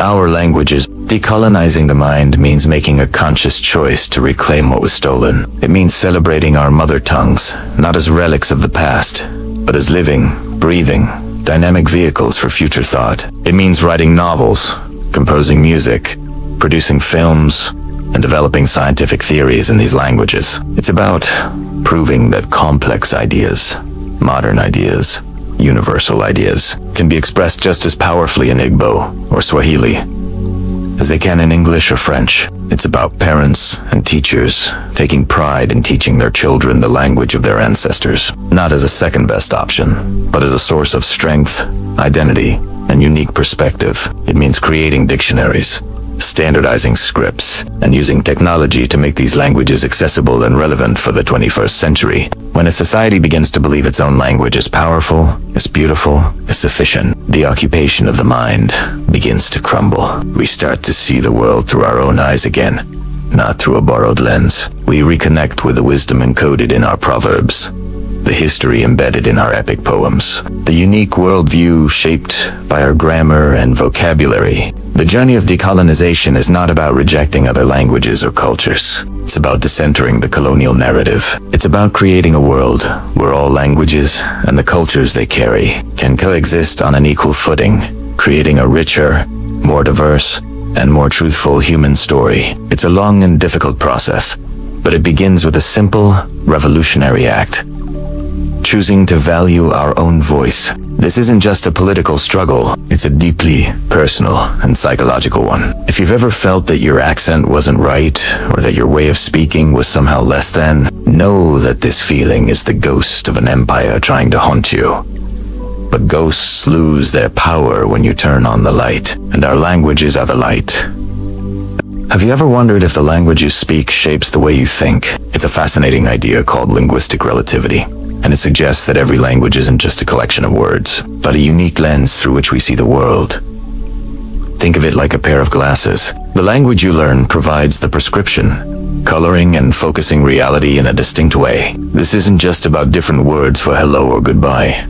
It's about fundamental concepts, like our perception of time, space, and even our relationships with nature. Let's dive into some examples. In English, we often think of time as a line we travel along. We look forward to the future and look back on the past. But in the Aymara language of the Andes, the future is behind them, unseen, while the past is in front, visible and known. Their gestures reflect this. They point forward when talking about yesterday and backward for tomorrow. It's a completely different way of orienting oneself in time, all encoded in their language. Similarly, some indigenous Australian languages don't use words like left or right. Instead, they use cardinal directions: north, south, east, and west. So, you might say, there's a fly on your south leg. This requires a constant awareness of your position in the world, a cognitive skill that many of us have never needed to develop. This connection between language and thought is especially profound when we look at philosophical traditions. While Western philosophy is often documented in dense, academic texts, many cultures express their deepest wisdom in more accessible, everyday forms. This is where African proverbs come in. In countless languages across the continent, proverbs are not just quaint sayings. They are compact philosophical treatises. They are powerful, memorable tools that distill generations of experience, ethics, and worldview. into a single, elegant sentence. A proverb is a community's entire library of wisdom, tucked into a pocket-sized phrase. They are used in daily conversation, in judicial proceedings, and in teaching children, forming the very backbone of moral and social education. Let's unpack a few to see this wisdom in action. Consider the Ghanaian proverb: "The ruin of a nation begins in the homes of its people." This isn't just a simple observation. It's a profound political philosophy. It argues that the health of a society, its stability, and its justice system are not top-down phenomena created by rulers. Instead, they are built from the ground up, starting with the values and behaviors practiced within the family unit. It places immense responsibility on individuals and families, suggesting that a strong nation is simply a collection of strong, ethical households. It's a theory of governance, social contract, and personal responsibility all in one. Now, let's think about leadership. A powerful proverb from Kenya says, "A leader who does not take advice is not a leader." This simple sentence carries a deep critique of authoritarianism. It defines leadership not by power or command, but by humility and the willingness to listen. It suggests that true leadership is a collaborative act, a dialogue between the ruler and the ruled. A leader who isolates themselves, who believes they have all the answers, has already failed in their primary duty, which is to serve and understand their community. This proverb teaches a model of leadership based on wisdom and collective input, not on ego or force. Arrogance is another common theme, as it's seen as a threat to social harmony. There's a Yoruba proverb that says, "The person who is chasing a chicken will fall, but the chicken will still be pecking at the ground." Picture the scene. Someone full of pride and anger, frantically chasing a small chicken, eventually tripping and falling in the dust. The chicken, meanwhile, is completely unbothered, calmly pecking for food. The proverb is a brilliant metaphor for the futility of arrogance and uncontrolled anger. It teaches that pride leads to a clumsy, undignified downfall, while the object of your frustration often remains unaffected. It's a lesson in humility, emotional regulation, and choosing your battles wisely. Getting lost in ego only makes you look foolish. These proverbs are far more than just clever sayings. They are the primary tools for shaping moral reasoning within a community. When a child hears these proverbs from a young age, they are not just learning words. They're absorbing a complex ethical framework. They learn what the community values. Is it individual success or collective well-being? Is justice about punishment or restoration? Is wisdom found in books or in listening to elders? Proverbs about dignity teach a person their inherent worth. Proverbs about responsibility teach them their role in the communal fabric. And proverbs about wisdom guide them in navigating life's complexities. This linguistic inheritance becomes a moral compass, guiding a person's actions and decisions throughout their life. It's a system of education that is seamlessly integrated into the flow of daily life, passed down through conversation and storytelling. This brings us to a crucial and somber point: the consequence of language loss. When a language is suppressed, often through colonization, globalization, or forced assimilation, we don't just lose words, we risk losing the entire cognitive and philosophical frameworks that those words support. The unique ways of seeing time, of categorizing the world, of defining justice and leadership all begin to fade. The proverbs, which held the community's moral DNA, can become hollowed out, their deep meanings lost in translation or simply forgotten. Imagine a library burning down. That's what happens when a language dies. Generations of human experience, wisdom, and a unique perspective on reality vanish forever. Protecting linguistic diversity is not just about preserving cultural heritage for a museum. It's about protecting the full range of human cognitive potential. Every language that disappears is a door closing on a different way of being human. It's a loss for all of us, because it shrinks our collective understanding of what is possible. By appreciating the depth of traditions like African proverbs, we not only honor the cultures that created them, but also expand our own minds. We begin to see that our own worldview, shaped by our own language, is just one of many possibilities. And in that realization lies a profound sense of connection and a deeper appreciation for the incredible diversity of the human experience. Imagine stepping back in time to the early 20th century. Across vast stretches of Africa and Asia, a new generation is emerging. a generation shaped by a powerful, transformative force, colonial education. BT's point, these schools had already been running for decades, and they had successfully produced a class of individuals fluent in European languages. For countless students, mastering English, French, Portuguese, or another colonial tongue wasn't just an academic achievement, it was a golden ticket. It was the key that unlocked doors to a world of opportunity, prestigious jobs in the colonial administration, access to higher education, a path to social and economic advancement that was previously unimaginable. This mastery wasn't just about communication. It was about aspiration. It was the language of power, progress, and possibility. But beneath the surface of this newfound promise, a silent, deeply personal tension began to take hold. Imagine a young student excelling in their English or French classes, praised by their teachers for their linguistic prowess. They spend their days immersed in European literature, history, and science, all delivered in a foreign tongue. They learn to think, argue, and dream in this new language. Then, at the end of the day, they walk back home. They step across the threshold into a world that speaks a different language, the language of their parents, their grandparents, the language of their lullabies, their folk tales, their community's deepest traditions. Suddenly, the language of success, the language of their future, was no longer the language of their home. This created a subtle but profound rift, a divide that ran right through the heart of their identity. As students navigated these two worlds, a distinct and troubling pattern began to emerge, one that was impossible to ignore. In the classroom, European languages were the exclusive vehicle for what was considered important knowledge. Science, mathematics, law, philosophy, modern medicine, all. These subjects were taught, discussed, and tested in English or French. These languages became intrinsically linked with concepts of progress, reason, and modernity. They were the languages of the future, the languages that built bridges and empires. In stark contrast, their own native languages, the rich and complex tongues spoken by millions, were relegated to a completely different sphere. They were associated with tradition, folklore, and the simplicity of rural life. They were the languages of the past, of customs that were often portrayed as quaint or outdated. If local languages were mentioned in the colonial curriculum at all, it was often in the context of anthropology or as a subject of study, not as a medium for a serious intellectual inquiry. The message was clear, even if unspoken. One set of languages was for building the modern world, while the other was a relic of a world being left behind. Now, it's crucial to understand that this hierarchy wasn't an accident. It didn't just happen by chance. It was a deliberately constructed system, systematically reinforced every single day by the very institutions of colonial power. Let's start with the textbooks.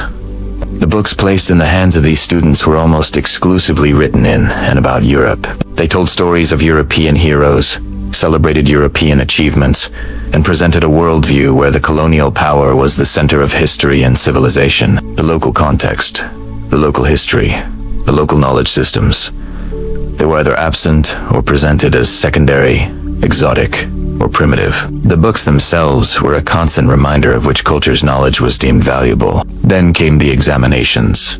To advance, to get the certificate, to secure the job, students had to prove their proficiency in the colonial language. The entire system of assessment was designed around this singular linguistic skill. Your ability to analyze a complex scientific theory or a legal principle was judged not just on your understanding of the concept, but on your ability to articulate it perfectly in a foreign language. Your own language, no matter how eloquently you could speak it, was useless in this formal, high-stakes environment. This created immense pressure to not just learn the colonial language, but to adopt it, to internalize its rhythms and its worldview as your own. Success was measured by how well you could mirror the colonizer, and this reinforcement extended beyond the school walls. It permeated the entire colonial administration. Official documents, legal proceedings, job applications, government notices, everything was in the colonial language. To participate in public life, to navigate the bureaucracy,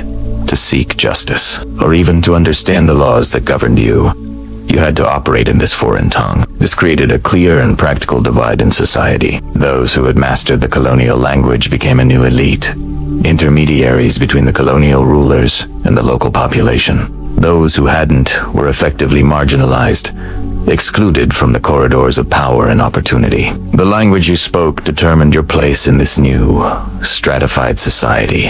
Through this constant, multi-pronged effort through the books they read, the exams they took, and the society they navigated, a powerful and insidious idea began to take root in the minds of generations. It was the idea that some languages are inherently modern while others are inherently primitive.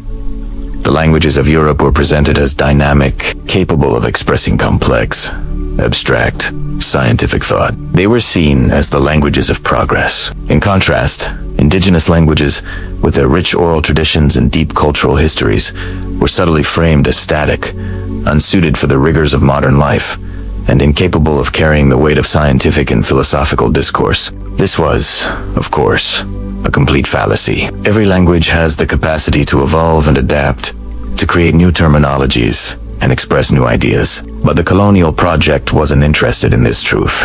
It was invested in creating and maintaining a hierarchy that justified its own dominance. By devaluing local languages, it devalued the cultures, knowledge systems, and worldviews that those languages embodied. It was a form of intellectual and cultural colonization that ran parallel to the political and economic one. The legacy of this linguistic hierarchy is something that many post-colonial nations are still grappling with today. It's a silent tension that has echoed through generations, shaping identity, education, and power in ways we are only now beginning to fully understand.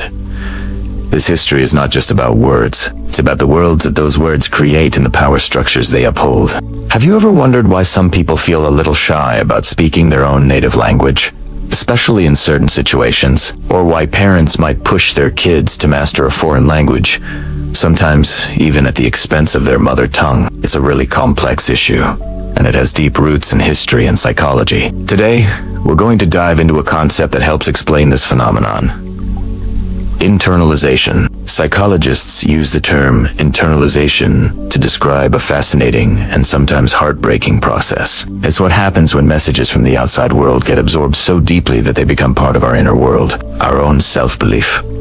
Imagine you're told something over and over again. Maybe it's a subtle message, or maybe it is very direct. If an entire society is repeatedly told that something about its culture, its traditions, or its language is less than, primitive, or inferior, that message starts to sink in. Over time, people can start to believe it themselves.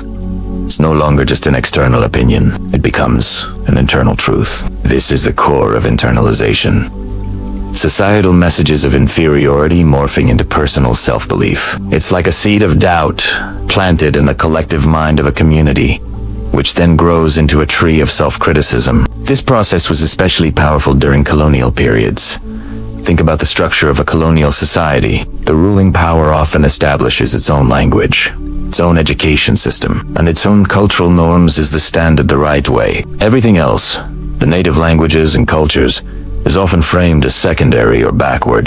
Now, picture a child growing up in this environment. They go to a colonial school where they're taught in the colonizer's language. All the books are in that language. All the important knowledge is delivered in that language. Speaking their native tongue might be forbidden, or at the very least, discouraged. What happens to that child? They start to associate the colonial language with power, intelligence, and success. They associate their own language with the home, with the past, maybe even with punishment or shame. They might see their parents, who speak the native language fluently, being treated with less respect than those who have mastered the colonial one. Slowly but surely, a sense of embarrassment can creep in. They might start to feel shy or ashamed to speak their own language in public, especially in front of people they see as important. They're learning, through 1,000 tiny interactions, that their linguistic heritage is a disadvantage. That's internalization in action. It's not a conscious choice to reject their own culture. It's a psychological response to a powerful and persistent message of inferiority. The child isn't just learning a new language. They're learning a social hierarchy where their own language is at the bottom. This legacy didn't just disappear when colonial rule ended. The effects of internalization can linger for generations. In many post-colonial nations, we see this playing out in modern urban families. Parents, who themselves may have grown up with these ingrained ideas, want the absolute best for their children. They look at the world and see that global languages like English or French are often the keys to better jobs, higher education, and international opportunities. So they make what seems like a very practical decision. They encourage their children to focus on, and sometimes speak only, English or French. Their intentions are completely understandable. They are trying to give their kids a competitive edge to secure a brighter future for them. They see fluency in a global language as a tool for success. And in many ways, they're not wrong. In our globalized world, these languages are incredibly useful. But beneath this practical, loving decision, there's often a quiet tragedy unfolding. This decision, repeated across thousands of families, contributes to something bigger: the erosion of linguistic confidence. It's a subtle shift. The native language isn't necessarily seen as bad, but it's increasingly seen as less useful or less important for the future. It becomes the language of the heart, the home, the grandparents, but not the language of ambition, progress, or the professional world. And this is where the real danger lies. The erosion of linguistic confidence is a slippery slope. When a community starts to lose faith in its own language, when it starts to believe that its mother tongue isn't good enough for science, for business, for academia, for the modern world, the language itself begins to weaken. It stops evolving in those areas. The vocabulary for complex, modern concepts may not develop because people default to the more suitable global language. Younger generations grow up less fluent, less comfortable, and less able to express nuanced thoughts in their heritage language. They might understand it, but they can't create with it. They can't debate, write poetry, or build new ideas with it. The language becomes static, a relic rather than a living, breathing entity. This is the ultimate consequence, the final step in this quiet tragedy. When a language loses its confidence, the culture that is intrinsically tied to it begins to follow. Language isn't just a set of words and grammar rules. It's the vessel that carries a culture's history, its stories, its humor, its unique way of seeing the world. Think of all the proverbs, the songs, the jokes, the specific terms for family relationships or natural phenomena that only exists in a particular language. They encapsulate a worldview that has been built over centuries. When the language fades, that worldview starts to fracture. The intricate tapestry of culture starts to unravel. Thread by thread, the connection to the ancestors, to the land, to a unique identity gets weaker with every generation that loses fluency. So what begins with a societal message of inferiority, internalized by individuals, can end in the slow, silent erosion of an entire culture. It's a tragedy because it's not a dramatic, sudden death. It's a quiet fading, driven by good intentions and the complex pressures of a globalized world. It's the story of how shame, even a little bit of it, can have devastating consequences that ripple through generations. Recognizing this process is the first step. The next is to ask ourselves how we can rebuild that linguistic confidence. How we can celebrate our mother tongues, not as relics of the past, but as powerful, dynamic tools for the future. We must show that our languages are more than capable of expressing every aspect of modern life, from science and technology to art and philosophy. Because when we restore confidence in our language, we are also restoring confidence in ourselves and our culture. If this video resonated with you, please give it a like and consider subscribing for more discussions like this. And I'd love to hear your thoughts in the comments below. What are your experiences with language and identity? Let's continue the conversation. See you next time. Have you ever thought about what makes you, you? Is it your name, your sense of humor, the way you see the world? What if I told you that a huge part of your identity is woven into the very fabric of the language you speak? It's something we rarely think about, but the words we use every day are more than just labels. They're the building blocks of our reality and our sense of self. Let's start with something simple. Your name, in many cultures, a name isn't just a random sound. It tells a story. It might link you to an ancestor, describe a quality your parents hoped you'd have, or even connect you to a specific place or time. When that name is translated or changed to fit another language, a piece of that story, a piece of your identity, can get lost. Think about how many people have had their names anglicized when moving to a new country. It might seem like a small change, but it's a subtle severing of a connection to their heritage. Now, what about a simple greeting? "How are you?" in English is often just a pleasantry. We don't always expect a detailed answer. But in other languages, the equivalent phrase might be a genuine inquiry into your well-being, your family, or even your spiritual state. The way we greet each other reveals so much about our cultural values. Some greetings are formal and hierarchical, emphasizing respect for elders, while others are casual and egalitarian. These aren't just different words, they are different ways of relating to one another. And then there's humor. Oh, humor is a tricky one. Have you ever tried to translate a joke? It often falls completely flat. That's because so much of what makes something funny is tied to shared cultural references, wordplay, and specific social contexts that just don't exist in another language. Your sense of humor is a massive part of your personality, and it's deeply linguistic. The punchline that makes perfect sense in one language is just a confusing string of words in another. It's a reminder that we don't just speak a language, we live inside it. Respect is another concept that's expressed in incredibly diverse ways through language. In languages like Japanese or Korean, there are complex systems of honorifics, different verb, endings, and vocabulary you must use depending on who you're speaking to. Your relationship with that person, their age, their social status is built right into the grammar. English has ways of showing respect too, of course, like using sir or ma'am, but it's not as grammatically encoded.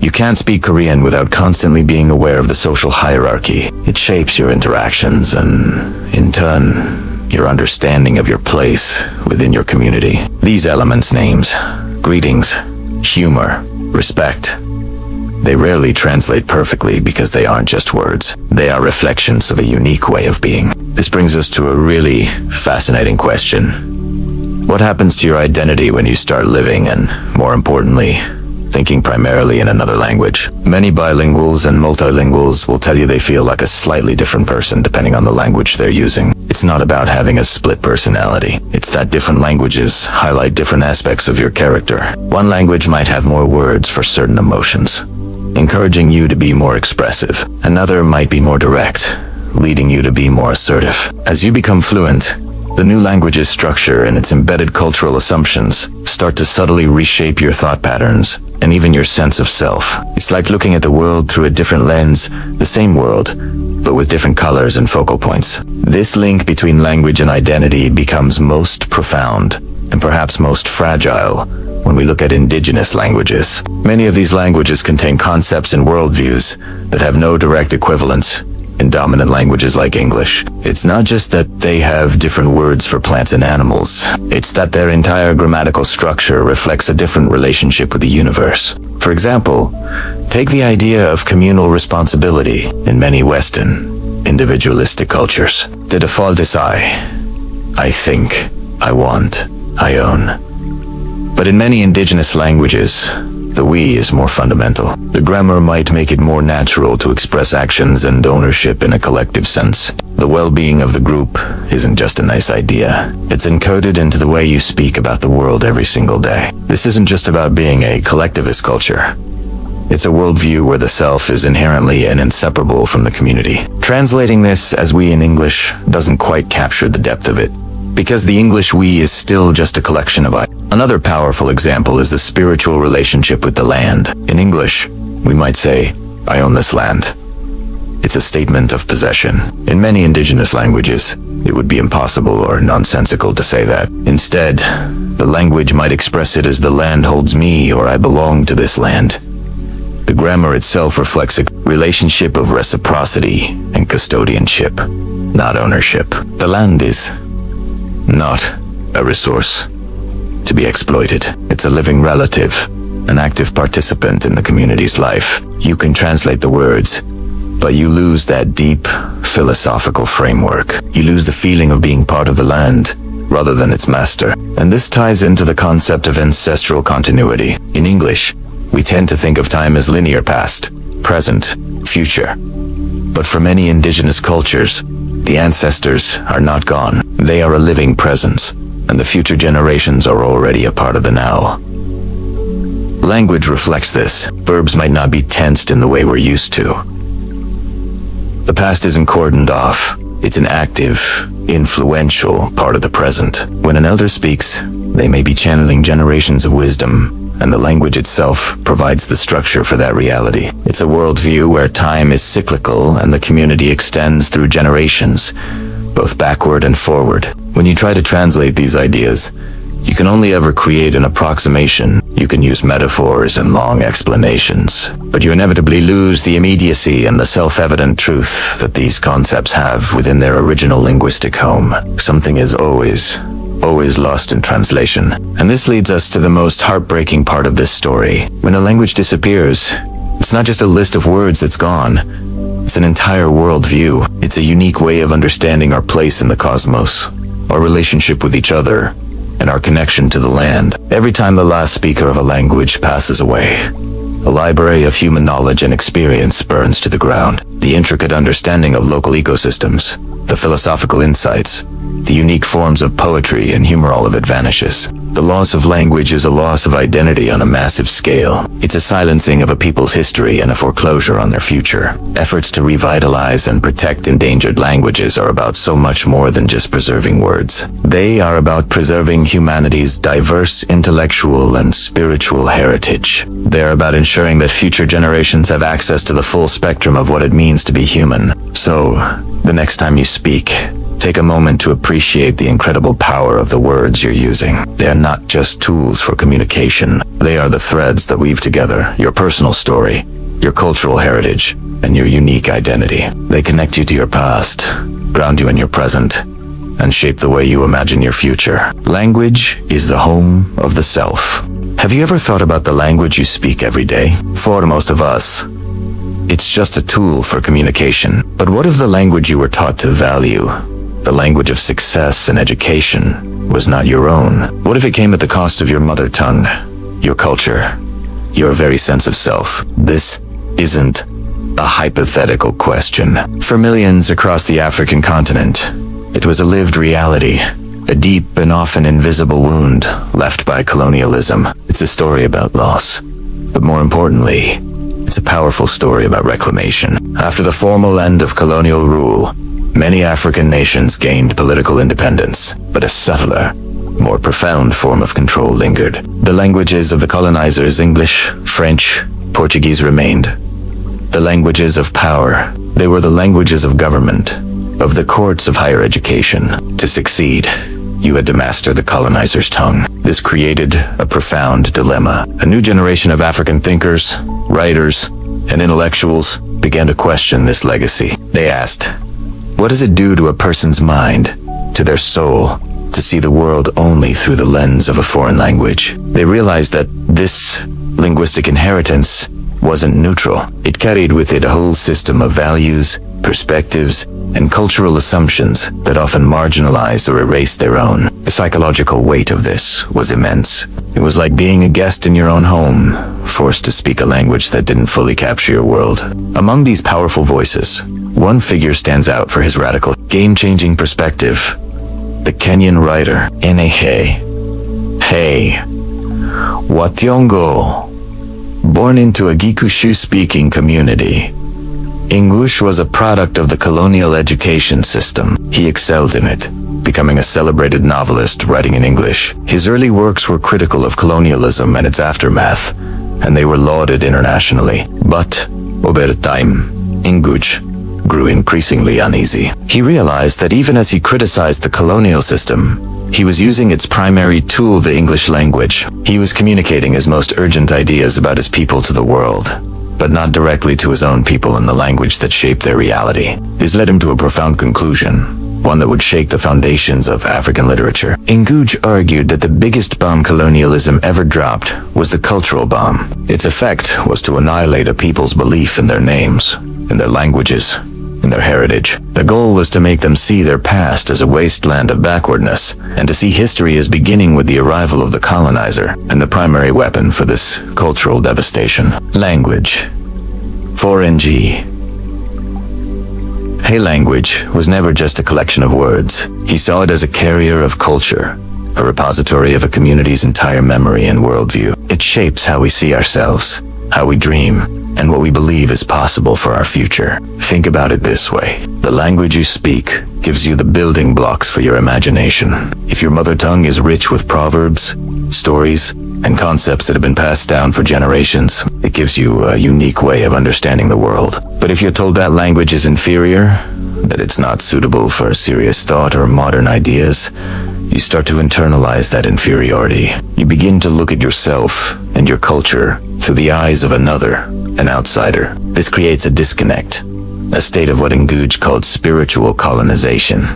You become separated from your own source of power, your own cultural wealth. Nguj realized that to truly decolonize the mind, he had to decolonize the tongue. So, in the late 1970s, while imprisoned by the Kenyan government for a politically charged play he had co-written in Gikuyu, Nguj made a monumental decision. He resolved to stop writing creative works in English. From that point forward, he would write his novels, his plays, his poetry, in his mother tongue.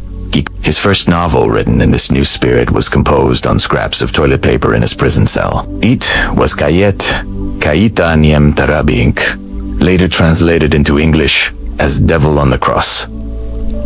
This wasn't just a personal choice. It was a profound political and literary statement. He was effectively saying, "My language, Gikuyu, is not a relic of the past. It is a vibrant, living language, capable of grappling with the most complex political, philosophical, and social issues of the modern world." The impact of this decision was electric. On one hand, it was a huge risk. By abandoning English, the global language of publishing, he was potentially cutting himself off from a massive international audience. Many in the literary world were baffled. Why would a successful author turn his back on the very thing that made him famous? But for Ng, the audience he wanted to reach most was right at home. He was no longer content with being an interpreter for his people to the outside world. He wanted to speak directly with them, to engage in a cultural dialogue within his own community. His choice was an act of reclamation. He was taking back the tools of his own culture to build its future. His decision sent a powerful message across Africa and to colonized peoples everywhere. It was a declaration of linguistic independence. By writing a complex, modern novel in Nguj demonstrated that African languages were not just for folklore or kitchen conversations. They were languages of science, of philosophy, of art, of revolution. He and others who followed this path showed that you could discuss Marxist theory, feminist ideas, and post-colonial politics using the vocabulary and structures of indigenous African languages. This act wasn't about rejecting other languages. It was about centering his own. His work would still be translated, but the original source, the creative heart, would be African. It was a shift from what he called the fatalistic logic of the cultural bomb to a search for a liberating perspective. Today, the legacy of Ngugi Thiong'o's choice continues to inspire a new generation. It reminds us that language is power. The struggle for self-determination isn't just about flags and borders. It's about the words we use to define ourselves and our world. It's about ensuring that our children can see their own faces, hear their own voices, and dream their own futures in the languages that gave them life. The story of Ngugi is a testament to the fact that culture is not a museum piece to be preserved behind glass. It is a living, breathing force, and by reclaiming language, we reclaim our power to tell our own stories, to shape our own reality, and to build a future on our own terms. Hello everyone, and welcome back to the channel. Today, we're diving deep into a conversation that has echoed through the halls of academia, literary festivals, and writers' workshops across an entire continent for decades. It's a debate that touches the very heart of what it means to tell a story, to preserve a culture, and to speak to the world. We're talking about the profound and often painful language debate in African literature. Imagine being a writer, your mind brimming with stories passed down through generations, with characters who breathe the air of your homeland, with plots that pulse with the rhythm of your community. Now, imagine having to choose the very words, the very language, in which to bring this world to life. This isn't just a technical choice. It's a decision loaded with history, politics, and a deep sense of identity. This is the dilemma that has faced countless African writers. Throughout the post-colonial era, as nations across Africa gained independence, a powerful and necessary cultural reckoning began. The question of language became central. Should African writers continue to write in the languages of their former colonizers, English, French, Portuguese, or should they turn to their own indigenous languages?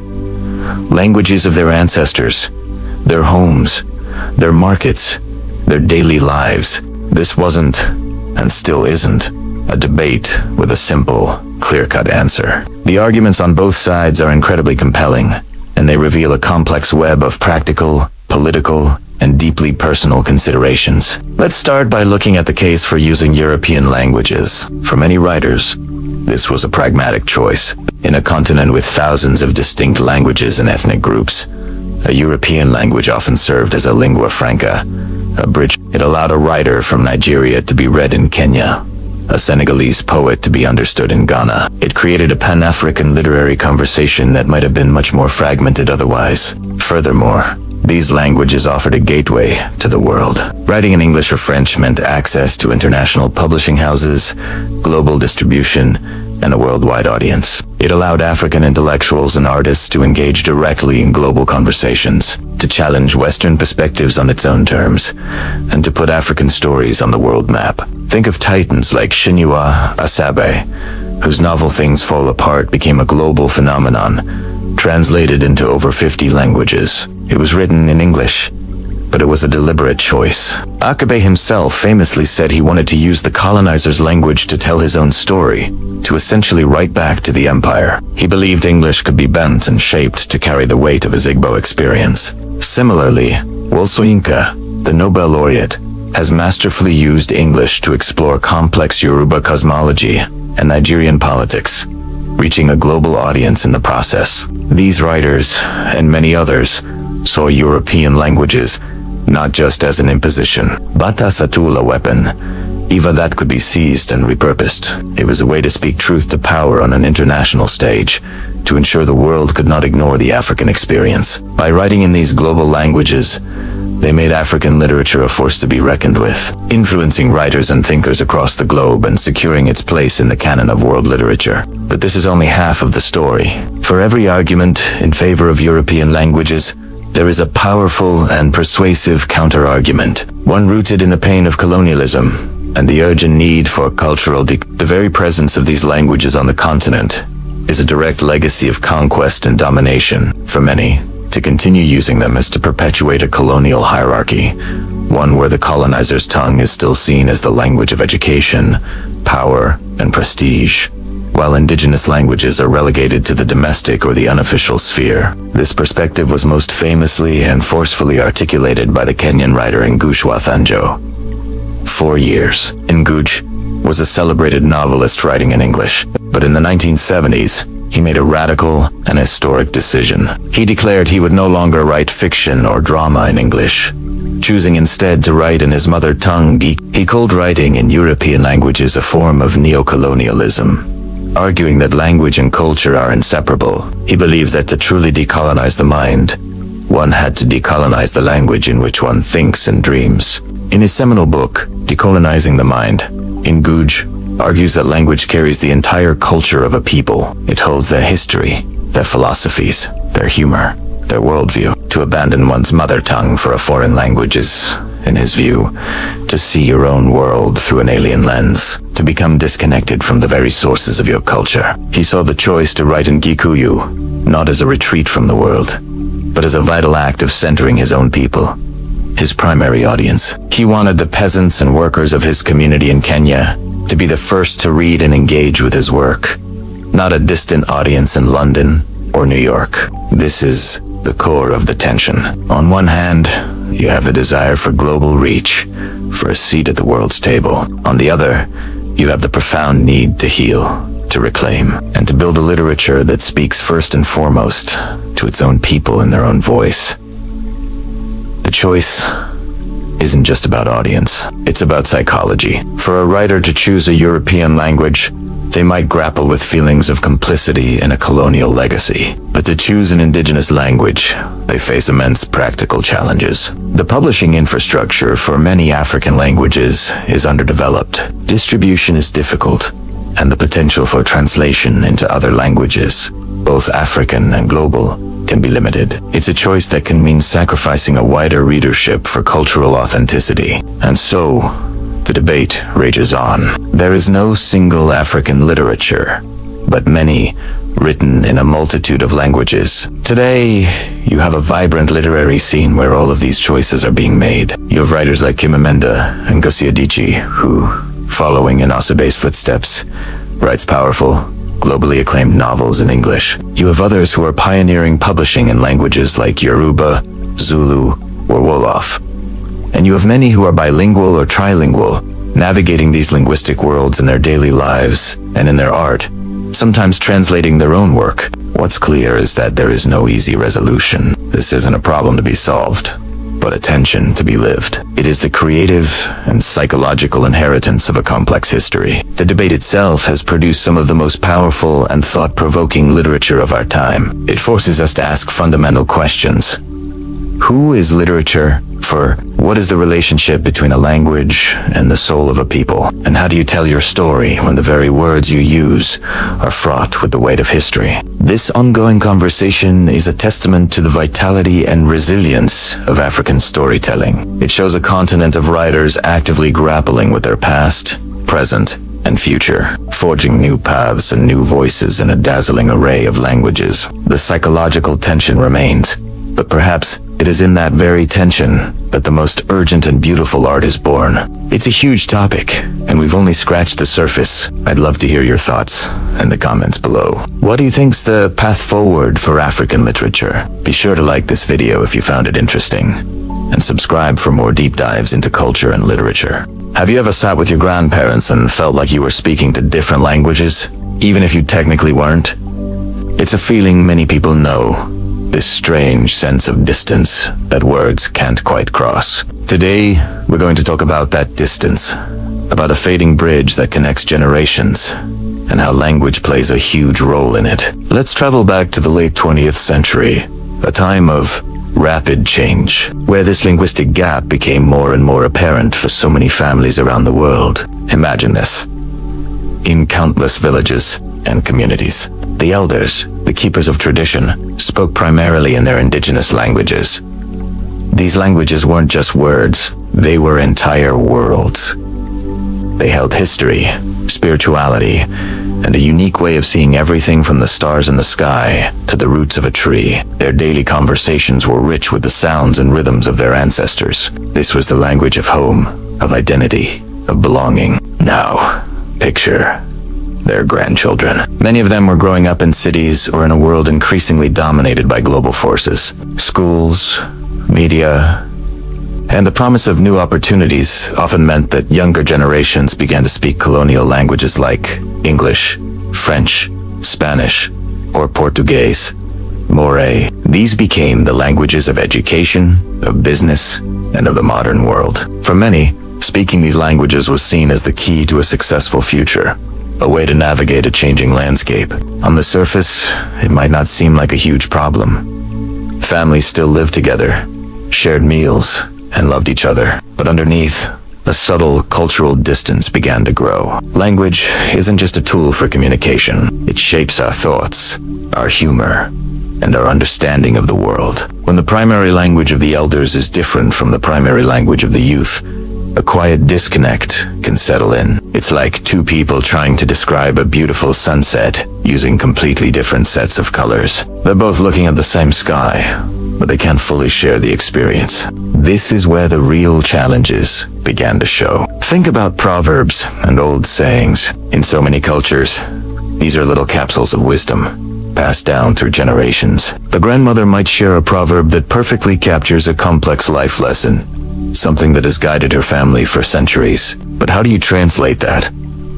A direct translation often sounds clunky or loses its poetic power. The deep, layered meaning, the cultural context that gives the proverb its punch, gets lost in translation. What was once a profound piece of advice can become a confusing or simplistic phrase. The wisdom is still there, but the key to unlocking it has changed. And what about humor? Laughter is one of the most powerful ways we connect with each other. But traditional humor is often incredibly nuanced and tied to specific cultural references and wordplay. A joke that would have the elders laughing until their sides hurt might be met with blank stares from the younger generation. The clever double meanings, the playful jabs, The shared cultural memories that make a joke funny, all of that can evaporate when you switch languages. The laughter that once echoed through the family home becomes a little quieter, a little less shared. The emotional bond that humor creates starts to fray. This led to a fascinating and often frustrating phenomenon that linguists call receptive bilingualism.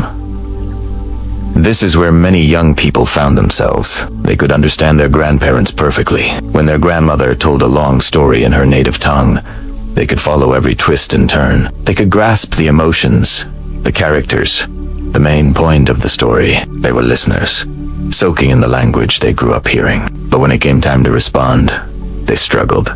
The words just wouldn't come. They might reply with a simple yes or no in the Indigenous language, but to express a complex thought or to share a story of their own, they would have to switch back to the Colonial language. They had a one-way ticket across the linguistic bridge. They could receive information, but they couldn't fully send it back in the same way. Imagine wanting to tell your grandfather how much you appreciate his stories, but not having the right words to express it in the language that means the most to him. It's a deeply frustrating experience. A feeling of being stuck on one side of a conversation, unable to fully participate. This created a dynamic where grandparents became the storytellers and grandchildren became the audience. While this can be a beautiful thing, it also meant that the conversation was often imbalanced. The free-flowing back-and-forth exchange that builds deep relationships was difficult to achieve. The elders couldn't fully know their grandchildren's inner worlds, their dreams, their fears, their jokes, because those worlds were being built in a different language. So, what we see from the late 20th century onward is the weakening of this vital linguistic bridge. It wasn't a sudden collapse. It was a slow fading, a gradual erosion. Generation by generation, each untranslatable proverb, each joke that didn't land, each conversation that was cut short by a language barrier was a small crack in the foundation. The bridge that once carried the full weight of a culture's history, wisdom, and humor from one generation to the next became less and less stable. It could still carry love. It could still carry basic information. But the deep, intricate parts of the culture struggled to make the journey. This isn't a story about blame. It's not about young people forgetting their roots or elders refusing to adapt. It's a story about the powerful forces of history, economics, and globalization that shape the way we speak to one another, and ultimately, the way we connect with the people we love the most. The fading of this linguistic bridge is a profound loss, one that countless families have felt and are still navigating today. It reminds us that language is so much more than just words. It's the lifeblood of our culture and the thread that weaves generations together. If this story resonates with you, if you've ever felt this linguistic gap in your own family, share your experience in the comments below. It's a conversation worth having. Thanks for watching, and if you found this interesting, consider subscribing for more stories about culture and connection. See you next time. Have you ever thought about the sound of silence? Not the peaceful kind, but a different, abier silence. It's the silence that grows when a language dies. We often hear about endangered species, about melting ice caps, but we rarely talk about endangered languages. And the cost of losing them isn't something you can easily count or put in a chart. It's not measured in statistics. It's measured in silences. Think about your own language for a moment. Think of the inside jokes you share with your family, the lullabies your grandmother sang to you, the specific way you express excitement or sorrow that just doesn't sound right in any other language. These aren't just words. They're threads connecting you to your past, your culture, and your people. Now, imagine those threads snapping, one by one, until the entire tapestry unravels. That's what happens when a language disappears. Every 2 weeks, a language dies with its last speaker. Let that sink in. Every 14 days, an entire world of thought, an entire way of seeing the world, vanishes forever. This isn't a distant, abstract problem. It's happening right now, all around us. The cost is measured in the stories that are no longer told. Every culture has its epic tales, its creation myths, its funny anecdotes about clever animals or foolish kings. These stories are passed down from generation to generation, not just as entertainment, but as moral compasses, as history lessons, as a way of understanding who you are and where you come from. When the language that holds these stories is gone, the stories go with it. They become fossils, trapped in books that few can read, their music and rhythm lost to the air. The silence they leave behind is deafening. It's also measured in the songs no longer understood. Music is the heartbeat of a culture. A song can carry the joy of a wedding, the sorrow of a funeral, the rhythm of a harvest, the spirit of a rebellion. The lyrics are a form of poetry, perfectly wedded to the melody. But what happens when the next generation can understand the tune but not the words? The song becomes a ghost. You can feel its presence. You might even be able to hum along. But its soul, its meaning, its power to move you and connect you to your ancestors is lost. It's like looking at a beautiful painting in black and white. You can appreciate the composition, but you're missing the vibrant colors that give it life. And then there are the expressions that simply cannot be translated. Every language has them, those perfect, single words that capture a complex emotion or situation. In Portuguese, you have saudade, that deep, melancholic longing for something or someone that is absent. In German, there's Schadenfreude, the pleasure derived from someone else's misfortune. The Japanese word komoribi describes a scattered light that filters through the trees. These words are not just vocabulary. They are tiny windows into the soul of a culture. They show what a people values, what they feel deeply, what they notice about the world. When you lose a language, you lose these unique perspectives. You lose ways of feeling and thinking that have no direct equivalent anywhere else. It's like trying to describe the color blue to someone who has only ever seen in shades of gray. You can try, but you'll never truly capture its essence. The nuance is gone, and in its place, there's just a vague approximation, a clumsy explanation. This is why we say that every language contains thousands of years of accumulated wisdom. Think of a language not as a set of grammar rules, but as a living archive, a collective memory. Encoded within its words and structures is knowledge about the natural world, which plants are medicinal, how to predict weather patterns, how to navigate by the stars. This isn't just folklore, it's science, developed and tested over countless generations. For indigenous communities, their language is a survival guide, a library of ecological knowledge that is intricately tied to their specific environment. When that language is lost, so is the knowledge. We lose potential solutions to modern problems, from medicine to sustainable agriculture, all because we failed to listen. Beyond practical knowledge, a language holds a culture's philosophy, its humor, its unique way of structuring reality. The way a language talks about time, about family, about the self, shapes the very way its speakers perceive the world. Some languages don't have words for left and right, but instead use cardinal directions, forcing speakers to have a constant, incredible sense of their place in the world. Some have dozens of words for snow, or for love, each capturing a different shade of meaning. Losing this diversity is like paving over a vibrant rainforest to build a concrete parking lot. We're replacing intricate,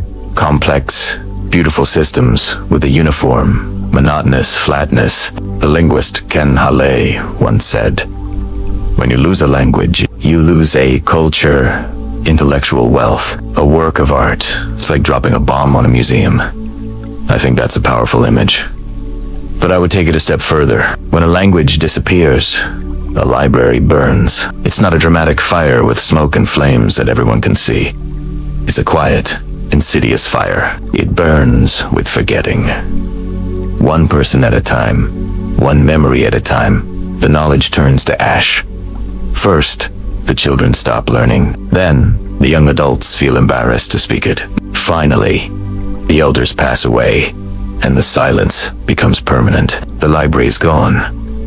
Its shelves are empty. All the books, all the stories, all the poetry, all the science, all the wisdom, gone. And we, all of humanity, are poorer for it. So what can we do? It's easy to feel helpless in the face of such a massive, silent extinction. But we are not powerless. The first step is to change our perspective. We need to see linguistic diversity not as a barrier, but as a treasure. We need to celebrate multilingualism. If you come from a bilingual or multilingual background, cherish your languages. Speak them, read in them, teach them to your children.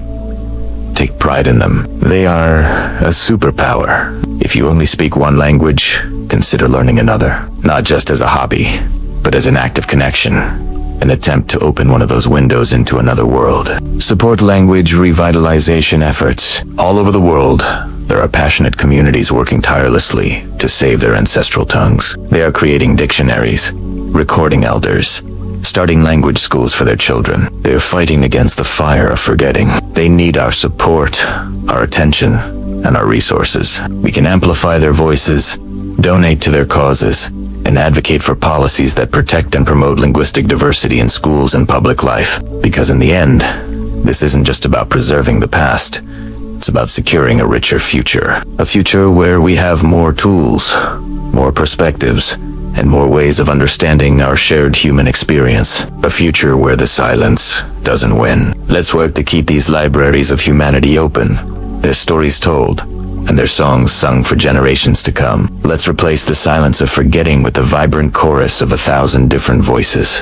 Hello, and welcome back. In our last episode, we talked about the imposition of colonial languages in Africa, a process that wasn't just about teaching new words, but about instilling a new worldview, a new hierarchy of culture. This was a psychological war, and it left deep, lasting scars on the continent. The message was clear: your language, your culture, your very way of being was inferior. To succeed, to be considered modern or educated, you had to adopt the language of the colonizer. This created a generation of Africans who were, in a sense, alienated from their own heritage. They might speak French or English perfectly, but struggle with their mother tongue. This linguistic hierarchy caused immense psychological strain, creating a sense of shame around one's own identity and fostering a deep-seated inferiority complex that communities are still grappling with today. The pain of this cultural erosion is real, and it's a wound that hasn't fully healed. But history is rarely simple, is it? It's never just a straightforward story of good versus evil, of oppressor and victim. It's messy, it's complicated, and it's full of contradictions. And the story of language in Africa is one of the most complex of all. To truly understand it, we have to be willing to look at the shades of gray, to hold to seemingly contradictory ideas in our minds at the same time. We have to acknowledge the pain and the damage, while also examining the unexpected and often unintentional consequences that arose from this period. Because the same colonial languages that were used as tools of division and control also, paradoxically, ended up creating unexpected and powerful connections. This is where the story takes a fascinating turn. Imagine the situation in the mid-20th century. The winds of change are blowing across Africa. One by one, nations are gaining their independence after decades, sometimes centuries, of colonial rule. There's an incredible sense of hope and possibility in the air. But there's also a monumental challenge. How do you build a single, unified nation out of a territory that was artificially carved out by European powers? A territory that contains dozens, sometimes hundreds, of different ethnic groups, each with its own language, its own culture, and its own history. How do you get a Yoruba speaker in Nigeria to communicate with an Igbo or a Hausa speaker? How does a Wolof speaker in Senegal forge a national identity with a Fula or a Sira speaker? The linguistic diversity that is one of Africa's greatest cultural treasures also presented a very practical problem for these new nation-states. And this is where the paradox begins to take shape. Across these newly independent African nations, leaders like Kwame Nkrumah in Ghana, Leopold Sedar Senghor in Senegal, and Jomo Kenyatta in Kenya faced this exact problem. They needed a common language to build a government, to write a constitution, to create a national education system, and to foster a sense of shared identity among their people. And what language did they turn to? In a move that might seem deeply ironic, they often chose the language of their former colonizers: English, French, and Portuguese. These weren't just practical choices, they were often seen as neutral. Choosing one indigenous language over another could have been seen as favoring one ethnic group, potentially sparking jealousy, resentment, and even conflict. The colonial language, as foreign and imposed as it was, belonged to everyone and no one at the same time. Suddenly, the very languages that were once instruments of oppression were being repurposed. They were becoming tools of unity, bridges across the vast and diverse ethnic landscapes of these new countries. An official from the north of a country could now communicate with a counterpart from the south. Students from different linguistic backgrounds could sit in the same classroom and learn together. Newspapers, radio broadcasts, and political speeches in these European languages could reach a nationwide audience, helping to forge a collective consciousness, a sense of we, where before there had been many separate groups. It was a remarkable transformation. The master's tools were, in a way, being used to dismantle the master's house, or at least, to build a new house on its foundations. Think about the Pan-African movement itself. Leaders from across the continent, from Anglophone Ghana to Francophone Senegal, could meet and strategize, united in their vision for a free Africa, all because they shared a common colonial language. A profound paradox was emerging, one that sits at the very heart of modern African identity. On one hand, you have the argument that colonial languages were a destructive force. They devalued indigenous tongues, severed cultural roots, and created an elite class that was often more connected to Europe than to their own rural communities. They were, and in many ways still are, a symbol of a painful colonial legacy. Did these languages effectively destroy a part of the African soul? Did they replace authentic African identities with pale imitations of European ones? This is a powerful and valid perspective, one born from a history of subjugation. But then there's the other side of the coin. Did these languages, in a strange twist of fate, actually help connect a continent that was linguistically fragmented? Africa's home to over 2,000 distinct languages. Without a common medium, the project of building large, multi-ethnic nations and fostering a sense of continental unity might have been infinitely more difficult. Could it be that English, French, and Portuguese, for all their tainted history, provided a necessary scaffold for the construction of modern African states and a Pan-African identity? Did they inadvertently provide the linguistic glue that helped hold these new, diverse nations together in their fragile early years? This is the central question, the knot at the center of this whole debate. So, where does that leave us? With a difficult, uncomfortably, but incredibly important question.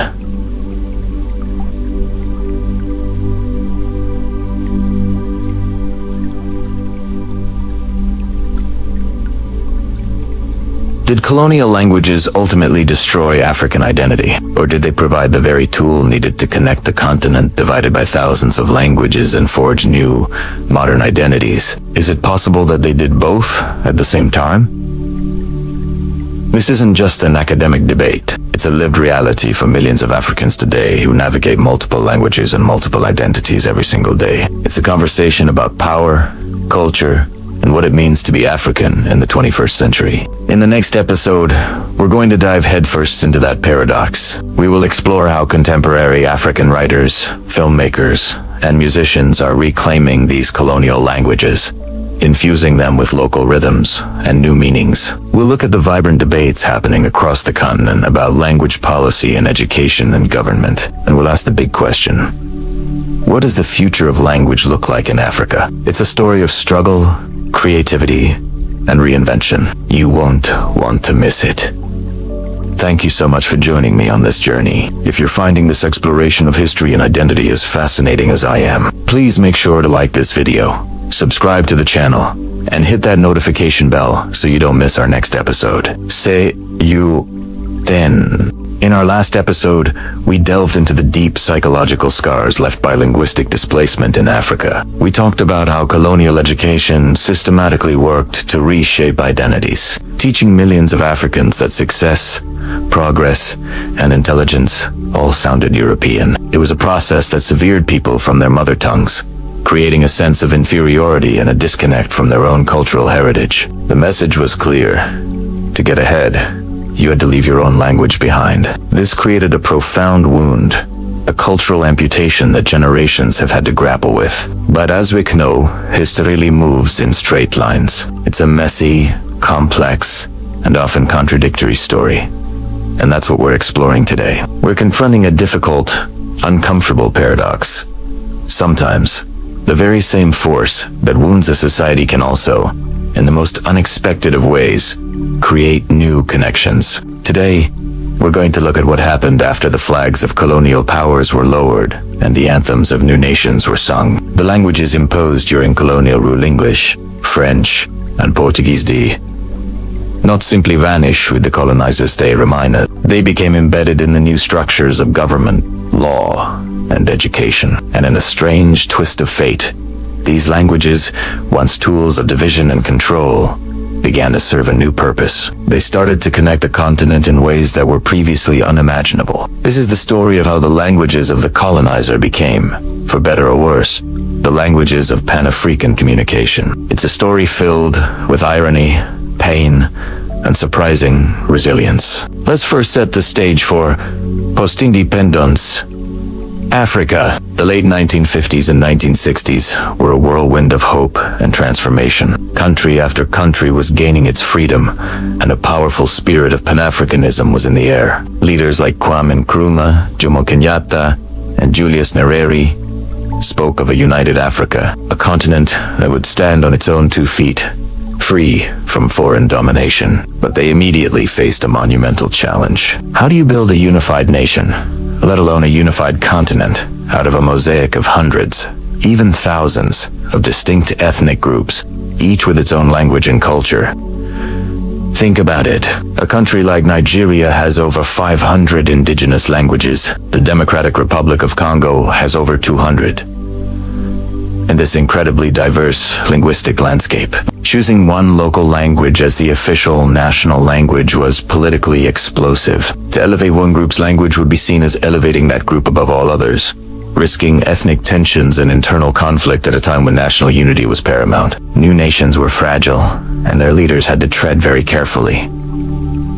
So, what was the solution? In a move that feels deeply ironic, many newly independent nations chose to retain the language of their former colonizer as the official language. English, French, or Portuguese became the neutral ground, the language of government, the courts, higher education, and international commerce. It was a pragmatic choice, born of a difficult reality. These European languages were already established in the administrative machinery left behind by the colonials. The legal codes were written in them. The civil servants were trained in them. Shifting everything to an indigenous language overnight would have been a logistical nightmare, requiring massive resources for translation and education that these young nations simply did not have. So, the language of the oppressor became the language of administration. It was a compromise, a paradox that leaders had to live with. They were using the master's tools, not to dismantle the master's house, but to try and build a new, independent home for themselves. This decision had profound and lasting consequences, setting the stage for the linguistic reality of Africa today. But the story doesn't end with national administration. The true paradox unfolds when we zoom out and look at the continent as a whole. Remember that spirit of the dream of a united Africa required communication. Leaders from Ghana needed to speak with leaders from Senegal. Activists from South Africa needed to collaborate with activists in Kenya. And how did they do it? They spoke English. They spoke French. The colonial languages, which had been used to draw arbitrary lines on a map and pit communities against each other, now became the bridge across those very lines. An intellectual from Nigeria could attend a conference in Uganda and share ideas seamlessly. Because both countries were part of the Anglophone world, a musician from Côte d'Ivoire could collaborate with an artist from Benin, united by their shared Francophone culture. These linguistic blocks, carved out by colonial history, began to foster a new kind of cross-continental dialogue. It allowed for the circulation of ideas, literature, and political thought. The Negritude movement, a cornerstone of anti-colonial thought, was articulated in French by intellectuals like Léopold Sédar Senghor of Senegal and Aimé Césaire of Martinique. Writers like Chinua Achebe and Wole Soyinka used English to bring African stories to a global audience, but also to an African audience outside their own linguistic groups. They were, in effect, hijacking the colonial language to forge a new, post-colonial African identity. This created a strange kind of intimacy, the shared experience of being colonized by the British, the French, or the Portuguese created a common ground. People understood each other's political and educational systems. They shared a frame of reference. This doesn't erase the violence of the original imposition. Not at all. But it highlights history's ability to repurpose tools for new, unintended ends. The language that was once a symbol of subjugation was now being used as a tool for liberation and connection. It was the language of the African Union, of regional economic bodies, and of Pan-African cultural festivals. It was a complicated, messy, and deeply paradoxical inheritance. And this paradox lives on today, in the life of every African who navigates this complex linguistic world. For millions, proficiency in English, French, or Portuguese is still seen as the key to economic opportunity, to accessing information, and to connecting with the wider world. It's the language of the internet, of global science, and of international business. But at the same time, there's a powerful and growing movement to reclaim and revitalize indigenous languages. People recognize what was lost, and they are fighting to get it back. There's a push for multilingual education, for local languages to be given more prominence in media and public life. This is the tightrope that modern Africa walks. On one hand, you have these European languages that, through a bizarre twist of history, now connect the continent in powerful ways. They facilitate trade, diplomacy, and a shared continental identity. On the other hand, they are a constant reminder of a painful past and continue to overshadow the rich tapestry of indigenous languages that are the true heart of Africa's cultural diversity. The challenge now is to find a balance. How can Africa leverage the connective power of these inherited languages without sacrificing its own linguistic soul? How can it be both globally connected and locally rooted? There is no easy answer. It's a debate that is happening in parliaments, in classrooms, and in families across the continent. Some argue for the adoption of a major indigenous language, like Swahili, as a Pan-African lingua franca. Swahili has indeed made huge strides, being an official language of the African Union, and spoken by over 200 million people. Others argue for a model of radical multilingualism, where both indigenous and European languages coexist and are given equal respect. This isn't just a conversation about words, it's a conversation about identity, power, and the future of an entire continent. It's about healing the wounds of the past while building the bridges of the future. So, the next time you hear a Nigerian and a Kenyan conversing in English, or a Senegalese and a Cameroonian speaking French, remember the deep and paradoxical history behind that simple conversation. It is a testament to both the enduring scars of colonialism and the incredible resilience and adaptability of the African people. They have taken the language of their colonizers and turned it into a tool of their own, forging connections and building a shared future on their own terms. It's a story that is far from over, and its next chapter is still being written. What we see is that history is never black and white. The forces that cause immense pain can also, over time and through human agency, create unforeseen opportunities. The story of colonial languages in Africa is perhaps one of the most powerful examples of this. It's a story of a wound that also became a bridge. It reminds us that culture is not static. It is constantly evolving, absorbing, and repurposing influences, even those that come from a place of violence and domination. The challenge and the beauty lie in navigating this complexity. Did you know that Africa, a single continent, is home to over 2,000 languages? That's not a typo. 2,000. This makes it one of the most linguistically diverse places on our planet. It's a staggering number that represents a wealth of culture, history, and human experience. But what does this mean in practice? How do people navigate this incredible tapestry of tongues every single day? Today, we're diving into the fascinating world of African languages, exploring their role and identity, the challenges they present, and the surprising ways people bridge these communication gaps. Let's start with the sheer scale of it. Imagine walking from one village to another and finding that the language has completely changed. This isn't an exaggeration in many parts of Africa. From the cliques of the Khoisan languages in the south to the Afroasiatic family that includes Arabic and Hausa in the north, the continent is a living museum of linguistic evolution. We have the vast Niger-Congo family, which includes giants like Swahili, Yoruba, and Zulu, and the Nilo-Saharan languages spoken along the Nile and in Central Africa. Each one of these languages is more than just a set of words and grammar rules. It's a worldview. It's a carrier of oral traditions, stories passed down through generations, unique ways of understanding family, nature, and the cosmos. When a language is spoken, it's an assertion of identity, a connection to one's ancestors and community. It's the sound of home. For example, the Yoruba language of West Africa has a rich system of proverbs that are woven into everyday conversation, offering wisdom and moral guidance. The nuanced clicking sounds of the Xhosa language in South Africa carry a deep cultural heritage. These are not just different ways of saying hello or thank you. They represent fundamentally different ways of being and thinking. Preserving this diversity is like preserving a rainforest of human thought. Each language holds unique knowledge, from traditional medicine to ecological wisdom. Losing a language is like losing a species on, irreplaceable part of our shared human heritage disappears forever. And unfortunately, many of these languages are endangered, at risk of being silenced by the dominance of larger regional or global languages. But here's where the story gets complicated. While this diversity is a beautiful testament to human creativity, it also poses some very real, practical challenges. How do you run a country? How do you create a national education system, a unified government, or a single market when your citizens speak hundreds of different languages? Take Nigeria, for instance. It's a nation with over 200 million people and more than 500 distinct languages. 500. Think about the logistics. If the president gives a national address, how do you ensure everyone understands it? What language do you print on money? On road signs or in school textbooks? In Cameroon, you have both French and English as official languages, a legacy of its colonial history. But on top of that, Terre 200 indigenous languages spoken by its people.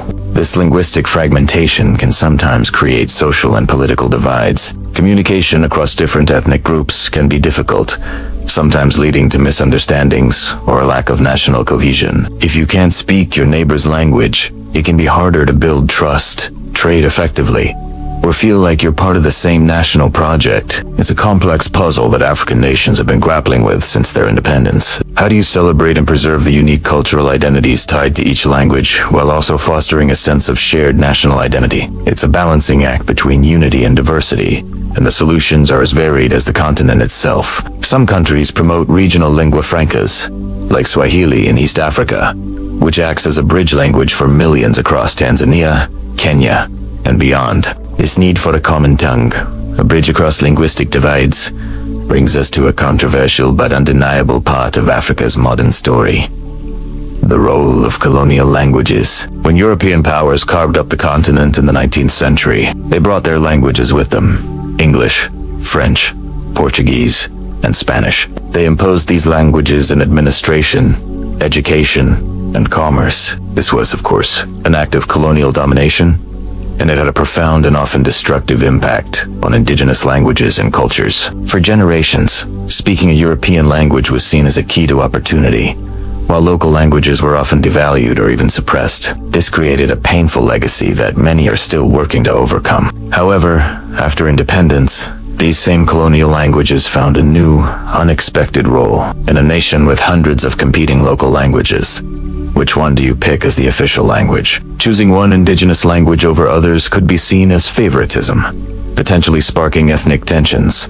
So, for many newly independent African nations, the colonial language, as foreign and imposed as it was, offered a kind of neutral ground. It belonged to no single ethnic group, so in a strange way, it could belong to everyone. English, French, and Portuguese became the official languages of government, higher education, and international business in many African countries. They became the de facto bridge languages, not because people necessarily loved them, but because they were a practical tool for communication in a deeply multilingual environment. Today, the linguistic landscape of Africa is a complex hybrid. You'll find a young person in Accra, Ghana, who speaks English in the classroom, Chui with their family, and maybe some GA with friends from a different neighborhood.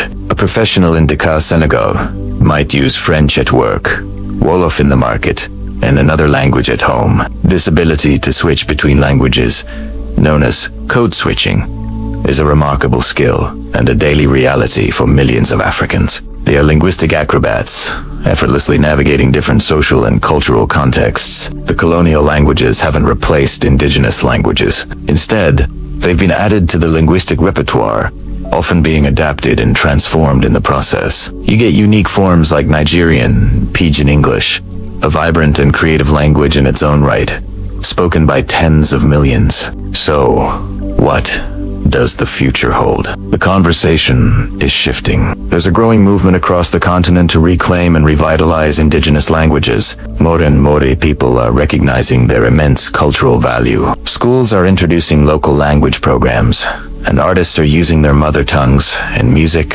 film, and literature to reach global audiences. The goal isn't necessarily to eliminate the bridge languages like English or French. They remain useful tools for global communication. Instead, The goal is to create a more balanced linguistic ecosystem, one where indigenous languages are given the respect, resources, and platform they deserve. It's about celebrating multilingualism not as a problem to be solved, but as a strength to be embraced. The story of language in Africa is a story of incredible diversity, of resilience in the face of historical challenges, and of remarkable human ingenuity. It shows us that language is so much more than words. It's identity, it's history, and it's the bridge we build to connect with one another. The next time you think of Africa, don't just picture its incredible landscapes and wildlife. Picture its people, speaking in thousands of different voices, each one telling a unique part of the human story. Thanks so much for joining me on this linguistic journey today. If you found this as fascinating as I do, make sure to hit that like button and subscribe for more deep dives into the cultures that shape our world. Let me know in the comments, what do you think? What's the linguistic situation like where you live? I'd love to hear from you. See you in the next video. Imagine this. You've just won your freedom. After decades, even centuries of colonial rule, your nation is finally born. It's an electric moment in history. Between the 1950s and the 1970s, this wasn't a hypothetical scenario for dozens of countries across Africa. A wave of independence swept the continent. New flags, vibrant with color and meaning, were raised for the very first time. New anthems echoed through newly independent capitals. New constitutions were drafted, promising a future of self-determination and equality for all citizens. Everything was new. Everything was being built from the ground up. National identities, suppressed under colonial powers, were now blossoming. It was a time of immense hope, of boundless possibility. But amidst all this nation building, a huge, complicated question emerged, one that struck at the very heart of what it meant to be a new nation. What language should we speak? It sounds simple, but it was one of the most complex dilemmas these new leaders faced. Language isn't just a tool for communication. It's culture, it's history, it's identity. For the newly independent African nations, this was a massive challenge. On one hand, you have the languages of the colonizers: English, French, Portuguese, Belgian French. These languages were deeply embedded in the systems of power left behind in government, in secrets in higher education, and in international commerce. For many of the educated elite who were now leading these countries, it was the language they were most fluent in when it came to administration. Using the colonial language offered a sense of continuity. It provided a ready-made tool for running a modern state and for communicating on the global stage. It seemed, in many ways, like the practical choice. But on the other hand, how can you truly be independent if you're still using the language of your former oppressor? The colonial language was a constant, painful reminder of a past that everyone was trying to move beyond. It carried the weight of subjugation. Many argued that true decolonization meant embracing and elevating indigenous African languages. It was about reclaiming a heritage that had been marginalized and, in some cases, actively suppressed. The continent of Africa is a tapestry of languages, with thousands of distinct tongues spoken across its vast landscapes. Choosing one of these seemed like the most authentic path forward, a true declaration of cultural independence. This created what we can call the Great Linguistic Dilemma. Let's say you're the first president of a new country. Your nation is home to dozens, maybe even hundreds, of different ethnic groups, each with its own rich language and traditions. You want to choose an official language? The most patriotic choice, it seems, would be to pick an indigenous language. But which one? This is where the problem gets really tricky. Imagine your country has three major ethnic groups: the A, the B, and the C, each speaking their own language. If you, as the leader, choose the language of Group A as the national language, what happens to Groups B and C? They might feel marginalized, like second-class citizens in their own country. They might see it as a political move, an attempt by Group A to dominate the new nation's politics and culture. Choosing one indigenous language over others risked sparking ethnic tensions and favoritism, potentially tearing the fragile new nation apart before it even had a chance to unite. The very act of trying to foster a single national identity could inadvertently create deep internal divisions. Many leaders found themselves in an impossible position. They wanted to honor their heritage, but they also desperately needed to maintain national unity. This is where a strange and ironic solution began to emerge. What if the most neutral choice, the one that could prevent ethnic conflict, was the language of the former colonizer? Think about it. If you choose English or French, no single indigenous ethnic group gets an advantage. Everyone is, in a sense, on equal footing because it's a foreign language for all of them. It's not the language of the A people, or the B people, or the C people. It's an outside language that can serve as a neutral bridge, a lingua franca that doesn't favor one group over another. And so, in a remarkable twist of history, the language that was once a symbol of colonial domination became a tool for post-colonial stability. A language introduced by empires suddenly transformed into a political compromise. Leaders in countries like Nigeria, with its hundreds of languages, or Ghana, or Kenya, opted to retain English as the official language. In Senegal and Côte d'Ivoire, French remained the language of government and education. It wasn't because these leaders loved their former colonial rulers. Far from it. It was a pragmatic, if painful, decision made to navigate the incredibly complex ethnic landscapes of their new nations. It was a choice born out of a desire to build a unified country where no single ethnic group held linguistic power over the others. Of course, this solution was never perfect. It meant that access to power, to good jobs, to higher education, often depended on mastering a European language. This created a new kind of elite, separate from the majority of the population who spoke only their local languages. This linguistic divide is a challenge that many African nations are still wrestling with today. Many countries have since adopted multiple official languages, giving recognition to major indigenous tongues. Alongside the European one, there are ongoing debates about education policy and how to best promote and preserve local languages while still engaging with the global community. The story of language in post-colonial Africa is a powerful reminder that the process of building a nation is incredibly complex. There are no easy answers. The choices made in those exhilarating, chaotic years of independence continue to shape the continent today. It shows that sometimes the most practical solutions can come from the most unexpected places, and the symbols of the past can be repurposed for a brand new future. The conversation about language, identity, and power in Africa is far from over. It's a living, breathing debate that continues to evolve as these nations forge their own unique paths in the 21st century. Have you ever wondered how leaders from a continent with over 2,000 languages could possibly come together to forge a unified vision? It's a story full of paradoxes, and at its heart lies an unexpected tool: the languages of the colonizers themselves. Today.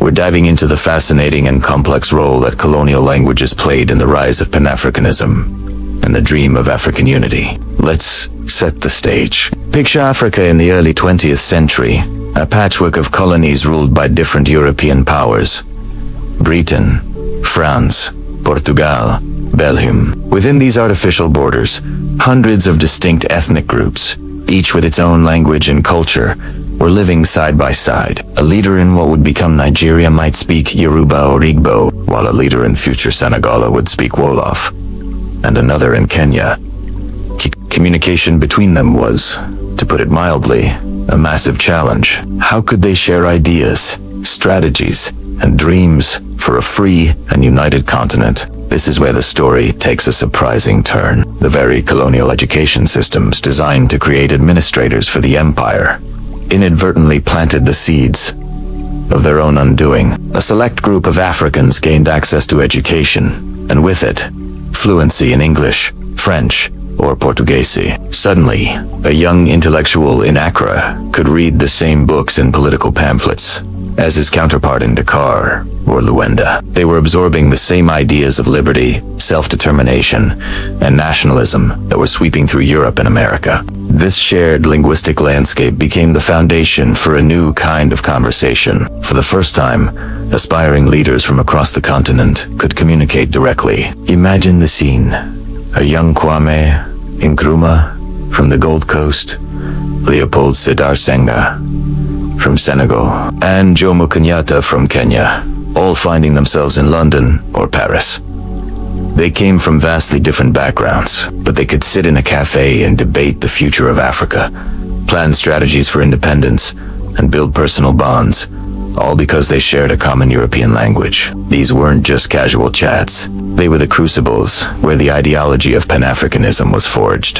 Pan-Africanism, the idea that peoples of African descent have common interests and should be unified, wasn't born in Africa. It blossomed in the diaspora, among thinkers like W.E.B., Du Bois, and Marcus Garvey. But to bring this powerful idea back to the continent and turn it into a political movement, it needed to be communicated. Colonial languages became the medium for this revolutionary message. Political speeches, once confined to a specific ethnic audience, could now be written in English or French, printed in newspapers, and circulated from Accra to Nairobi, from Lagos to Johannesburg. A call for freedom delivered in Accra could now inspire activists thousands of miles away, creating a sense of shared struggle and a collective continental identity that transcended old boundaries. As the wave of independence swept across Africa in the mid-20th century, this linguistic bridge became even more critical.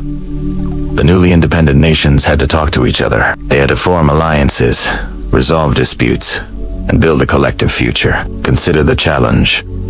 A diplomat from Senegal, a French-speaking nation, needed to negotiate a trade agreement with a diplomat from Kenya, an English-speaking one. A representative from Nigeria needed to discuss border security with their counterpart from French-speaking Cameroon. Without a common language, continental diplomacy would have been nearly impossible. This practical necessity led to the adoption of English, French, and Portuguese as the working languages of Pan-African institutions. When the Organization of African Unity, the OA, was founded in 1963, the predecessor to today's African Union 8, was no accident that these became its official languages. At historic conferences in Addis Ababa, leaders from every corner of the continent could stand before their peers, debated policy and draft resolutions. The shared vocabulary of diplomacy, of statehood, of international law, was conducted in these languages. This allowed for the complex, nuanced work of building a continent-wide political structure. The dream of unity was no longer just a philosophical idea. It was being hammered out in committees and assemblies,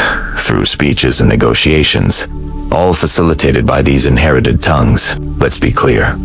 This is not a simple story of a happy accident. The dominance of colonial languages is a direct legacy of a brutal and exploitative history. It created new forms of exclusion, where those educated in European languages often became a new elite, sometimes disconnected from the rural masses who still spoke indigenous languages. The debate over linguistic identity continues to this day, with passionate arguments for promoting Swahili, Hausa, or other indigenous languages to a continental level to truly decolonize the African mind. This tension is a vital part of the story. However, we cannot ignore the historical reality. In a pivotal moment in history, these languages served as a pragmatic, if imperfect, tool. They allowed a generation of visionary leaders to find each other across vast distances and build a movement that would change the world. They enabled the coordination of independence struggles and the construction of the very first institutions of African unity. It's a powerful example of how history works in complex and often contradictory ways. A tool of division, of colonial administration, was repurposed and transformed into a tool of liberation and unification. So, the next time you think about the incredible diversity of Africa, remember the strange and fascinating story of how a few shared languages helped to bridge that diversity. It allowed a powerful new idea to flourish. The idea that despite all the differences, there was a shared destiny, a common future. The idea of African unity. Imagine this. It's May 1963. The city is Addis Ababa, Ethiopia. A sense of electric optimism fills the air. Leaders from 32 newly independent African nations have gathered, their faces etched with a mixture of hope, determination, and the weight of history. This is the birthplace of the Organization of African Unity, or the OAU. Their mission is monumental: to unite a continent, to foster cooperation, and to finally cast off the remaining shackles of colonialism. It's a moment of profound Pan-African solidarity, a dream taking its first concrete steps. But as these leaders, these visionaries, entered the grand halls of Africa Hall, they immediately faced a fundamental challenge, a quiet paradox that would echo through the decades. How do you unite a continent that speaks over 2,000 different languages? In that room, you had people whose mother tongue was Arabic, others who spoke Swahili, Amharic, Yoruba, Zulu, Hausa, Igbo. The list goes on and on. It was a beautiful, vibrant mosaic of African culture and identity. Yet, this very diversity posed a logistical hurdle. How could they debate, negotiate, and draft the charter for a united Africa if they couldn't icily understand one another? The solution they landed on is the heart of our story today. To bridge this vast linguistic divide, the official proceedings of the OAU were conducted primarily in English and French. Think about that for a second. The very languages of the colonial powers they had just fought so hard to expel were now being used as the primary tools to build a post-colonial future. It's a fascinating, complex irony. These languages, once symbols of oppression and foreign rule, were repurposed. They became instruments of liberation and unity, a neutral ground, in a sense, where a delegate from Senegal could speak with a delegate from Kenya, and a leader from Nigeria could debate with a leader from Egypt. This wasn't a decision made lightly, and it wasn't without its critics. Some saw it as a continuation of colonial influence, a failure to fully decolonize the African mind. They argued that embracing indigenous African languages should have been the priority. And this is a powerful point. The ideal scenario, of course, would have been to use a Pan-African language like Swahili, which is already spoken across large parts of East and Central Africa. But the reality was more complicated. At that specific moment in history, choosing one African language over another could have been seen as favoring one region or ethnic group, potentially creating new divisions.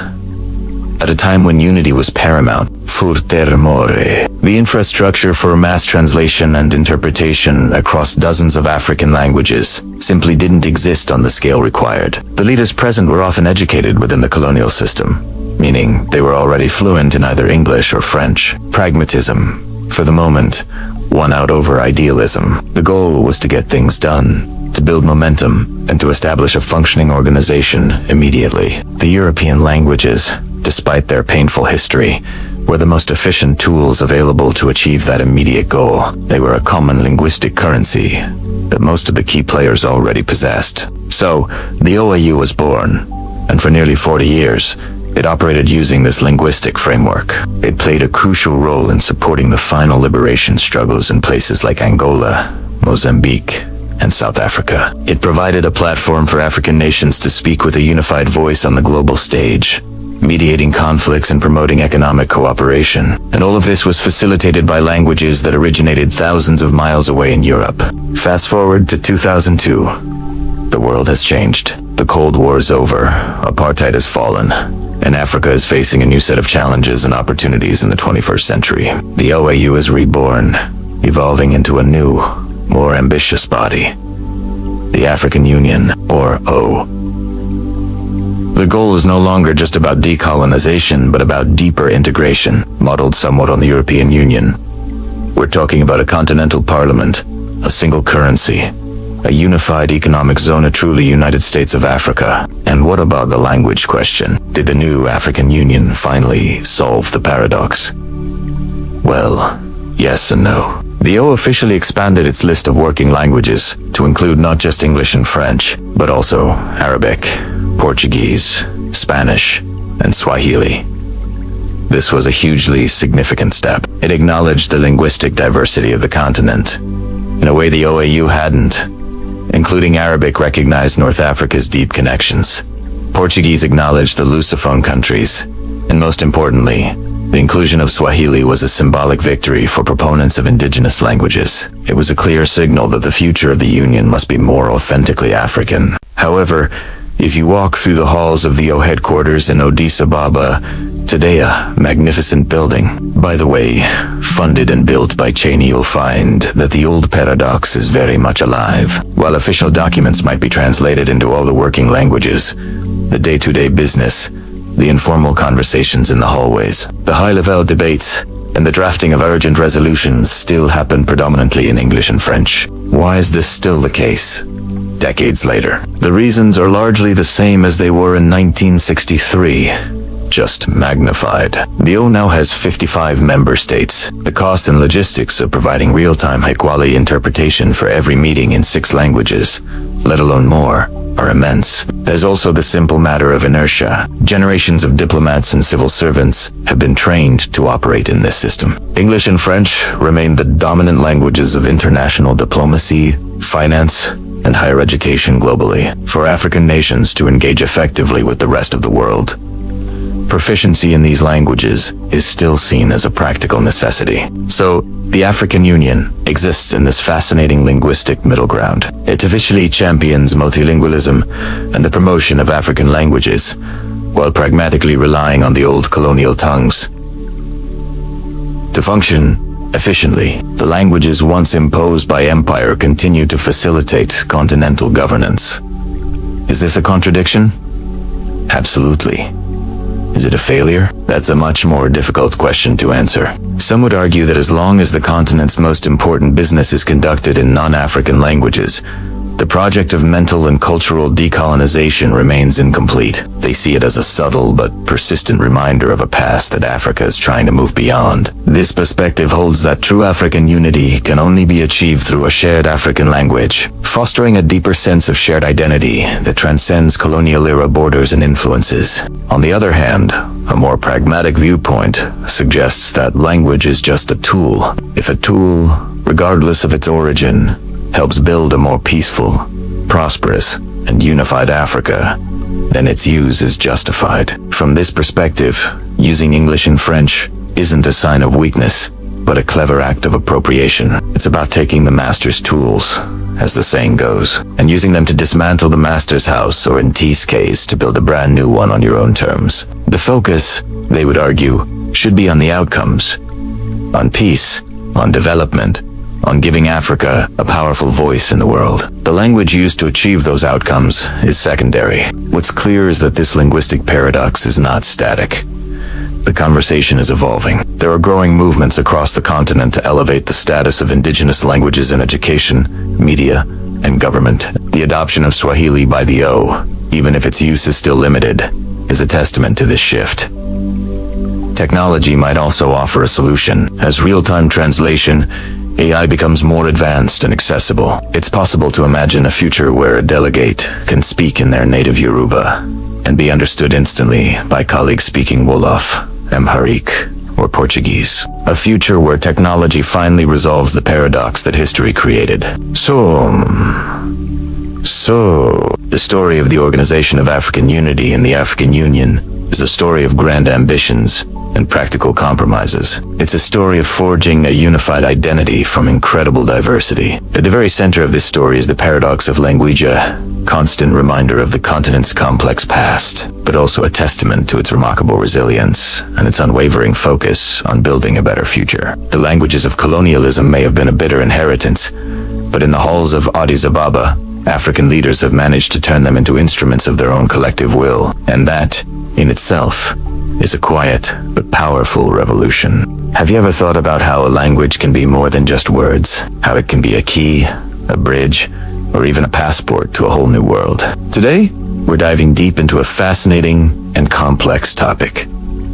How colonial languages, despite their controversial history, became a passport to global knowledge for African scholars. Let's be clear from the start. The legacy of colonialism is a heavy one, and the imposition of European languages across Africa is a story filled with pain and cultural disruption. It's a double-edged sword, no doubt. But today, we're going to focus on one specific, and perhaps unexpected, side of that sword: its role as a bridge that connected African intellectuals to a global network of ideas, science, and innovation. Imagine the post-independence era across Africa. New nations were being born, and we, Tim, a thirst for progress and development. A crucial part of this nation building was establishing world-class universities. And here's where a pivotal decision was made. In many of these new institutions, from Accra to Nairobi, from Dakar to Kampala, the language of instruction for advanced subjects wasn't a local one. Instead,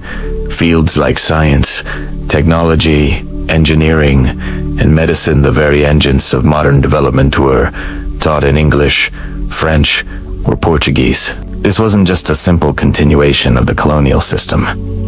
It was a strategic choice. The leaders and educators of the time understood that the world's most advanced scientific research, the cutting-edge textbooks, and the foundational theories of modern medicine were overwhelmingly published in these European languages. By adopting them for higher education, they were giving their students a direct line to this vast reservoir of knowledge.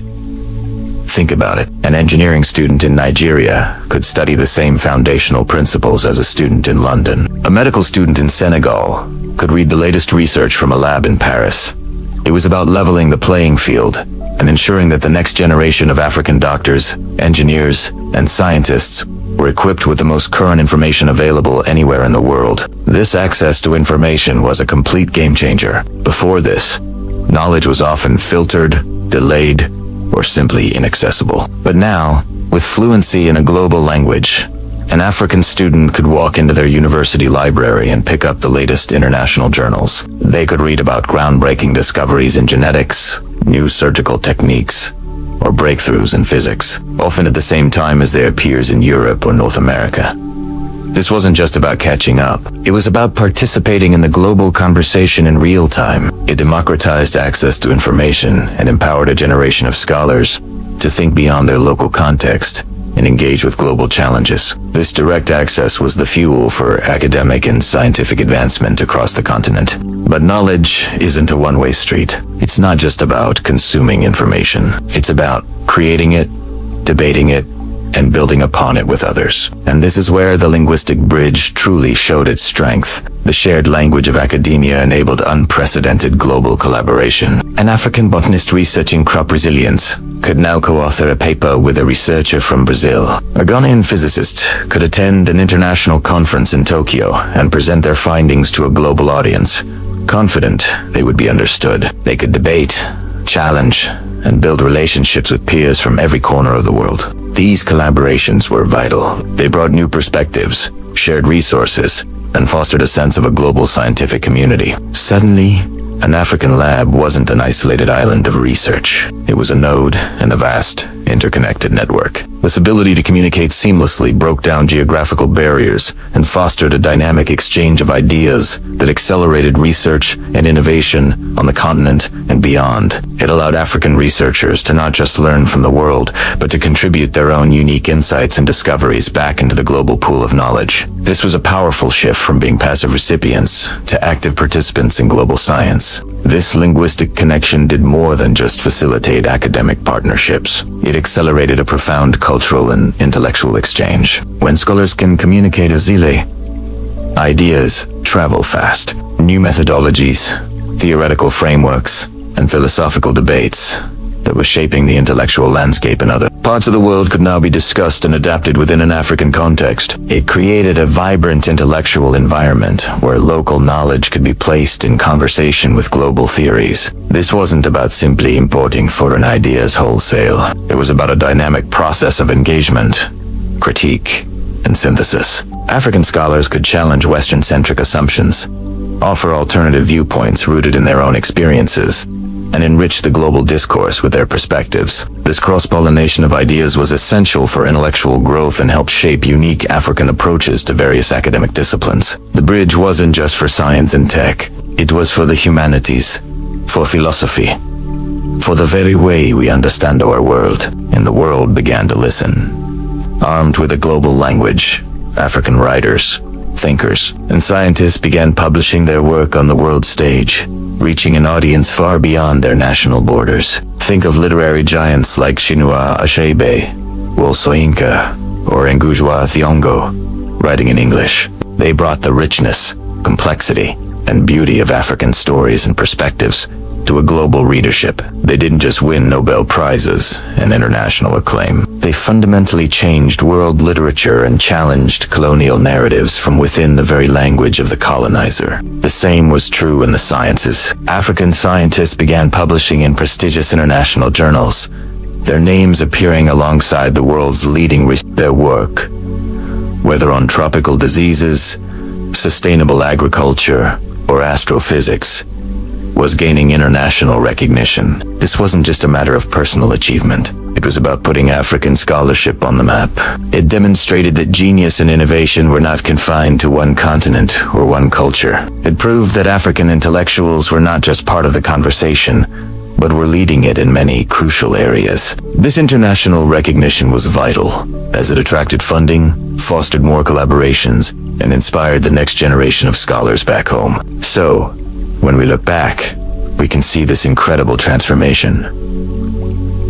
A language, once a tool of empire, it became a key, a tool, a passport. This passport didn't just grant entry into foreign countries. It granted access to the global republic of letters and the international community of science. It allowed African scholars to travel across intellectual borders, to share their own unique wisdom, and to bring back new knowledge to help build their nations. Of course, the story doesn't end here. The debate around linguistic heritage, the importance of indigenous languages, and the move towards multilingual education is more important than ever. The ultimate goal is a world where knowledge can be shared in all languages. But understanding this specific chapter of history, how a colonial language became a passport to global knowledge, is crucial. It's a testament to the resilience, adaptability, and intellectual ambition of African scholars who took the tools they were given and used them to build bridges to the entire world. It's a complex legacy, but one that undeniably shaped the modern academic landscape of Africa and its powerful voice in our shared global community.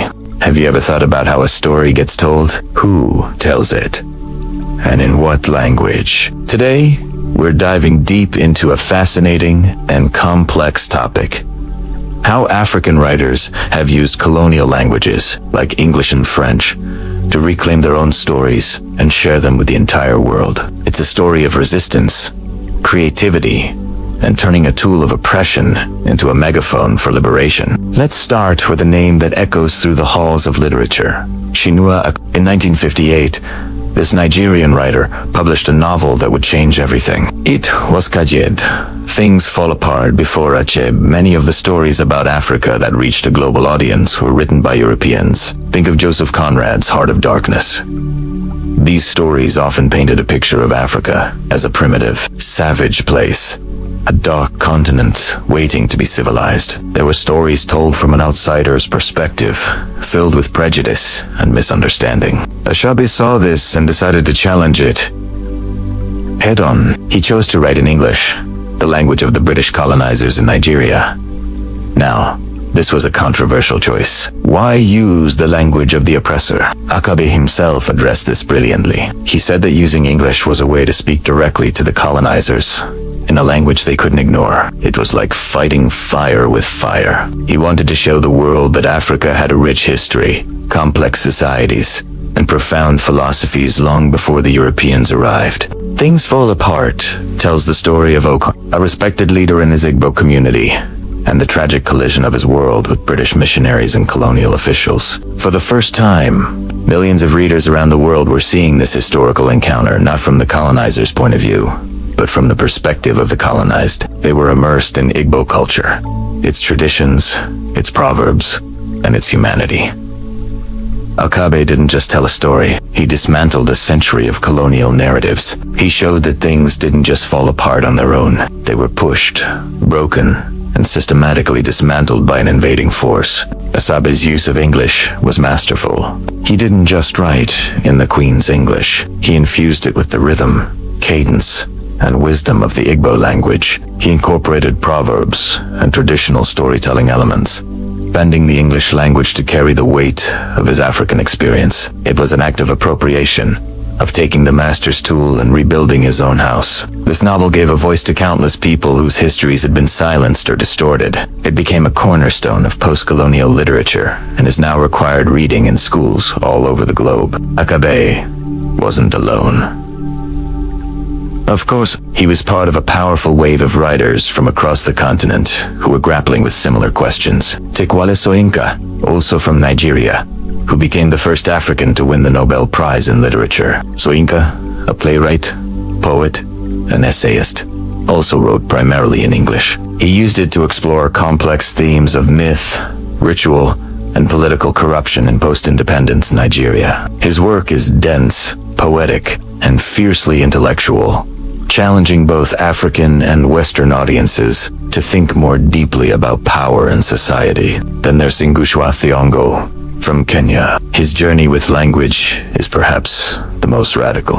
He started his career writing celebrated novels in English, like Weep Not, Child But Bear Time. He grew more and more convinced that to truly decolonize the mind, African writers needed to return to their mother tongues. He famously declared he would no longer write fiction in English, and instead began writing in his native Gi. He argued that writing in African languages was essential for building a direct connection with the local audience. The farmers and workers of Kenya who were the primary subjects and intended readers of his work. His books written in Gikyu, like Devil on the Cross, were first read aloud in villages before being translated into English and other languages for a global audience. Ngugi's stance sparked a massive debate that continues to this day.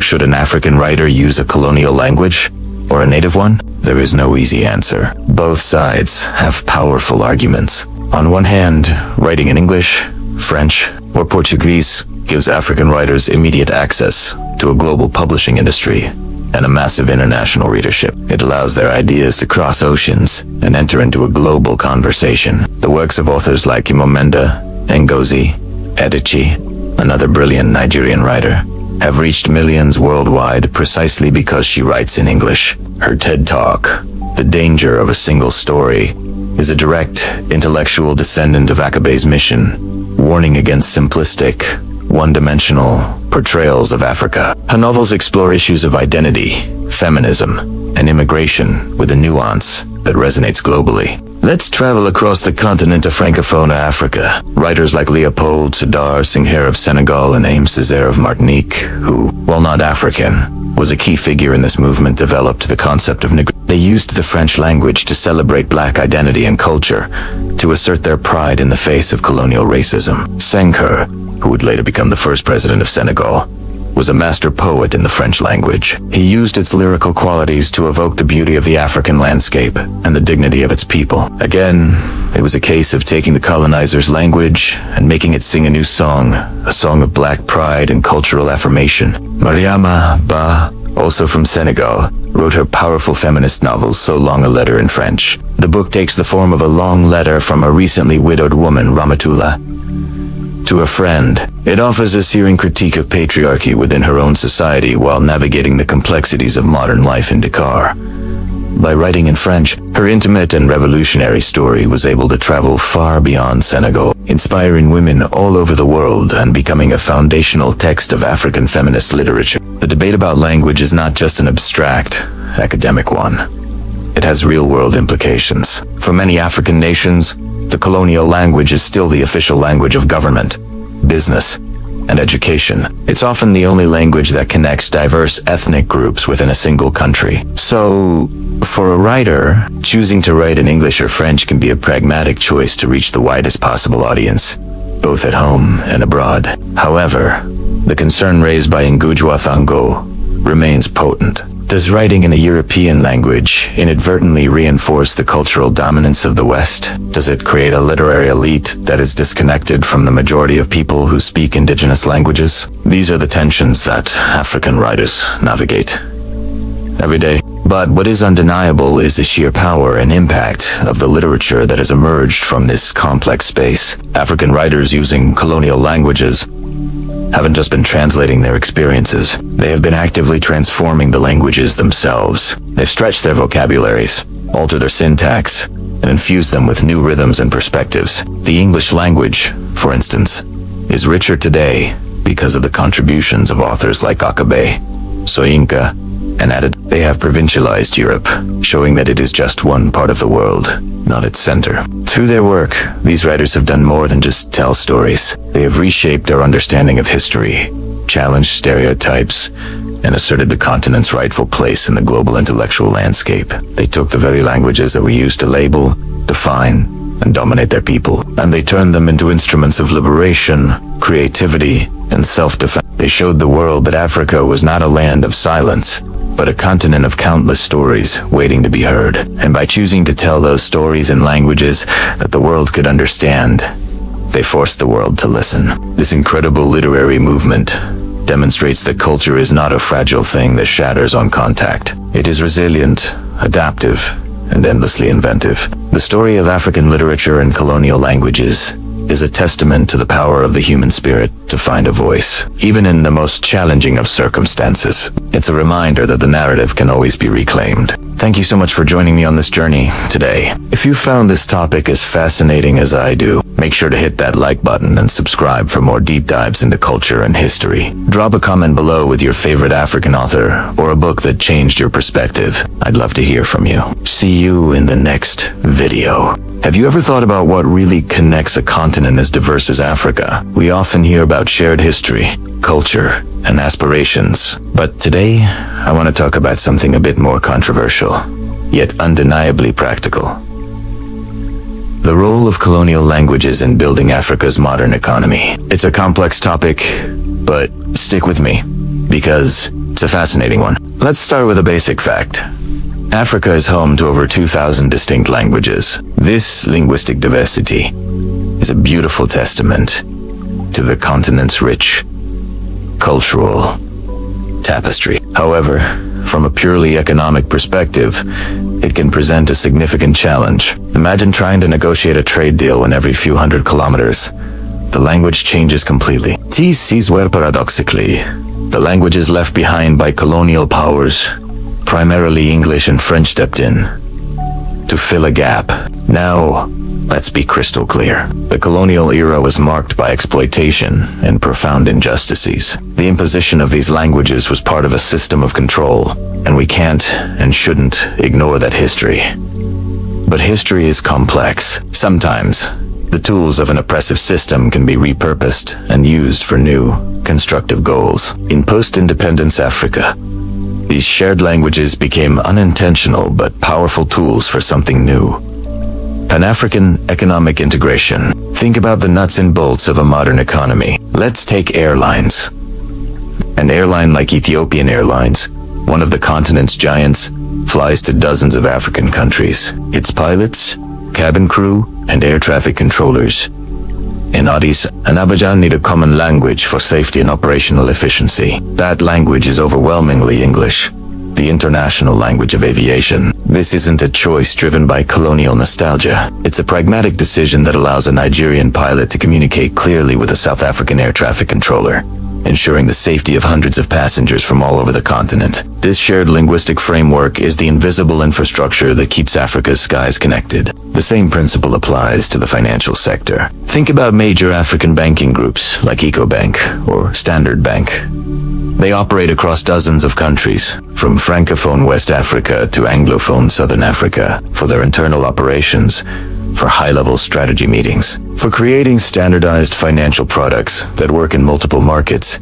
They need a common language. A banking executive in Lome, Togo, needs to be able to collaborate seamlessly with a colleague in Nairobi, Kenya. French and English act as these corporate lingua francas, enabling the flow of capital and financial services that are vital for economic growth. They allow for the creation of truly Pan-African financial institutions that can compete on a global scale. Then there's the heart of economic integration. Trade. Regional trade agreements, like the East African Community, EAC, or the Economic Community of West African States, ECOWAS, are the engines of this process. These blocks bring together multiple countries, each with its own local languages. How do they negotiate complex trade tariffs, customs procedures, and standards for goods? You guessed it.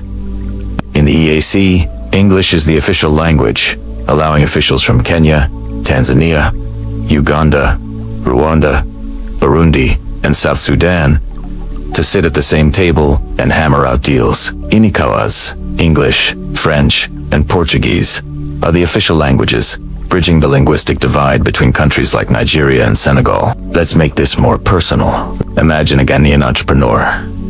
Let's call her Adwa. She's developed an innovative agritech solution that helps farmers increase their crop yields. She sees huge potential for her product in Kenya and Botswana. Now, Adwa speaks Twi and English. Her potential partners in Nairobi and Gaborone speak Swahili, Setswana, and also English. Because they share English as a common business language, Adwoa can fly to Nairobi, pitch her product, negotiate pricing, and sign a partnership agreement directly. She doesn't need to spend a fortune on translators or risk miscommunication that could kill the deal. English becomes her passport to a larger African market, allowing her innovation to benefit farmers thousands of miles away. This isn't a theoretical example. It happens every single day across the continent. It's the story of African startups going continental, powered by a shared language. Now let's hop over to West Africa. Picture a Senegalese diplomat named Musa. He's based in Abuja, Nigeria, working on a regional security initiative for ECOWAS. His work requires constant communication with his counterparts from Ivory Coast, Benin, and Niger. Mouse's native language is Wolof, but his professional life is conducted in French. When he needs to coordinate a joint statement or negotiate the terms of a regional mission with his Ivorian colleague, they converse effortlessly in French. This shared language allows for the nuance and precision necessary in diplomacy. It helps build the personal relationships and trust that are essential for regional cooperation. Without this common linguistic ground, collaboration would be slower, more cumbersome, and far less effective. These examples show that while Swahili, Hausa, Zulu, and hundreds of other African languages are the vibrant heart of the continent's cultural identity, English and French have been adopted as pragmatic tools. They are the languages of boardrooms, of regional parliaments, of scientific conferences, and of tech incubators that bring together the brightest minds from across the continent. This isn't about cultural surrender. In fact, what's happening is quite the opposite. Africans are taking these languages and making them their own, infusing them with local rhythms, expressions, and perspectives. It's about being multilingual and strategic. An entrepreneur in Lagos might use Yoruba at home, pitch in English in the market, and standard English in a pitch to international investors. This is not a weakness. It's a superpower. It's the ability to navigate multiple worlds and connect them. The ultimate goal for many is the rise of a Pan-African lingua franca, like Swahili, which is already an official language of the African Union. And that's a powerful and important aspiration. But building a continent-wide economy doesn't wait for the perfect conditions. It uses the tools that are available right now. And for the past several decades, English and French have been indispensable tools in the toolbox. They have allowed for the standardization of education in certain fields, enabling student and professional exchanges. A doctor trained in Uganda, Ken Maurice Lee, work in Malawi. An engineer from Cameroon can contribute to a major infrastructure project in Gabon. This mobility of skilled labor is crucial for addressing skills gaps and fostering development across the continent. So, when we look at the incredible economic progress being made across Africa, the booming tech hubs, the expanding infrastructure, the growing inter-African trade, we must acknowledge the complex and often unspoken role that shared languages have played. They are the invisible threads weaving together a diverse economic tapestry. They have helped transform political borders from being barriers into being bridges for commerce and collaboration. In conclusion, the story of language and economic integration in Africa is a story of pragmatism. It's about acknowledging a difficult past while strategically using its remnants to build a more prosperous and interconnected future. The colonial languages, once symbols of division and control, have been repurposed by Africans themselves into powerful instruments of unity and economic empowerment. They are a practical solution to a practical problem, helping to build the modern, integrated African economies that will define the 21st century. Hello everyone, and welcome back to the channel. Today, we're diving into a topic that's both fascinating and deeply complex. The linguistic landscape of post-colonial Africa. Imagine living in your own country, the place where you were born and raised, but feeling like an outsider because the language of power, the language of opportunity, isn't the one you grew up speaking. This isn't a hypothetical situation. It's a daily reality for millions across the African continent. This is the linguistic paradox of post-colonial Africa, a story of connection and division, opportunity and marginalization, all tied up in the words people use every day. So, what exactly is this paradox? On one hand, the languages left behind by colonial powers, English, French, Portuguese, and Spanish, have become incredibly important tools. They act as a bridge, connecting diverse African nations to each other and to the rest of the global community. They are often the languages of international diplomacy, trade, and higher education. In a continent with over 2,000 distinct languages, having a common or official language can foster a sense of national unity and facilitate communication across different ethnic groups. Think about it.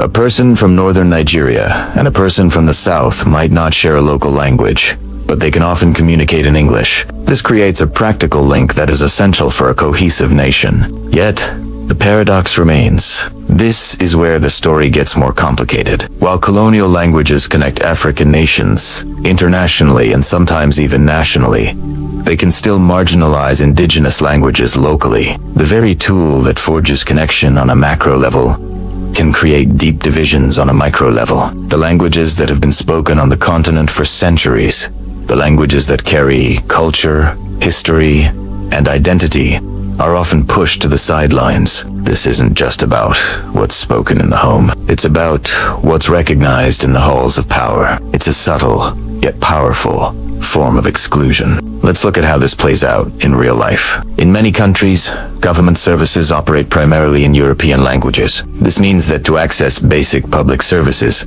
to fill out official forms, or to understand public health announcements, a citizen often needs to be proficient in a language that might not be their mother tongue. This immediately creates a barrier for a significant portion of the population. Think about the implications for civic engagement. How can you fully participate in your country's democracy if the political debates and official documents are in a language you don't fully command?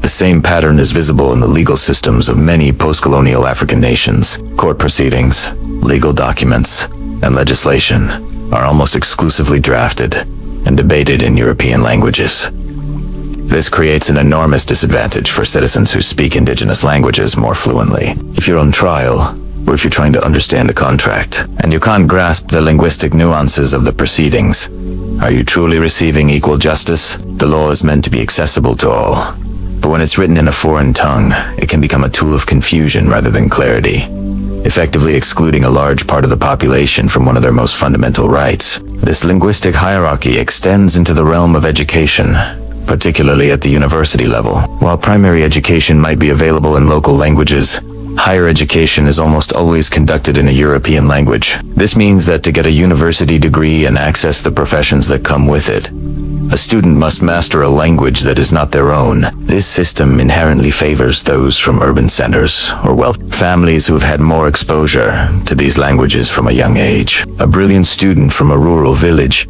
fluent and articulate in their native tongue, might struggle to compete, not because they lack intelligence, but because they are being tested in a second or third language. The university, a supposed gateway to opportunity, can become another gatekeeper. And then there's the corporate world. In the major cities across Africa, the language of business, of corporate institutions, is overwhelmingly English, French, or Portuguese. Job interviews, board meetings, and official communications are all conducted in these languages. This creates a glass ceiling for those who are not fluent. You could be the most skilled engineer or the most creative marketer, but if you can't articulate your ideas perfectly in the right language, you may be overlooked for promotions, or even for the job itself. Economic opportunity becomes tied not just to your skills, but to your linguistic abilities. Connection at one level, the level of international business, can mean exclusion at another, the level of individual opportunity. So, the paradox deepens. The languages that offer a ticket to the global stage and a professional career can simultaneously disenfranchise those who haven't had the privilege of mastering them. It's a dual-edged sword. On one side, you have global connection, national unity, and economic access. On the other, you have local marginalization, cultural erosion, and social inequality. The very same language can be a bridge for one person and a wall for another. This is the central challenge facing many African nations today. how to balance the practical need for a global language with the vital importance of preserving and empowering their own indigenous linguistic heritage. So, what is the path forward? There's no single, easy answer. But many countries are actively grappling with this issue. There's a growing movement to promote multilingualism, not as a problem, but as a strength. This involves policies that validate and incorporate indigenous languages into official life. For example, some nations are pushing to make government services and legal information available in major local languages. In education, there's a push for mother tongue-based multilingual education, where children learn in their home language first to build a strong foundation before transitioning to other languages. This approach has been shown to improve learning outcomes and boosts cultural pride. Artists, writers, and musicians are also playing a crucial role. By creating popular art in indigenous languages, they are elevating their status and demonstrating their vitality and relevance in the modern world. From Nollywood films that mix English with Pidgin and local languages, to hip-hop artists rapping in Swahili or Zulu, culture is becoming a powerful force for linguistic revitalization. These efforts challenge the old colonial hierarchy that placed European languages at the top and everything else at the bottom. They're reclaiming linguistic space and showing the world that indigenous African languages are not relics of the past, but living, breathing, and evolving forms of communication. Ultimately, the goal isn't to eliminate European languages. They remain valuable tools for international communication. The goal is to create a more equitable linguistic ecosystem. It's about building a society where a citizen can access justice in their own language, where a child can learn in the tongue they dream in, and where professional success isn't determined by one's fluency in a foreign language. It's about recognizing that true national unity and development come not from imposing a single language, but from embracing the rich tapestry of languages that make up the continent. The linguistic paradox of post-colonial Africa is a complex legacy, but it's also a story of resilience, creativity, and the ongoing struggle for a more inclusive future. It's a conversation that challenges us to think about the power of language and who gets to wield it. Have you ever thought about how many languages are spoken in Africa? It's not dozens, not hundreds, but over 2,000. This incredible diversity makes Africa one of the most linguistically rich continents on the planet. But this richness also presents a unique challenge. Today, Africa stands at a linguistic crossroads, a fascinating intersection between deep-rooted tradition and the fast-paced demands of a globalized world. On one side, you have the indigenous languages, the mother tongues that carry centuries of culture, history, and identity. On the other, you have the colonial languages English, French, Portuguese, and Spanish, which have become the keys to international communication, higher education, and economic opportunity. How does a continent and its people navigate this complex linguistic landscape? Let's dive into the daily reality for millions of Africans who live and breathe this balancing act every single day. Imagine a typical day for someone. Let's call her Adama, living in a city like Dakar, Senegal. Her day is a constant dance between languages. At home, in the morning, she speaks Wolof with her family. It's the language of her heart, the one she uses to share jokes with her siblings, listen to her grandmother's stories, and feel truly herself. Wolof is more than just words. It's the sound of home, the taste of her mother's cooking, the very fabric of her identity. This is where her cultural roots are nurtured. But as soon as she steps out the door and heads to university, her linguistic world shifts. The lectures are in French. The textbooks are in French. Discussions with her professors and many of her classmates are in French. French is the language of academia, the official language of the state, the tool she needs to succeed in her studies and build her future career. It represents formality, education, and upward mobility. She has to be fluent, precise, and professional in a language that isn't her mother tongue. Then, Adama goes to her part-time internship at a tech startup. Here, the environment changes again. While her colleagues might chat in Wolof or French during their coffee break, the project meetings, emails to international clients, and coding documentation are all in English. English is the global language of technology, business, and innovation. For Adama and her company to compete on the world stage, proficiency in English isn't just an advantage, it's a necessity. So, within a single day, Adama has seamlessly transitioned between Wolof, French, and English. She's a linguistic acrobat, a code switcher, and her experience is not unique. It's the reality for a vast number of young, educated, and ambitious Africans across the continent. From a Kenyan professional switching between Swahili, their tribal language, and English, to a Nigerian navigating Yoruba, Nigerian Pidgin, and English. This multilingualism is a superpower. It's a remarkable cognitive skill, a testament to the adaptability and resilience of people who bridge worlds with every sentence they speak. This constant code switching is a powerful tool. It allows people to connect with their local community on a personal level while also engaging with national institutions and the global economy. It's a pragmatic solution to a complex historical reality. Colonial languages, despite their difficult origins, have become unlikely tools for unity. In a country like Nigeria, with over 500 indigenous languages, English acts as a neutral lingua franca, a common ground that allows people from different ethnic groups to communicate and build a shared national identity. Similarly, French serves this purpose in many West and Central African nations. These languages facilitate interregional trade, political discourse, and continent-wide collaboration through bodies like the African Union. They are, in a very real sense, the languages of Pan-African communication. Without them, a conference of African leaders would be a logistical nightmare of translators and interpreters, hindering the very unity it seeks to promote. But this convenience comes at a cost, and it raises a critical, unresolved question. What happens to the 2,000+ indigenous languages? As the world becomes more connected, this is the heart of the dilemma. While colonial languages open doors to the world, they also risk overshadowing the rich linguistic heritage of the continent.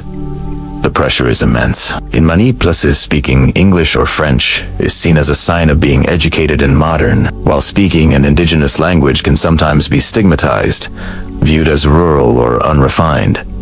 This perception can be incredibly damaging. When young people start to see their ancestral languages as less valuable, they are less likely to pass them on to their own children. And when a language is no longer passed down, it begins to die. Each language that disappears is not just a collection of words, it's a library of human knowledge. Its unique ways of seeing the world, traditional ecological knowledge, oral histories, poetry, and philosophies, all gone forever. The loss of a language is the loss of a piece of our collective human heritage. So, the challenge for modern Africa is monumental.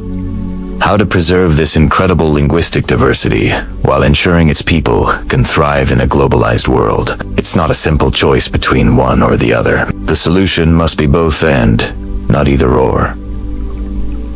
And we are starting to see inspiring efforts to make this happen. Across the continent, there's a growing movement to revitalize and modernize indigenous languages. Educators and linguists are developing new curricula that teach children in their mother tongues first, which studies show actually helps them learn other languages, like English or French, more effectively later on. They're creating dictionaries, grammar books, and literature for languages that were previously only oral. In the digital space, tech innovators are creating apps, keyboards, and online content in African languages. Think of Wikipedia pages in Yoruba, language learning apps for Chui, or cartoons for kids in Swahili. These initiatives are making indigenous languages relevant and accessible for the 21st century. They are showing young people that their heritage languages can coexist with global languages, that they can be both proudly African and a citizen of the world. Furthermore, artists, musicians, and filmmakers are playing a huge role in this cultural renaissance. The global success of Afrobeats, with artists like Burna Boy and Wizkid blending Nigerian Yoruba and English, has brought African languages to a global stage. When millions of people around the world are singing along to lyrics in Yoruba, it sends a powerful message that these languages are cool, vibrant, and valuable. Nollywood, Nigeria's film industry, produces thousands of films in local languages, sharing stories that resonate deeply with local audiences. These cultural exports are not just entertainment, they are acts of linguistic preservation. They give prestige to local languages and inspire pride in a generation that is more globally connected than any before it. This cultural validation is crucial in shifting perceptions and ensuring that the next generation sees their mother tongue not as a relic of the past, but as a dynamic part of their modern identity. Ultimately, the future of Africa's languages will be written by its people. It will be shaped by the choices made in homes, schools, and governments. The goal is not to build walls between languages, but to build bridges. It's to foster a new generation of Africans who are, like Adama, confidently multilingual. People who can draft a business plan in English, debate politics in French, and tell a bedtime story in Wolof, all with equal fluency and pride. This linguistic flexibility is not a sign of a continent caught between worlds, but of a continent that is uniquely positioned to lead in a multipolar, multicultural future. Africa's linguistic crossroads is not a point of confusion, but a source of incredible strength. By embracing both its heritage and its global connections, Africa can chart a course that preserves its soul while confidently engaging with the entire world. What do you think? How can we better support the preservation of indigenous languages, not just in Africa, but all around the world? Share your thoughts in the comments below. We'd love to hear your perspective on this fascinating and important topic. Thanks for watching, and if you enjoyed this exploration of language and culture, don't forget to like, subscribe, and hit the notification bell for more content. Welcome back to our final episode. For weeks, we've journeyed across continents and through centuries, exploring the incredible tapestry of human language. Today, we arrive at a story that is both deeply personal and continent-spanning, a story of loss, of connection, and ultimately, of hope. This is the story of Africa's linguistic future. For many, the story of language in Africa is often framed as a simple narrative of loss. The arrival of colonial powers, the imposition of their languages English, French, Portuguese, Spanish, and the subsequent decline of indigenous tongues. And while that loss is a real and painful part of the story, it's not the complete picture. It's a tale of two sides. Think about it. These colonial languages, for all the historical weight they carry, became unintentional bridges. They created new lines of communication, connecting diverse ethnic and linguistic groups that previously had no common tongue. A Nigerian from the Yoruba-speaking southwest could suddenly communicate with a Hausa-speaking northerner. A Senegalese Wolof speaker could converse with someone from Côte d'Ivoire. These languages became the lingua francas of government, of commerce, and of national identity in newly formed states. They opened the doors to a wider, globalized world. They connected Africa to the international stage in a way that was unprecedented. So, you see, it's not purely a story of suppression. It's also a story of connection, however complicated. But the other side of that coin is heavy. The shadow cast by these dominant languages was immense. Across the continent, thousands of indigenous languages, each a unique library of culture, history, and a specific way of seeing the world, began to fade from public life. They were often relegated to the home, deemed less important, less modern. Speaking your mother tongue in school could sometimes lead to punishment. The language of opportunity, of aspiration, of progress, became the language of the former culture. This created a deep cultural divide, a disconnect between generations, and a sense of alienation for many. The very essence of identity, so intrinsically tied to language, was challenged. Imagine a world where the stories of your grandparents, the proverbs of your ancestors, the very names of the plants and animals in your environment feel foreign on your own tongue. That has been the reality for millions. So, where does that leave us today? Is the future a choice between one or the other? Between reclaiming the ancestral or embracing the global? The answer, it seems, is no. The future of language in Africa isn't about choosing sides. It's about finding a balance. A new, dynamic equilibrium where Africans can be both rooted and global. A future where you can navigate the international business world in English in the morning and share stories with your grandmother in Kikuyu in the evening. This isn't a fantasy. It's a movement that's gaining momentum right now, all across the continent. We're witnessing a powerful cultural renaissance. It's happening in classrooms, in recording studios, on social media, and in family homes. This is a movement driven by a generation that refuses to accept that their heritage is a relic of the past. They're determined to revive their ancestral languages and reshape Africa's linguistic landscape for the future. Let's look at some examples. In Kenya, writers like Ngujwa Thiong'o made the radical decision decades ago to stop writing in English and return to his native Gikuyu, arguing that writing in foreign languages was a form of spiritual subjugation. His work has inspired a new wave of authors who are choosing to write and publish in their mother tongues, creating literature that speaks directly to their communities in a way that no translation ever could. They're proving that indigenous languages are not just for conversation. They are languages of art, of science, of philosophy. Head over to Nigeria, the most linguistically diverse country in Africa. Nollywood, the world's second largest film industry, is a fantastic example. While many films are in English, there's a huge and thriving market for films produced entirely in Yoruba, Hausa, and Igbo.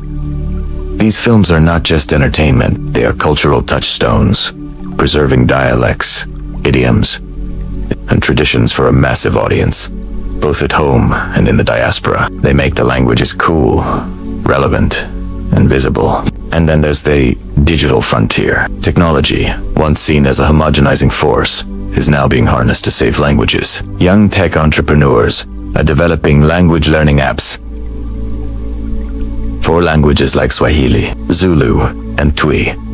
YouTubers and TikTok creators are making viral content in their local languages, reaching millions of young people and showing them that their mother tongue is just as valid and exciting online as English is. There are online dictionaries being built, keyboard layouts being designed for local scripts, and animated cartoons being produced to teach children their ancestral languages from a young age. This is grassroots preservation at its most innovative. This revival is also about policy and education. Governments are starting to recognize the importance of multilingual education. In countries like South Africa, with its 11 official languages, there's a growing push to ensure that children are educated in their mother tongue during their formative years, which studies have shown leads to better educational outcomes overall. It's a slow process, fraught with challenges of funding and resources, but the conversation has shifted. The goal is no longer assimilation into one dominant language, but the cultivation of multilingual citizens who are comfortable and fluent in multiple linguistic worlds. What this all points to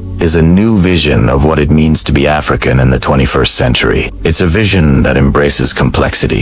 It acknowledges the utility of global languages like French and English, while fiercely protecting the soul that resides in indigenous tongues. It's about being able to stand firmly in your identity, connected to your roots, while also engaging confidently with the rest of the world. It's not about building walls, but about strengthening your foundation. The story of language in Africa is a powerful lesson for all of us. It teaches us that our ancestral languages are not burdens to be shed in the name of progress. They are treasures. They hold unique knowledge, different ways of thinking, and a deep connection to who we are. Losing a language isn't just losing words, it's losing a world. And reviving one is an act of profound cultural and personal reclamation. As we conclude this series, we leave you with this image of a continent not defined by its colonial past, but actively, creatively, and passionately forging its own future. A future where a symphony of voices, old and new, can coexist. A future where every child can hear the stories of their ancestors in the language they were first told. The linguistic future of Africa is not an echo of its past, but a bold, multilingual chorus singing a new song. Have you ever thought about the power locked inside a single word? For centuries, across the vast and diverse continent of Africa, languages were more than just sounds. They were libraries of memory, carrying the histories, philosophies, and wisdom of entire civilizations. Imagine the stories told around a fire, the proverbs that guided generations, the intricate knowledge of plants and stars,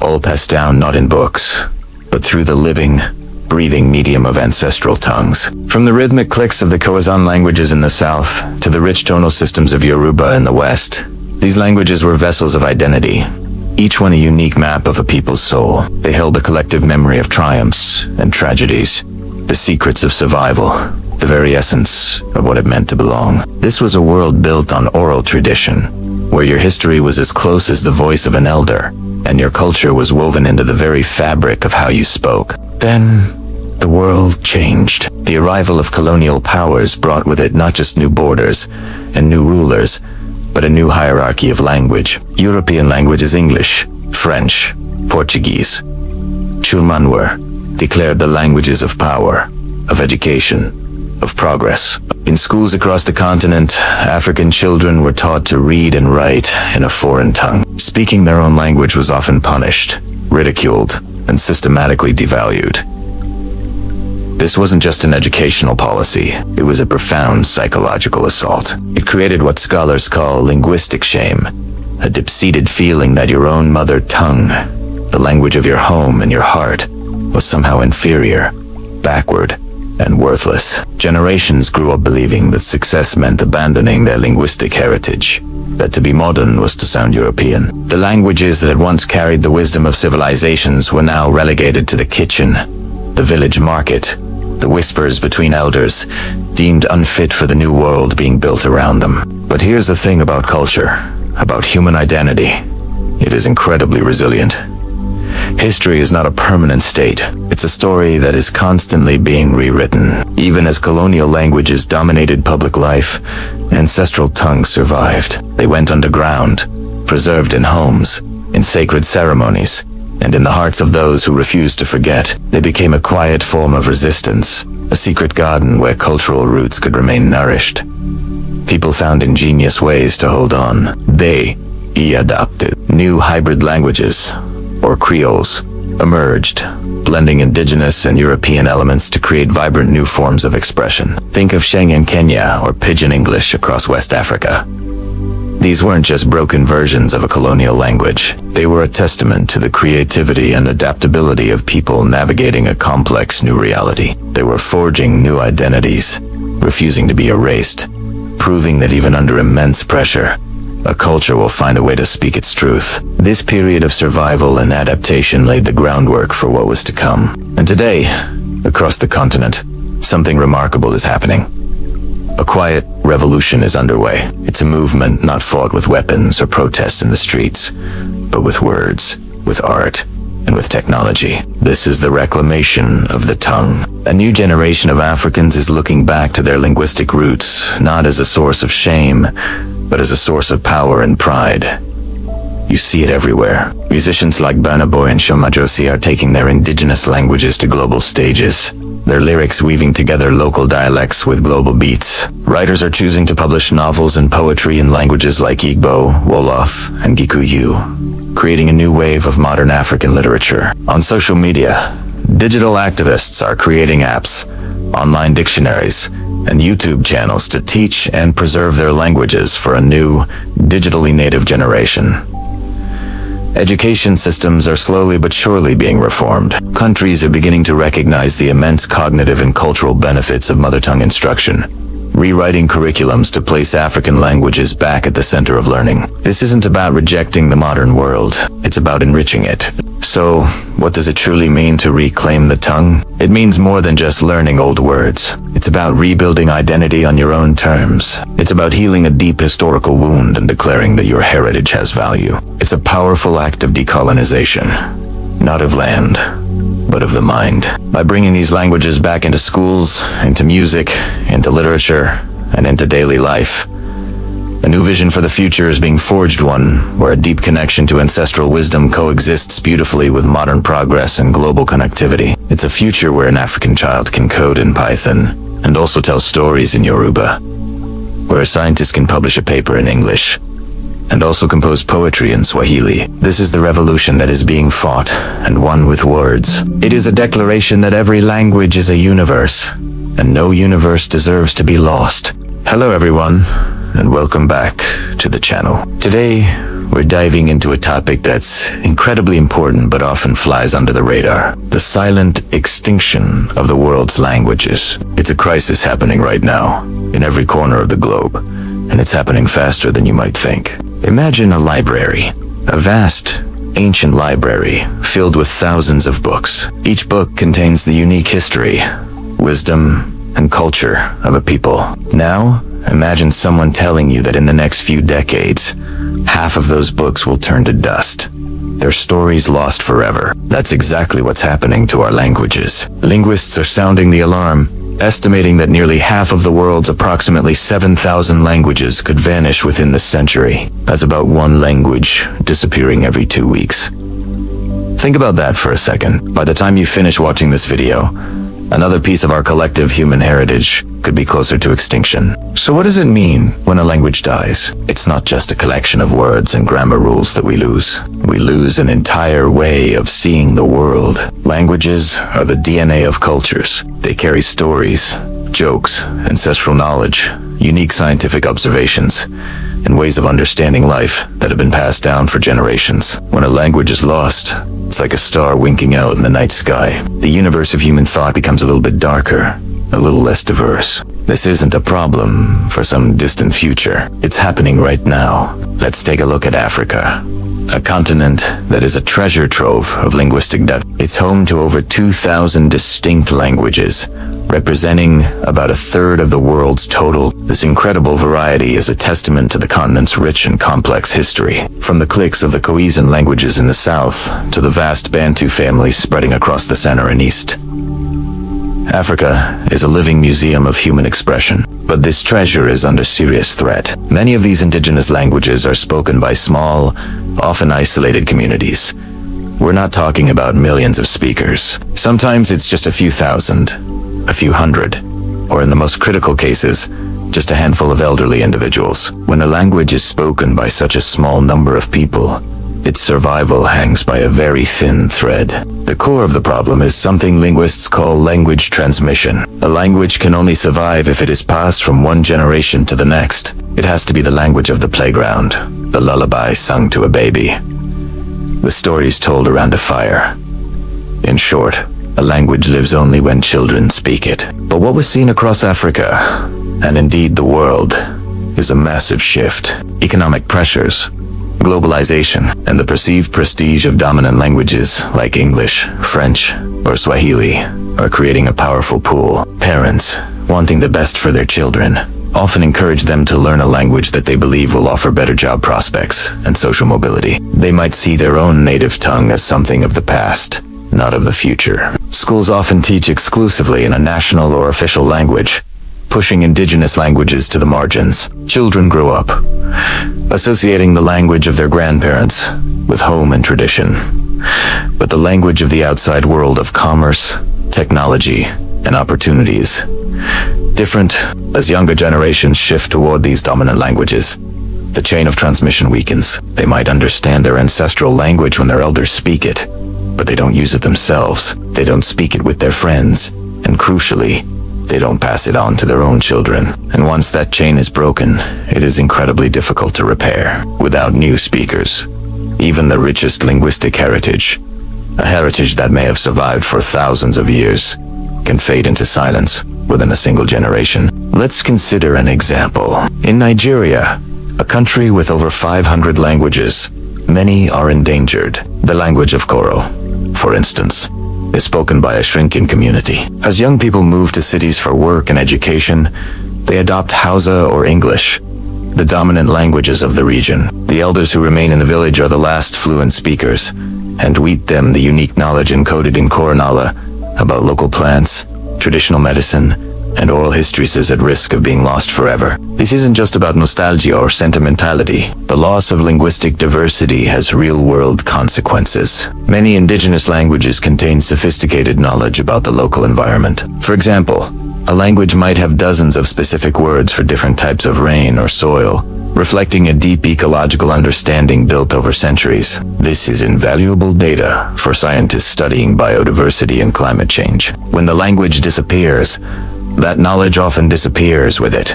Furthermore, language is intrinsically linked to identity. For many indigenous communities, their language is the cornerstone of their culture and their sense of self. To lose your language can feel like losing a part of who you are. It can lead to a sense of cultural disconnection and loss for younger generations. This can have profound psychological effects, contributing to a feeling of being adrift between two worlds. Encouraging and maintaining one's native language is a powerful act of cultural affirmation.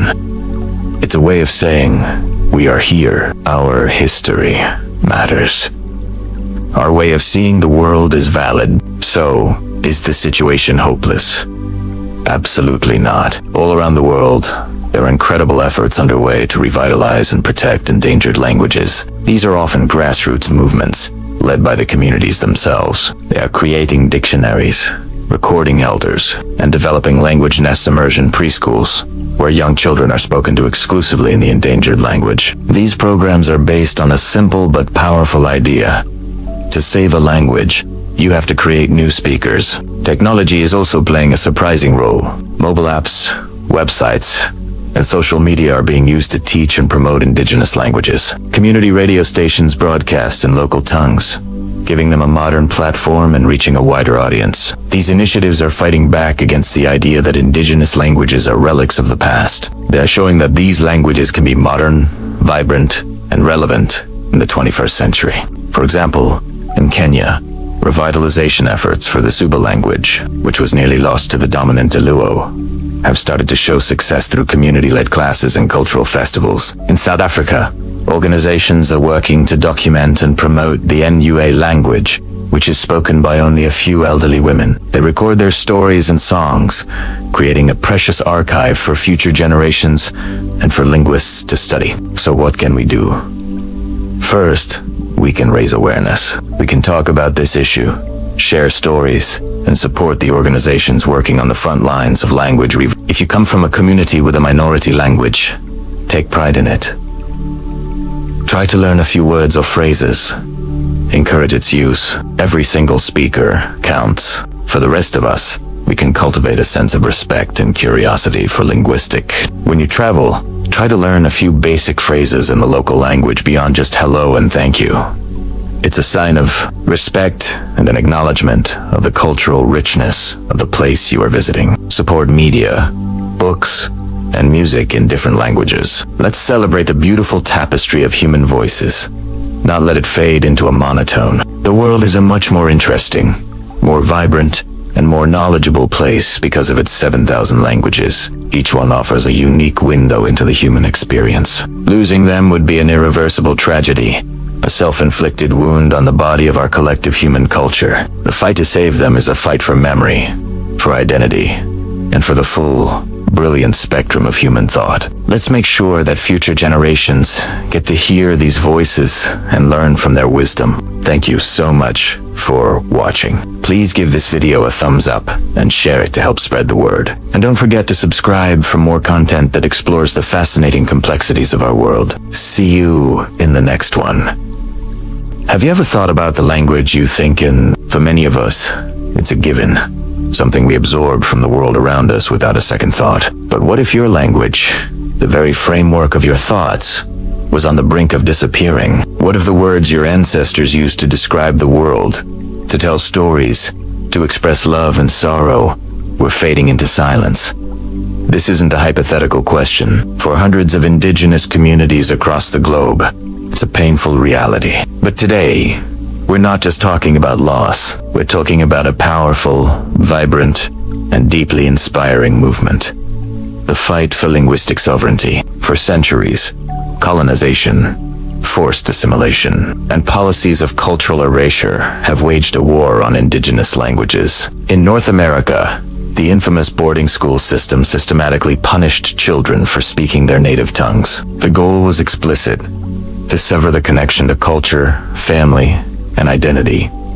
The result was a devastating decline. Languages that had been spoken for millennia, rich with unique concepts and worldviews, were pushed to the edge of extinction. Each language that vanishes is not just a collection of words. It's an entire library of human knowledge, history, and perspective, gone forever. It's a way of seeing the world, a unique cognitive map, erased. When a language dies, we all lose a piece of our collective human heritage. But here's where the story takes a turn. Across continents, a quiet revolution is underway. It's a revolution fought not with weapons, but with words, with lullabies and lesson plans, with radio waves and lines of poetry. Indigenous communities are rising up to reclaim what was stolen. This is the movement for intellectual and linguistic sovereignty. It's the fundamental right of a people to think, create, and govern themselves in their own languages. It's a declaration that their way of understanding the world is not just valid,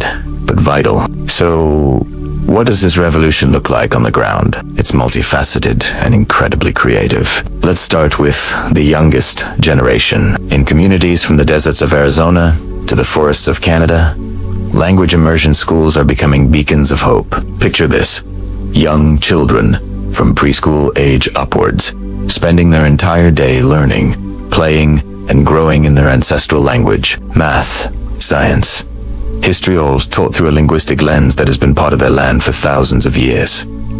They aren't just learning vocabulary, they are internalizing a worldview. They are learning concepts that may not even exist in English. For example, in the Potawatomi language, there's a worldview of animacy. A rock isn't just an it can be a living entity with a spirit. Learning the language means learning this relationship with the world. These schools are literally rebuilding the foundations of their culture, one child at a time. It's also happening in the home. Elders, the precious keepers of linguistic knowledge, are partnering with young parents. Programs are being created to bridge the generational gap, where grandparents teach their grandchildren the language that was denied to their own children. Imagine the profound connection forged when a grandmother can sing the same lullaby to her grandchild that her own grandmother sang to her. This isn't just language transmission, it's the healing of historical trauma, thread by thread. The revitalization extends far beyond the classroom. The ancient art of storytelling is being powerfully revived. For generations, history, law, and morality were passed down through oral traditions. Today, communities are hosting storytelling festivals, creating podcasts, and using digital platforms to share these vital narratives with a global audience. These aren't dusty old fables. They are living stories that continue to teach, to guide, and to entertain. They connect the present generation to a lineage of ancestors, reminding them that they are part of a long, unbroken chain. Technology, once a tool of cultural homogenization, is now being harnessed for linguistic revival. Radio stations broadcasting entirely in languages like Navajo or Inuktitut are reaching remote communities, providing news, entertainment, and a constant, reassuring presence of their mother tongue in the airwaves. Mobile apps are being developed to teach language basics, with interactive games and dictionaries. Social media groups are connecting speakers from around the world, creating virtual communities where the language can be practiced and celebrated daily. It's a beautiful irony. The tools of the modern world are being used to breathe life into ancient tongues. And then there's the world of arts and literature. A new wave of indigenous writers, poets, and musicians are choosing to create in their own languages. They are publishing novels, writing epic poems, and composing songs that defy the colonial notion that their languages were somehow informal or unfit for high art. When a novelist writes a book in Cree or a poet composes in Hawaii, it is a powerful political statement. It says, our language is complex, beautiful, and capable of expressing the full range of human experience.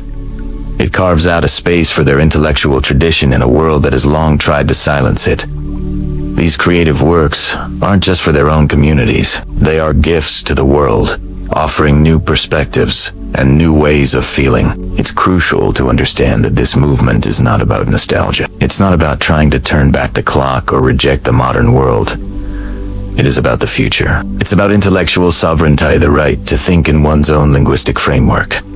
Language shapes our thoughts. The words we have determined the ideas we can form. When a community reclaims its language, it reclaims its unique way of problem solving, its own systems of philosophy, its own understanding of justice, and its relationship with the environment. In a world facing unprecedented challenges like climate change, what could be more valuable than having access to diverse intellectual toolkits? Indigenous languages often contain deep, nuanced, ecological knowledge, encoded over millennia of living in balance with a specific place. Revitalizing these languages could hold keys to our collective survival. This work is not easy. It requires immense dedication, resources, and a constant struggle against the overwhelming tide of dominant languages like English. It requires educators, elders, activists, artists, and parents, all working together. But every new speaker, every new book, every new song is a victory. Every child who can greet their grandfather in the language of their ancestors is a testament to the resilience of the human spirit. So what can we do? First, we can listen. Seek out the voices of indigenous creators. Read their books, listen to their music, watch their films, support the organizations that are on the ground doing this vital work, educate ourselves and others about the history of linguistic suppression and the importance of recognize that linguistic diversity is as crucial as biodiversity. When we support this movement, we are not just helping to save languages, we are standing up for a more just, more equitable, and more intellectually rich world for everyone. We are acknowledging that there are many ways to be human, and every single one of them is precious. The revolution of the word is happening now, and it's a story of hope we can all be a part of. Thank you so much for joining me on this journey today. Hello everyone, and welcome back to the channel. Today, we're diving into a story that's reshaping a continent, one word at a time. It's a story of a language that's breaking down barriers and building bridges across Africa. We're talking about Swahili. You might have heard Hakuna Matata from The Lion King, but the story of Swahili is so much more than a catchy phrase. It's a tale of unity, identity, and a continent finding its own voice. Recently, the African Union made a groundbreaking decision. They adopted Swahili as an official working language. This isn't just a symbolic gesture. It's a monumental step that signals a new era for Africa, one where an indigenous language takes center stage in continental politics and diplomacy. So, how did this happen? How did a language spoken along the coast of East Africa become a force connecting millions? Let's journey back in time. The name Swahili itself comes from the Arabic word Sahahil, meaning coasts. For centuries, Swahili was the language of trade, a vibrant mix of local Bantu languages with loanwords from Arabic, Persian, Portuguese, and even English. It flourished in bustling port cities like Zanzibar, Mombasa, and Kilwa, creating a shared culture and facilitating commerce all along the Indian Ocean. It was the original lingua franca of the region, born from interaction and exchange, but its journey didn't stop at the coastline. Over time, Swahili traveled inland along trade routes, carried by merchants and explorers. It was a language that belonged to everyone and no one in particular, making it neutral and easy to adopt for diverse communities. This neutrality was its superpower. Unlike colonial languages, Swahili wasn't imposed by an external power. It grew organically from the people themselves. Fast forward to the 20th century and the fight for independence.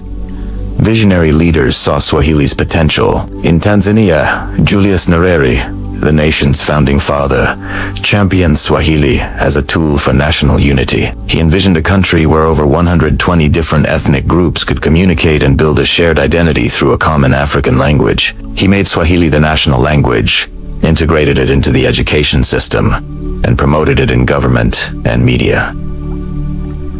The result: today, Tanzania is one of the most linguistically unified nations in Africa. It's a powerful testament to how a shared language can foster a sense of belonging and national pride. Tanzania's success story inspired its neighbors.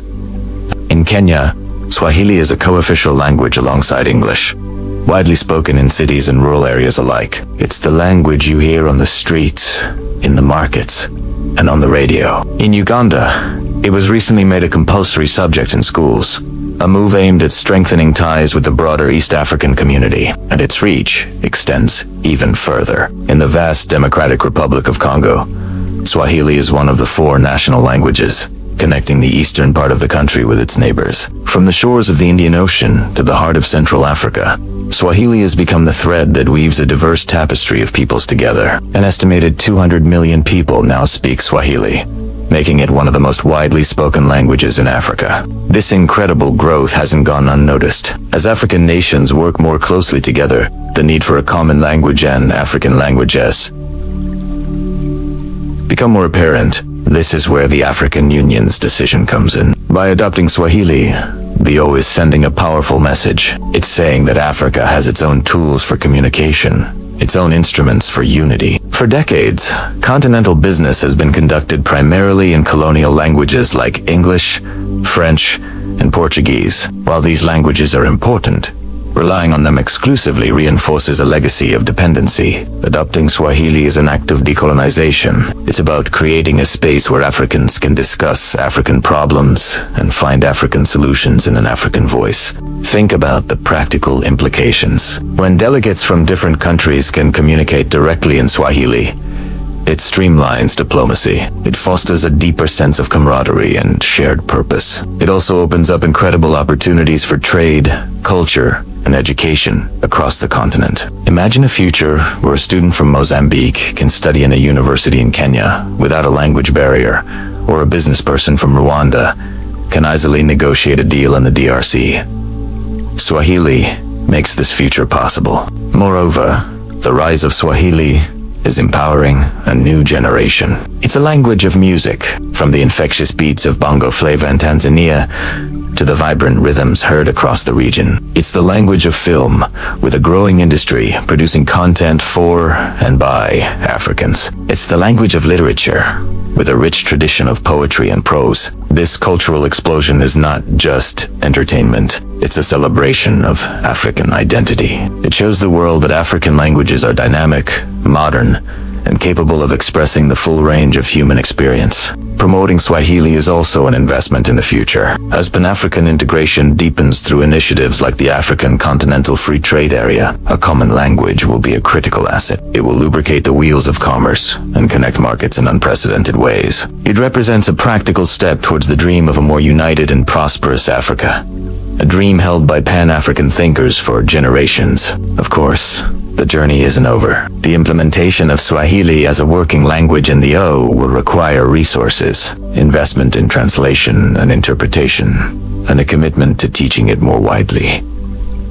But the momentum is undeniable. Swahili is no longer just a regional language. It is an African language on a continental mission. Its story is a beautiful example of how language can be a force for good. It's not about replacing other languages, local or international, but about adding a powerful tool to the continent's toolkit. It's about choosing a path of unity paved with African heritage. The rise of Swahili represents hope, self-reliance, and the unshakable spirit of a continent that is increasingly shaping its own destiny. It proves that Africa can and will connect itself without the need for colonial mediation. So next time you hear a Swahili word, remember the incredible journey it represents. From the coastal trading posts of centuries past to the halls of the African Union today, Swahili is the language that is truly connecting a continent. Have you ever thought about what we lose when a language disappears? It's not just words. It's an entire universe of stories, history, and a unique way of seeing the world. For centuries, countless languages have vanished, and many more are on the brink, especially in Africa, a continent with over 2,000 distinct languages. But what if I told you that we're standing on the edge of a new frontier, a digital frontier that could not only save these languages, but help them thrive in our modern world? This isn't science fiction. It's happening right now, powered by the very technology that once threatened to leave these voices behind. For the longest time, the digital world spoke a very limited set of languages. Think about it. When computers first became mainstream, and then when the internet connected us all, what language did you see? Overwhelmingly, it was English. Software interfaces, early websites, operating systems, search engines, they were all built with English, and maybe a handful of other major global languages in mind. This created a massive digital divide. If you didn't speak one of these dominant languages, you were effectively locked out of this new global conversation. For speakers of thousands of African languages, the message was clear, even if unintentional. Your language doesn't belong here. This was more than just an inconvenience. It was a form of digital exclusion that accelerated the decline of many indigenous tongues. Younger generations, needing to engage with the digital economy and global culture, often prioritized learning a global language over their mother tongue, simply for access and opportunity. The digital world was becoming a force for linguistic homogenization, a place where diversity was being flattened. It seemed like technology, the great connector, was inadvertently erasing the very cultures it had the potential to connect. But the story doesn't end there. In fact, that was just the prologue. A powerful shift is underway, a quiet revolution led by passionate linguists, tech innovators, and communities who refuse to let their languages fade away. They realized that the same tools that caused the problem could also be the solution. Researchers across Africa and around the world are now in a race against time. But this time, they have a powerful ally: artificial intelligence. They are painstakingly building massive data sets of spoken and written language from Yoruba and Igbo in Nigeria to Luganda in Uganda, and Swahili. Across East Africa, this data is the lifeblood for creating groundbreaking speech recognition systems. Imagine being able to speak to your phone in isiZulu and have it transcribe your words perfectly, or using a voice assistant that understands the nuances of America. This is no longer a distant dream. Teams are developing AI models that can understand, process, and even generate human-like text and speech in languages that were completely invisible to big tech just a decade ago. This work is crucial. It's about giving these languages a voice in the digital age, making them just as functional and useful online as English or Mandarin. It's about leveling the playing field and proving that technology can and should serve all of humanity, not just a select few. This revolution isn't just happening in high-tech research labs. It's making its way directly into the hands of millions of people through tools they use every single day. One of the most significant breakthroughs has been the development of mobile keyboards that incorporate indigenous vocabularies and writing systems. For years, typing in a local language was a frustrating experience. You'd have to fight against autocorrect that constantly tried to change your words into English, and special characters or tones were often impossible to type. But now, keyboards like the keyboard from Google and specialized apps created by African developers support hundreds of local languages. They have predictive text that suggests words in Twi or Hausa, and intuitive layouts for unique characters. This seemingly small change has had a massive impact. It makes texting, family, writing emails, and posting online in one's mother tongue seamless and natural. It validates the language in a modern context. When a young person can effortlessly chat with their friends in their own language, it sends a powerful message. My language is modern, it's relevant, and it has a place in my daily life, both online and off. These keyboards are more than just software. They are bridges connecting generations and preserving cultural identity with every single tap. And where do these newly digitized languages find a home? Where do they come alive? On social media. Platforms like X, Facebook, and TikTok have become vibrant, bustling hubs for linguistic diversity. What was once the domain of global languages is now a kaleidoscope of conversations happening in dozens, even hundreds of African tongues. Think about the implications. A language that was once spoken only in a specific village in Kenya can now be shared instantly with a global diaspora. Elders can share proverbs and Shona with younger relatives living thousands of miles away in London or Toronto. Musicians can release lyrics in Wolof that go viral, reaching fans who have never even set foot in Senegal. This is a level of global connection that was unimaginable just a short while ago. Social media provides a space for informal, everyday use of language, which is absolutely vital for its survival. It's where new slang is born, where jokes are shared, and where cultural conversations happen. By hosting these conversations, social media platforms are transforming from potential threats to linguistic diversity into powerful incubators. They are allowing languages to breathe, evolve, and travel in ways that defy geography and connect speakers into a single, global community. So, what does this all mean? It means we are witnessing a paradigm shift in how we think about language preservation. For so long, preservation was seen as a museum-like activity documenting words in a dictionary before they disappear, like pressing a flower in a book. It was about saving a relic of the past. But this new digital approach is different. It's not about fossilizing languages. It's about revitalizing them. It's about giving them the tools they need to adapt and flourish in the 21st century and beyond. By integrating African languages into our AI, our smartphones, and our social networks, we are ensuring they remain living, breathing parts of our world. We are empowering the next generation to not only speak their ancestral tongue, but to create, innovate, and dream in it. The work is far from over. There are still thousands of languages that need this digital lifeline. But the path is clear. This digital frontier offers a profound opportunity to build a more inclusive, more diverse, and more connected world.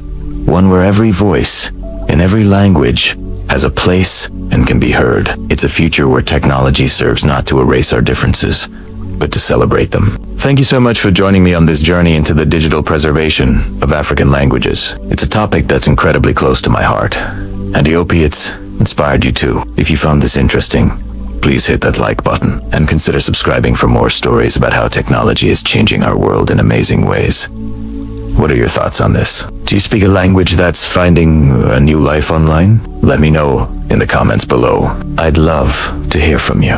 Hello everyone. and welcome back to the channel. Today, we're diving into a topic that's incredibly close to my heart and profoundly important for communities all over the world. The role of language in education and cultural revival. Have you ever thought about how the language you were taught in as a child shaped your entire learning experience?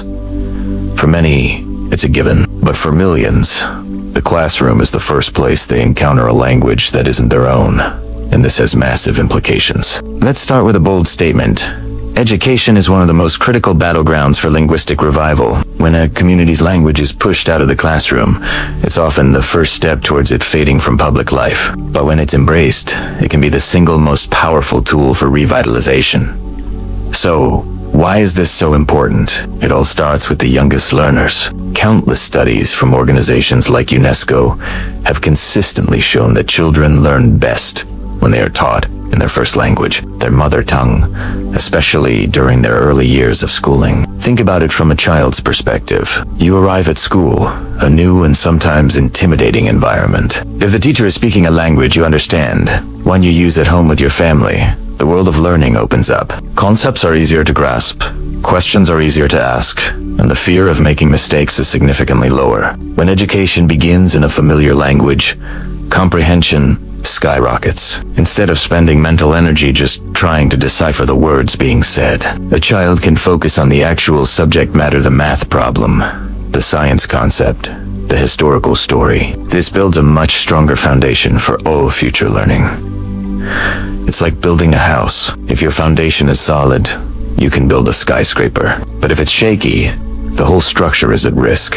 Beyond just academic comprehension, there's a huge psychological benefit. Learning in your own language builds confidence. Children feel seen, heard, and valued. Their culture and identity are affirmed right there in the classroom. They're not being told, implicitly or explicitly, that the way they speak at home is somehow less important or less academic. This confidence is crucial. It encourages active participation, creativity, and a genuine love for learning. A confident child is an engaged child, and an engaged child is one who will thrive. Another key benefit is the natural development of critical thinking. When you're not struggling with basic vocabulary and grammar, your brain is free to think more deeply about the information you're receiving. You can analyze, question, and connect ideas more effectively. Critical thinking isn't just about memorizing facts. It's about understanding the why and the how. This skill is far easier to develop in a linguistic environment where you are completely comfortable and fluent. So, mother tongue education isn't just about making things easier. It's about enabling a higher level of cognitive development from the very beginning. Now, you might be thinking, but what about global languages like English, French, or Spanish? Aren't they essential for success in today's interconnected world? And that's a fantastic and valid point. The goal here isn't to create linguistic isolation. It's about finding a balance. This is where some truly inspiring models are emerging, particularly across the African continent. Many African countries are home to a rich tapestry of indigenous languages, but their colonial past often meant that education systems were built entirely around European languages. This created a huge disconnect for generations of students. Today, however, there's a growing movement to change this. Countries like Ethiopia, Nigeria, and South Africa, among others, are experimenting with bilingual and even multilingual education systems. Here's how it often works. In the early years of primary school, from kindergarten to maybe grade 3 or 4, the primary medium of instruction is the local indigenous language. Children learn to read, write, and do arithmetic in the language they know best. This builds that solid foundation we talked about. They become literate and numerate in a stress-free, supportive environment. Then, as they get older, a global language is gradually introduced, first as a subject, and then later as a medium of instruction for certain subjects. This is what's known as a transitional or additive bilingual model. It's not about replacing one language with another. It's about adding another language to a child's toolkit. By the time students reach secondary school, they are often fluent and literate in both their mother tongue and a global language. They haven't had to sacrifice their heritage for opportunity. They get the best of both worlds. The results of these programs are incredibly promising. Students in these systems often show better overall academic performance, even in the global language they learn later on. Why? because they learned asterisk, how asterisk to learn effectively in their first language. The skills are transferable. Literacy is literacy. Once you understand the concept of letters forming words and words forming sentences, you can apply that concept to any other language you learn. The ultimate goal in all of this is balance. It's about achieving what we might call glocalization in education, being locally grounded and globally connected. On one hand, using indigenous languages in schools strengthens cultural identity. It tells children that their heritage is valuable and worth preserving. It keeps the language alive and vibrant, passing it from one generation to the next. It fosters a deep connection to community, to elders, and to ancestral knowledge that is often encoded within the language itself. On the other hand, mastering a global language opens doors to higher education, international business, science, technology, and cross-cultural communication on a global scale. It provides access to a wider world of information and opportunity. The key is that these two goals are not mutually exclusive. We don't have to choose between cultural grounding and global connectivity. In fact, the most successful and well-rounded individuals are often those who are firmly rooted in their own culture, while also being able to navigate the wider world with ease. This approach honors the child, it honors the culture, and it prepares students for the realities of the 21st century. It reframes language from a barrier to a bridge. It moves us away from a deficit model, where speaking a local language is seen as a disadvantage to overcome, and towards an asset model, where multilingualism is celebrated as a powerful skill and a cognitive advantage. This isn't just a theory, it's a movement that's gaining momentum worldwide. From the revival of Mbori in New Zealand schools, to the promotion of regional languages in India and the fight for indigenous language rights in the Americas, people are recognizing the profound link between language, education, and human dignity. So, the next time you think about education, I encourage you to think about the language it's delivered in. It's more than just words. It's identity, it's confidence, it's culture, and it's the key to unlocking a child's full potential. By championing mother tongue education, we are not just saving languages. We are building stronger, smarter, and more culturally rich societies for everyone. Have you ever listened to a song in a language you don't understand, yet felt every single emotion? Or watched a film where the subtitles were just a guide, but the real story was in the sound of the voices? There's a powerful movement sweeping across the globe, a quiet revolution where art is becoming the stage for a grand linguistic comeback. Today, we're diving into how forgotten, suppressed, and minority languages are not just surviving, but thriving by finding new life in music, film, and digital media. It's a story about how culture is rediscovering its voice. Let's start with the beat. Think about the global music scene. For decades, it felt like English was the only ticket to international stardom. But something incredible is happening. Look at the explosion of Afrobeats. Artists from Nigeria, Ghana, and across the continent are topping charts worldwide.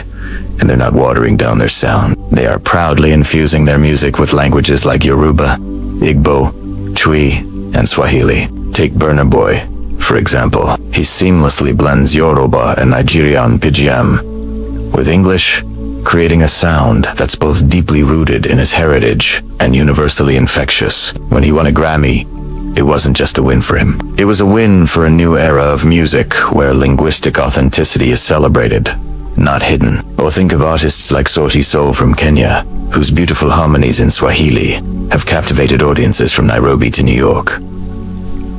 They prove that a powerful melody and a heartfelt performance transcend any language barrier. It's not about understanding every word. It's about feeling the rhythm, the history, and the soul embedded in the language itself. This isn't just about adding exotic flavor. It's a deliberate act of cultural preservation and pride, turning a song into a living archive. Now, let's switch from the recording studio to the film set. For a long time, Hollywood's dominance meant that English-language films were seen as the default for global cinema. Local language films were often considered art house or niche, but that is changing dramatically.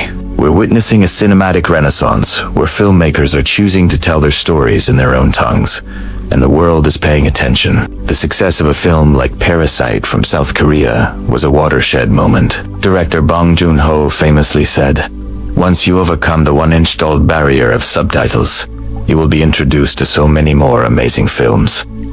And he was right. Since then, we've seen a surge in celebrated films from all corners of the globe.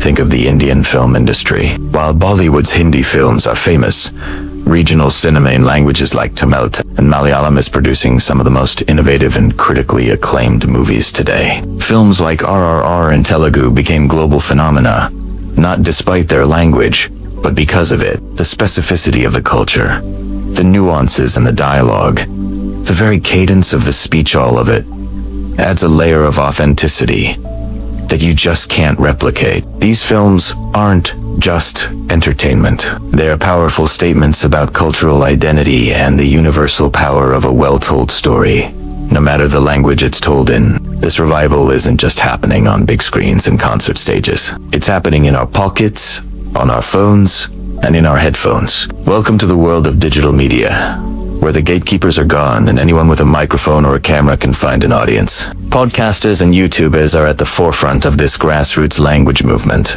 All over the world, creators are using regional dialects and minority languages to build vibrant, close-knit communities online. In India, you can find YouTube channels dedicated to comedy sketches in Haryanvi or cooking tutorials in Bengal. In Mexico, creators are making content in indigenous languages like Nahuatl or connecting with speakers who have rarely seen their language represented in modern media. These creators aren't trying to appeal to everyone. They're speaking directly to their community, using in-jokes, local slang, and cultural references that resonate deeply. They create a sense of belonging, a digital home for speakers who might feel isolated in a world dominated by majority languages. It's intimate, it's real, and it's incredibly powerful. It shows that you don't need a massive budget or a studio's backing to make your voice and your language heard. So, how does something so local, so specific, become a global sensation? The magic ingredient is,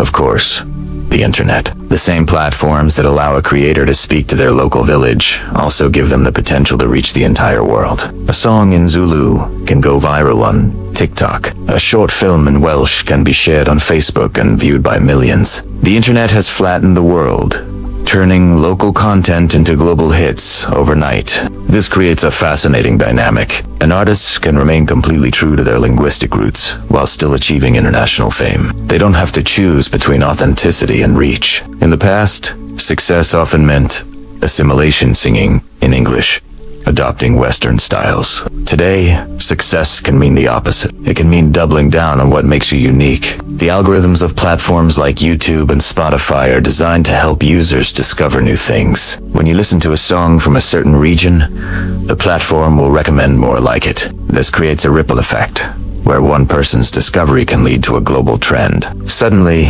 a traditional folk song reimagined by a young artist can find a new audience thousands of miles away. An audience that's hungry for something new, something authentic. Ultimately, this all comes back to a core human need. The need for identity.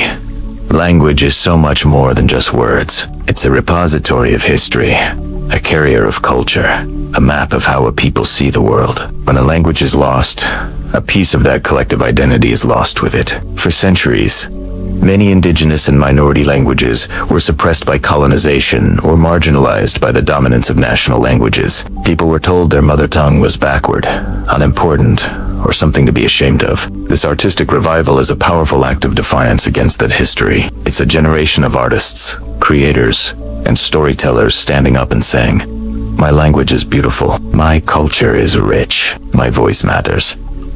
By blending traditional languages with modern art forms, they are not only preserving their heritage, but also ensuring its evolution. They are making it cool, relevant, and accessible for a new generation. They are showing young people that their linguistic identity is not a barrier to success, but a source of strength and creativity. They are proving that you can be deeply local and proudly global at the very same time. So, what we're seeing is not just a trend, it's a profound cultural shift. From the global stages of music festivals to the intimate spaces of YouTube channels, a powerful message is echoing around the world.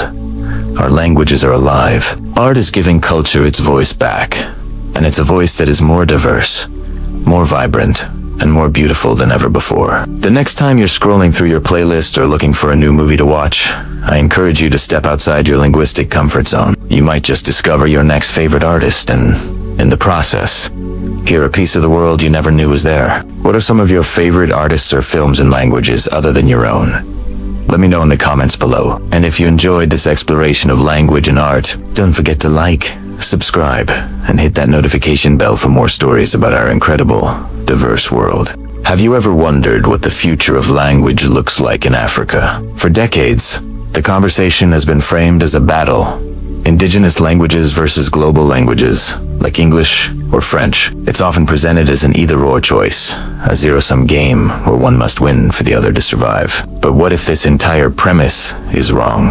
What if the future isn't about choosing one over the other, but about embracing the power of having both and more? Today, we're going to explore a reality that is already lived by hundreds of millions of Africans every single day. A reality that isn't about linguistic weakness, but about incredible cognitive and societal strength. This is the story of African multilingualism, and it might just change the way you think about language itself. Let's imagine a typical day for someone. Let's call her Adana, living in a bustling West African city. Her day starts at home. As she helps her grandmother in the kitchen, they speak Igbo, the language of their ancestors. It's the language of stories, of proverbs, of family history. It's the language that connects her to her roots, to a deep sense of identity and belonging. The words she uses are rich with cultural nuance that simply cannot be translated. This is the language of her heart. Later, Adana heads to the market. The moment she steps out, the linguistic landscape shifts. The market is a melting pot of people from different regions, all coming together to trade. Here, the dominant language is Nigerian Pidgin. It's a vibrant, dynamic lingua franca that bridges the gap between hundreds of different ethnic groups. It's practical, it's efficient, and it's incredibly creative. Speaking Pidgin allows her to connect with sellers, haggle for prices, and share a laugh with strangers. It's the language of community, of shared experience in a diverse, urban space. Finally, Adana arrives at her office, where she works as a software developer.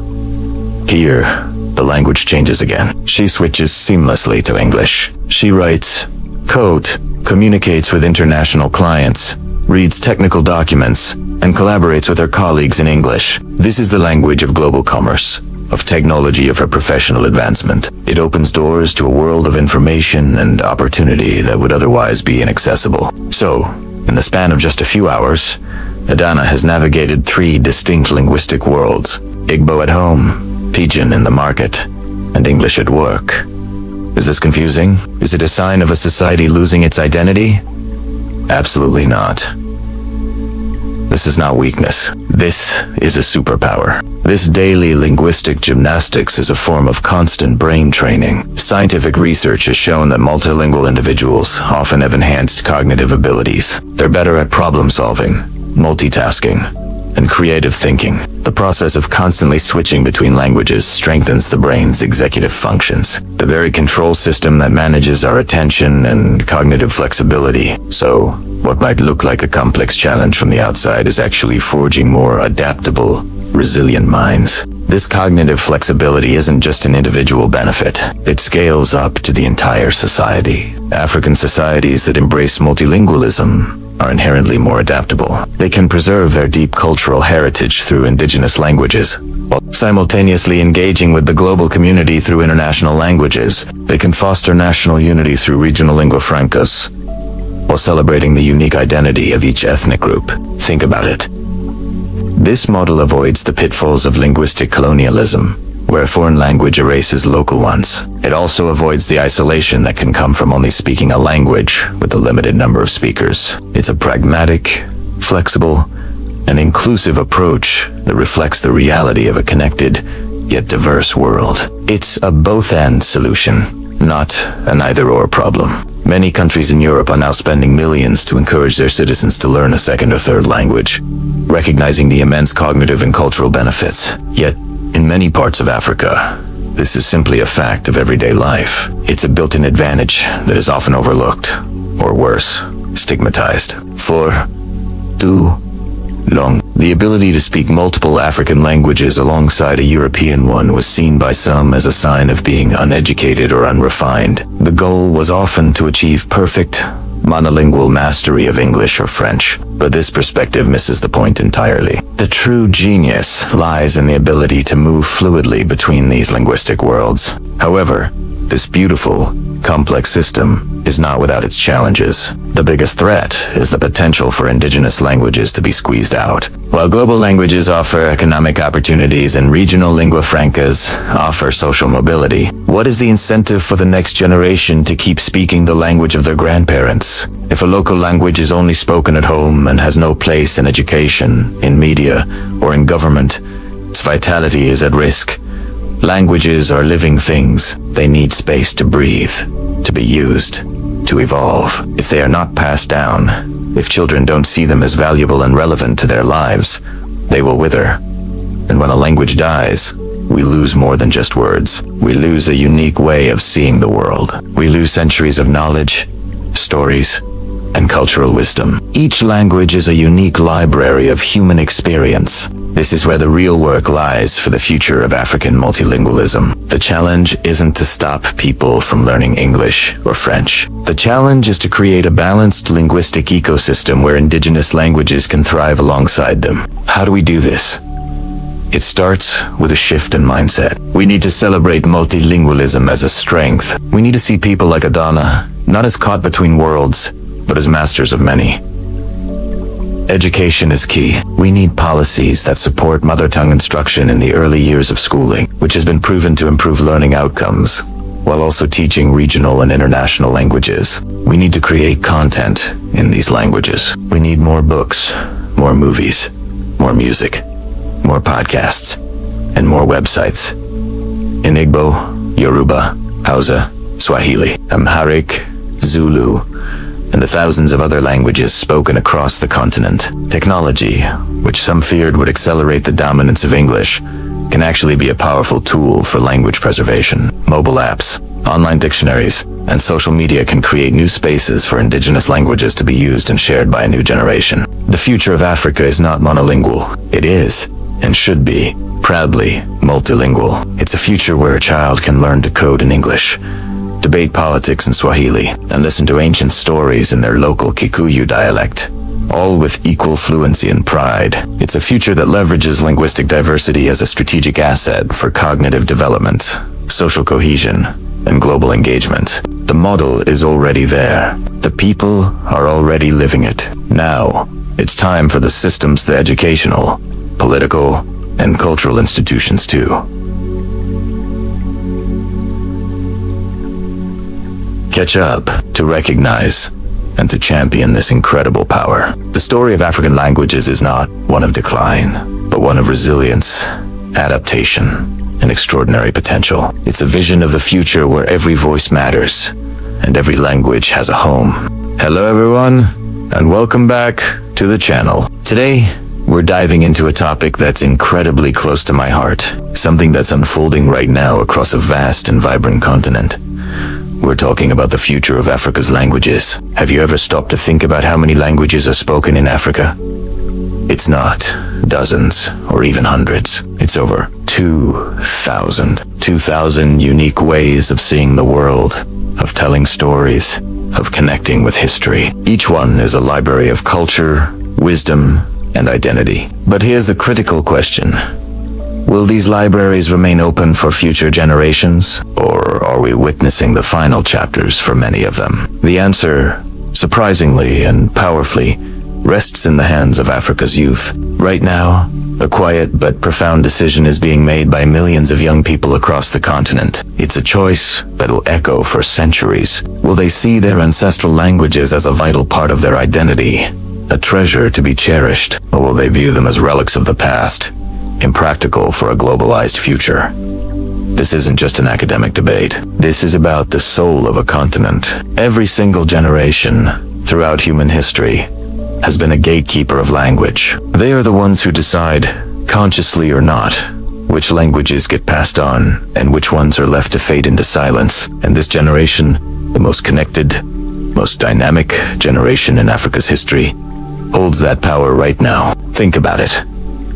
The survival of a language isn't about dusty old books or academic preservation projects alone. It's about life. It's about a mother cooing to her baby, a father telling a bedtime story, friends joking with each other in the schoolyard. This is called intergenerational transmission, and it's the single most important factor in a language's survival. Will today's young Africans, when they become parents, speak Shona, Wolof, or Igbo to their children? Will the lullabies they sing be in the same tongue their grandmothers sang to them? Or will English, French, or Portuguese become the default language of the home? This choice, made in millions of households, will determine the linguistic landscape of Africa for generations to come. It's a choice between continuity and a final, irreversible break with the past. But it's not just about speaking. It's about creating. A language truly thrives when it's used to express new ideas, new emotions, and new stories. The real test for Africa's youth is whether they will become creators in their mother tongues. Will they write the next great African novel in Yoruba? Will they pen a viral blog post in Will they write lyrics for a chart-topping hit song in When a language is used for art, for poetry, for entertainment, it proves its relevance. It shows that it's not just a tool for communicating basic needs, but a vehicle for the highest forms of human expression. Young artists and writers have the power to make their ancestral languages cool again, to make them aspirational. They can infuse them with modern slang, adapt them to new genres, and show the world that these ancient languages have something powerful to say about the 21st century. So, where is this battle for Africa's linguistic future being fought?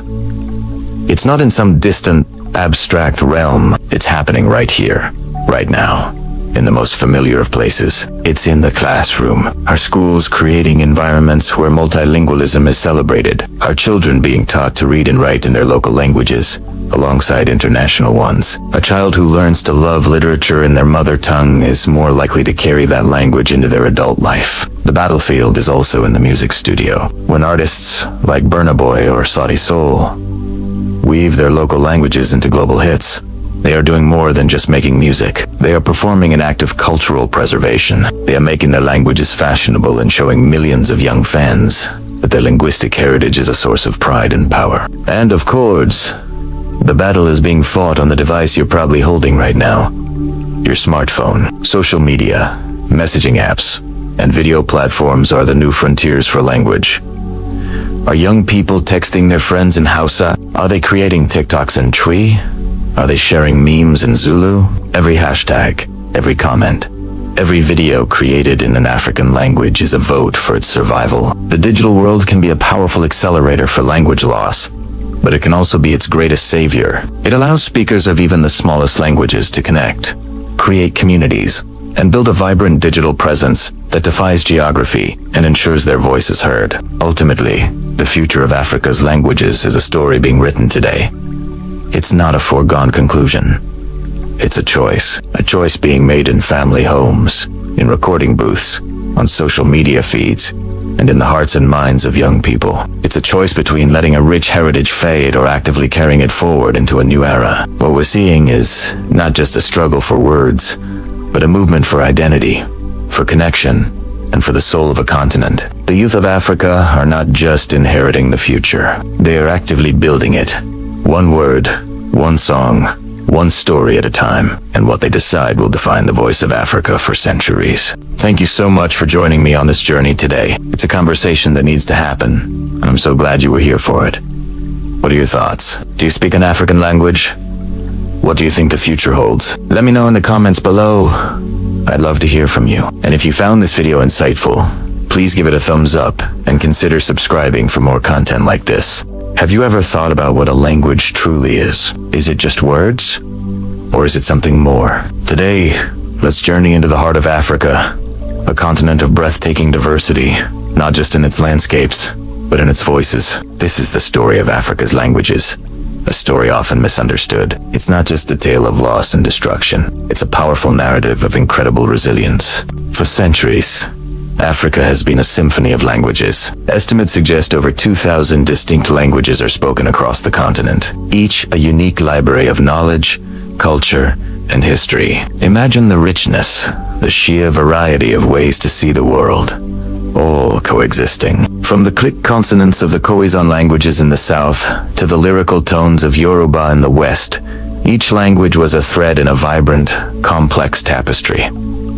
These weren't just tools for communication. They were vessels of identity, carrying ancient wisdom, oral histories, and spiritual beliefs passed down through generations. They held the secrets of the land, the rhythm of the seasons, and the philosophies of communities. Then came a profound shift. The colonial era arrived, bringing with it new languages: English, French, Portuguese, Spanish. These languages didn't just arrive. They were imposed. They became the languages of power, of administration, of education, and of economic opportunity. To get ahead, to participate in the new systems being built, one had to learn the colonizer's tongue. This created a deep and lasting impact on the continent's linguistic landscape. It's undeniable that these colonial languages reshaped Africa. They opened doors to a wider world, facilitating global exchange, commerce, and diplomacy. They connected diverse African nations to international communities and provided a common language for people who might otherwise have been separated by their own native tongues. In many modern African nations, a European language serves as the official language, a practical tool for unity in a multilingual society. But this convenience came at a significant cost. As the new languages rose in prominence, they cast a long shadow over the indigenous ones, the voices that carried centuries of wisdom. The very languages that held the soul of the people began to be overshadowed. They were often dismissed as dialects or vernacular, relegated to the home and the village, while the language of the colonizer dominated public life. This wasn't just a linguistic shift.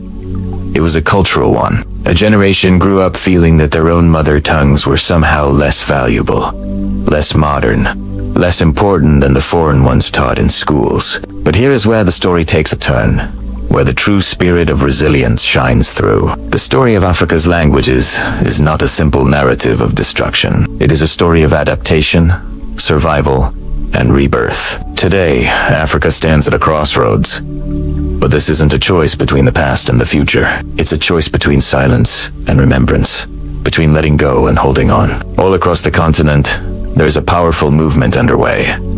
A reclamation. To reclaim a language is to do so much more than learn new words.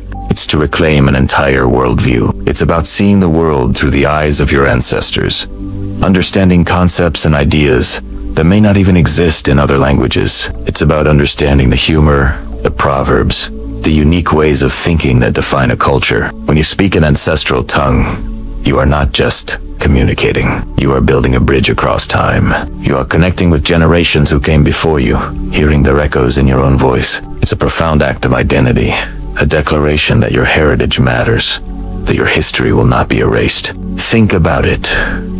In Kenya, writers like Ngujwa, Thiango made the powerful decision to stop writing in English and return to his native geek, arguing that writing in foreign languages was a form of spiritual subjugation.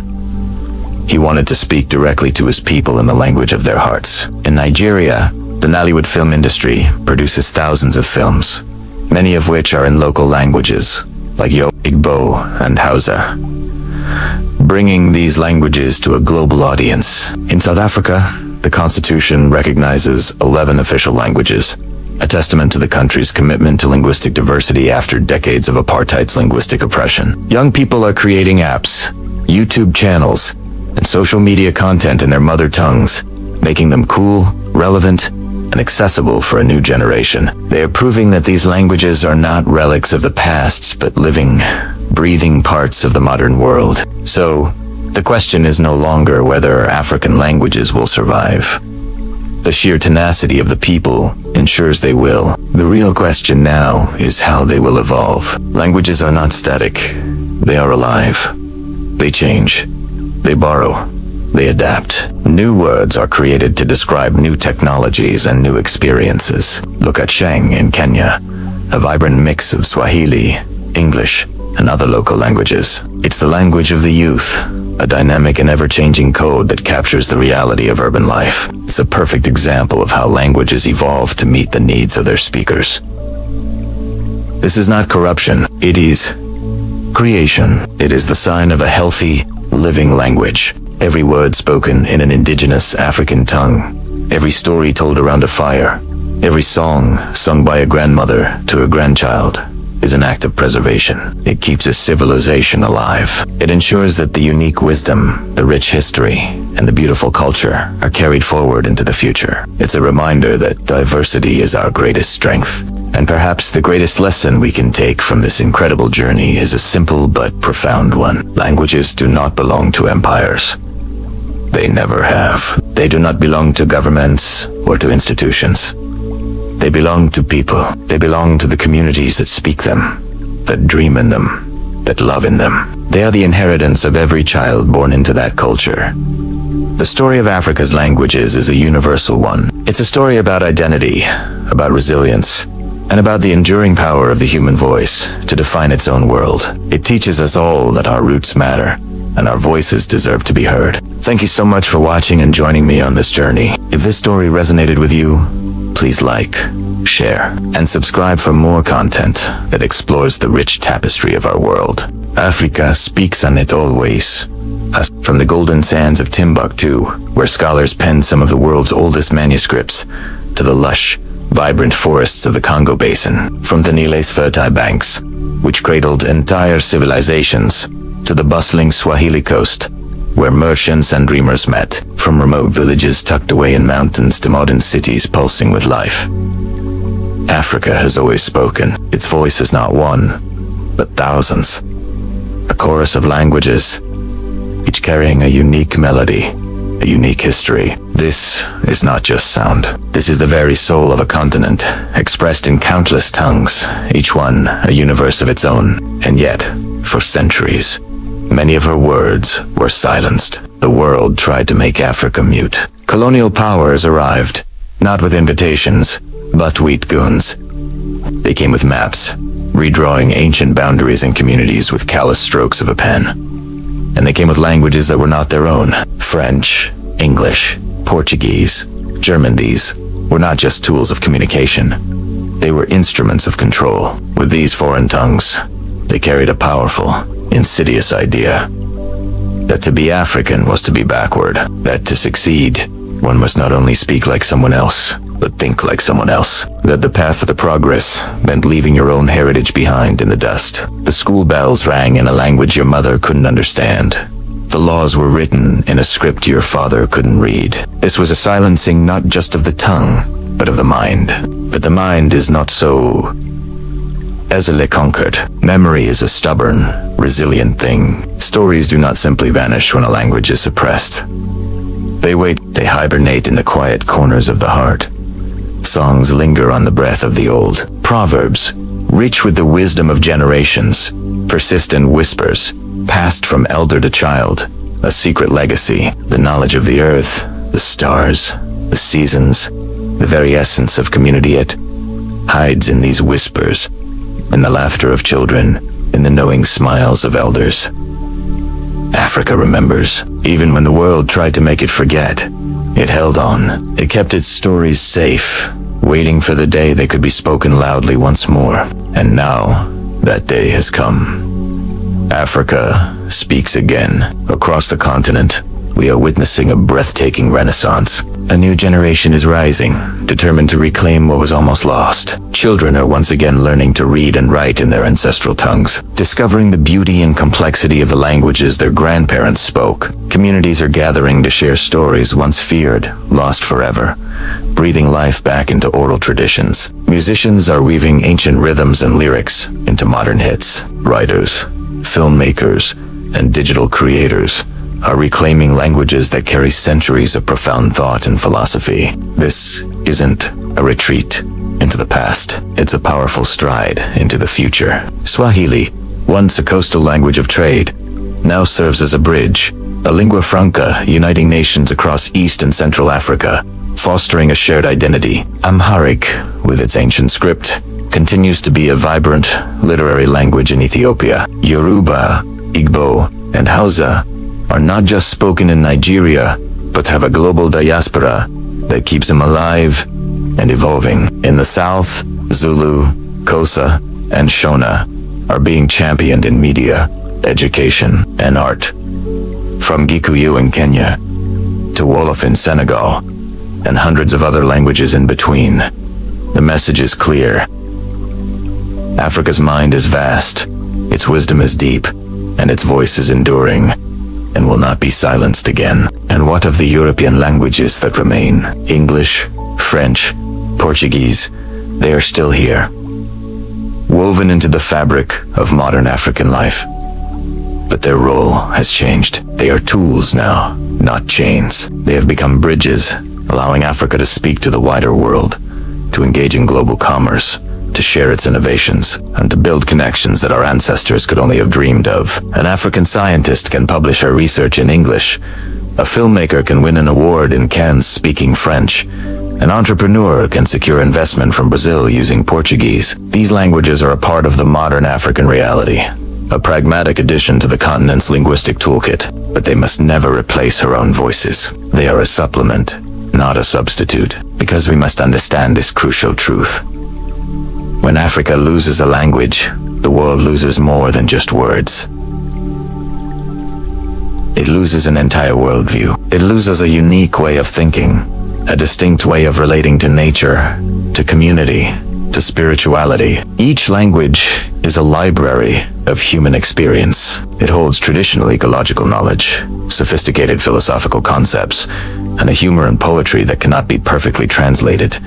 Preserving these languages is not about nostalgia. It's about safeguarding the incredible diversity of human thought. The future of Africa is multilingual. It's a future where a child can code in Python, debate in French, and tell her grandmother's stories in Lingala. It's a future where our identity is not a choice between African and modern, but a beautiful fusion of both. This renaissance is a testament to the resilience of culture, a celebration of identity, and a powerful declaration to the world. Africa is speaking in all her magnificent voices, and it's time for everyone to listen. This is not just about language, it's about justice, it's about heritage, and it's about the future we build together. Imagine a child in a classroom today. Imagine a child in a classroom today. They speak their mother tongue at home, sharing stories with their grandmother, learning recipes from their mother. They learn in that same mother tongue at school, exploring math and science through familiar sounds and concepts. They sing songs in their mother tongue on the playground, their laughter echoing in a language that has cradled their ancestors for generations. But this child also learns a global language. They read books from faraway lands, watch movies from different cultures, and connect with friends across the world. And suddenly, something magical happens. They can think in multiple worlds. They can walk into realities at once, with a foot firmly planted in the rich soil of their heritage, and another stepping confidently onto the global stage. They can preserve the ancient wisdom of the past, while shaping the dynamic future of a continent. This isn't a fantasy. This isn't a distant dream. This is happening right now, across Africa. This is Africa reclaiming her mind. For centuries, the narrative has been one of loss. The story told was that to be modern, one had to abandon the old. To be global, one had to silence the local. The languages of our grandparents were framed as obstacles to progress, relics of a past that needed to be shed. This created a profound disconnect, a rupture in the fabric of our identity. We were taught to think in languages that did not hold our histories, to express ourselves in words that did not carry the weight of our proverbs, the rhythm of our songs. But a quiet revolution has been brewing. It's a revolution of the mind, a reclamation of intellectual sovereignty. We have seen what was lost in the archives of silenced tongues. We have seen what remains in the resilient hearts of our elders. We have witnessed the trauma of cultural erasure, the feeling of being a stranger in your own skin. But we have also seen incredible resilience. We have seen communities fight to keep their languages alive, creating dictionaries from memory, teaching children the stories their own parents were forbidden to tell. And now, out of that struggle, we see possibility, limitless possibility. Think of it this way. Every single language that is preserved, every dialect that is revitalized, is like a grand library that was once burned down, now being reopened. Its shelves are restocked with philosophy, with science, with poetry, with unique ways of seeing the world that exists nowhere else. Every child who grows up speaking an ancestral tongue is not just learning words. They are continuing a story that was started thousands of years ago. They become a living link in an unbreakable chain. Every writer who chooses to pen a novel in their mother tongue every poet whose verses flow in the cadence of their people, every musician who weaves traditional lyrics into modern beats, they are all making a powerful declaration. It's a declaration that echoes from the Cape to Cairo, from Dakar to Mogadishu. The declaration is this: Africa will not be erased. Africa will not be silenced. Africa will think for herself. Africa will speak for herself. This is the very essence of reclaiming our tongue. It's about reclaiming sovereignty. But I'm not just talking about political sovereignty, the right to govern our own lands. I'm not just talking about territorial sovereignty, the right to control our own borders. I'm talking about something deeper, something more fundamental. Intellectual sovereignty. It is the power to define who we are on our own terms. It's the power to remember who we were without the filter of a colonizer's gaze. And most importantly, it's the power to imagine who we will become with a vision that is authentically and unapologetically ours. In this journey, every single piece matters. Every syllable is a building block of our identity. Every proverb is a capsule of distilled wisdom, a moral compass passed down through generations. Every word is a thread in the intricate tapestry of our culture. Why? Because in our languages, we hold the map of our minds. The way we construct sentences reveals how we perceive time. The words we have for community reveal how we understand our place in the world. The concepts that cannot be easily translated show the unique genius of our ancestors. And in our minds, we hold the ultimate freedom. The freedom to dream a future that is born from our own soil. So, hear this message clearly.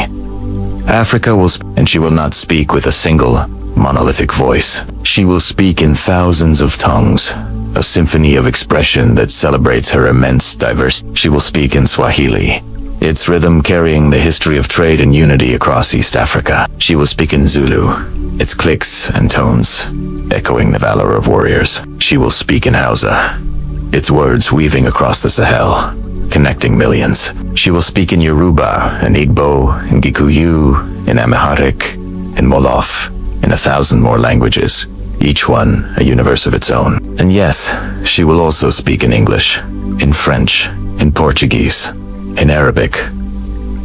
We are not rejecting the world. We are joining it, but on our own terms. We will use these global languages as bridges, not as replacements. They will be tools we wield, but the heart of our expression, the core of our thought, will always be centered in our own vision. First and always, Africa will speak herself. Her words will not be borrowed. Her ideas will not be secondhand. Her vision, her future, belongs entirely to her. This is the power of the tongue. It represents the cost of our past struggles, the pain of what was almost lost. But more than that, it represents the triumph of our present and future. It is the sound of a continent finding its voice again. Not a timid whisper, but a confident, articulate, and powerful roar. The story of Africa is being retold, and this time it is being told by Africans. Africa will speak, and the world will listen. Thank you for watching. Don't forget to like, share, and subscribe for more stories about our vibrant continent.